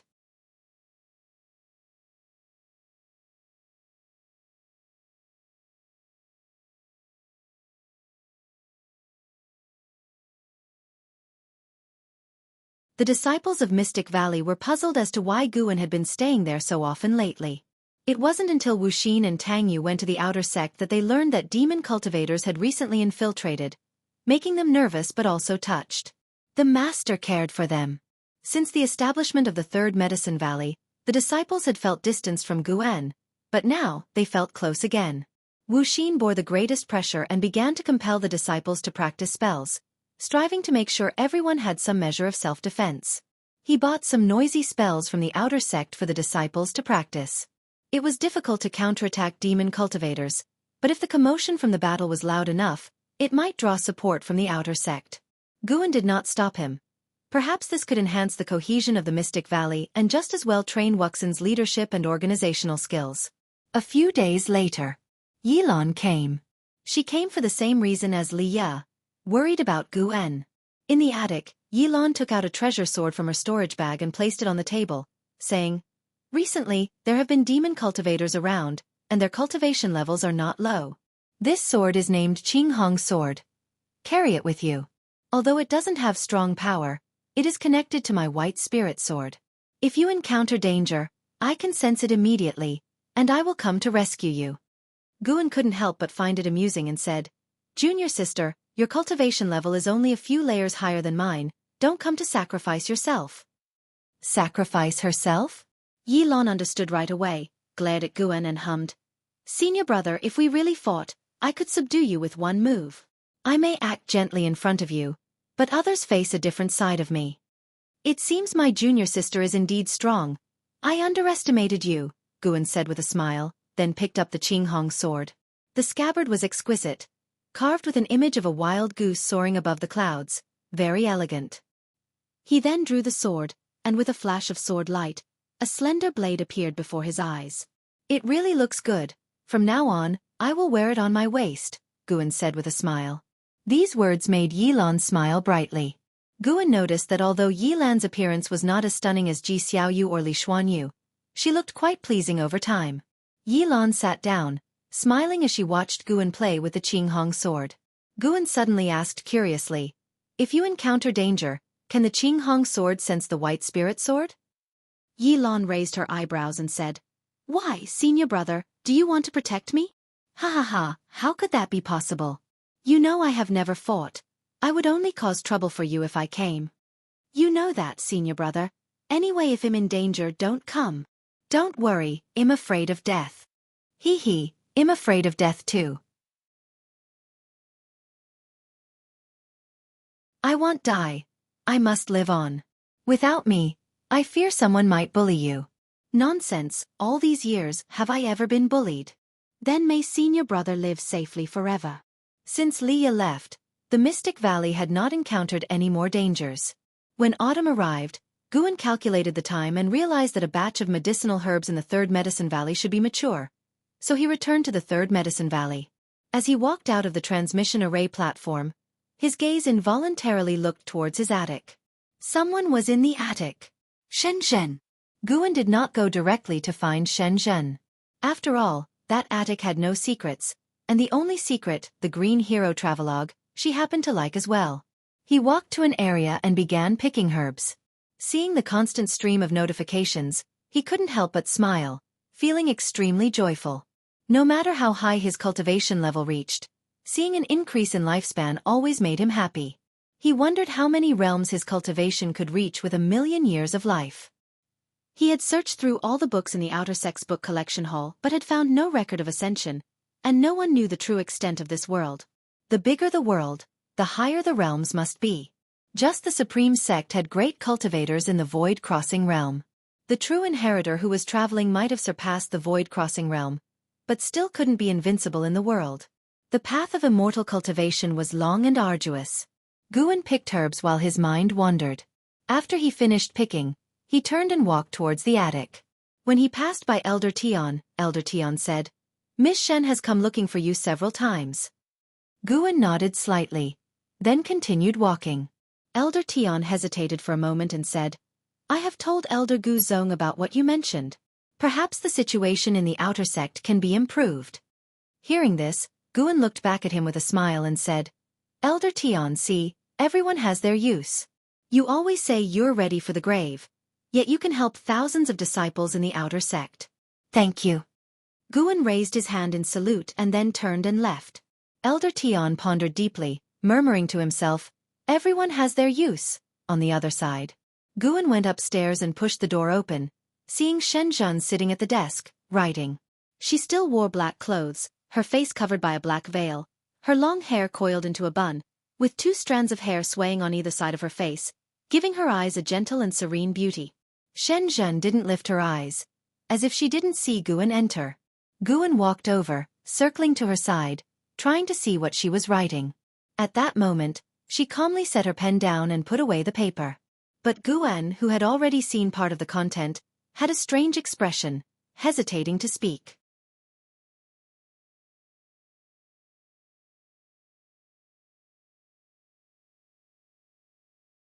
The distinction between righteous and demon seemed absurd at that moment. Shenzhen's eyes curved into a smile as she asked, "By the way, how do you feel about what you saw earlier in my book?" Guan's expression turned odd again. He seriously said, "Actually, Green Hero Travelogue has its flaws. Some things are not necessary to learn." "Why can't they be learned?" "Those are the most genuine confrontations, reflecting the truest human emotions." "Do you really have to write about them?" "Yes." "But can you change the protagonist's name so he isn't called Guan?" You're tuning in to the Wisdom Diary YouTube channel. Don't forget to subscribe and join us on this journey to catch the most captivating stories.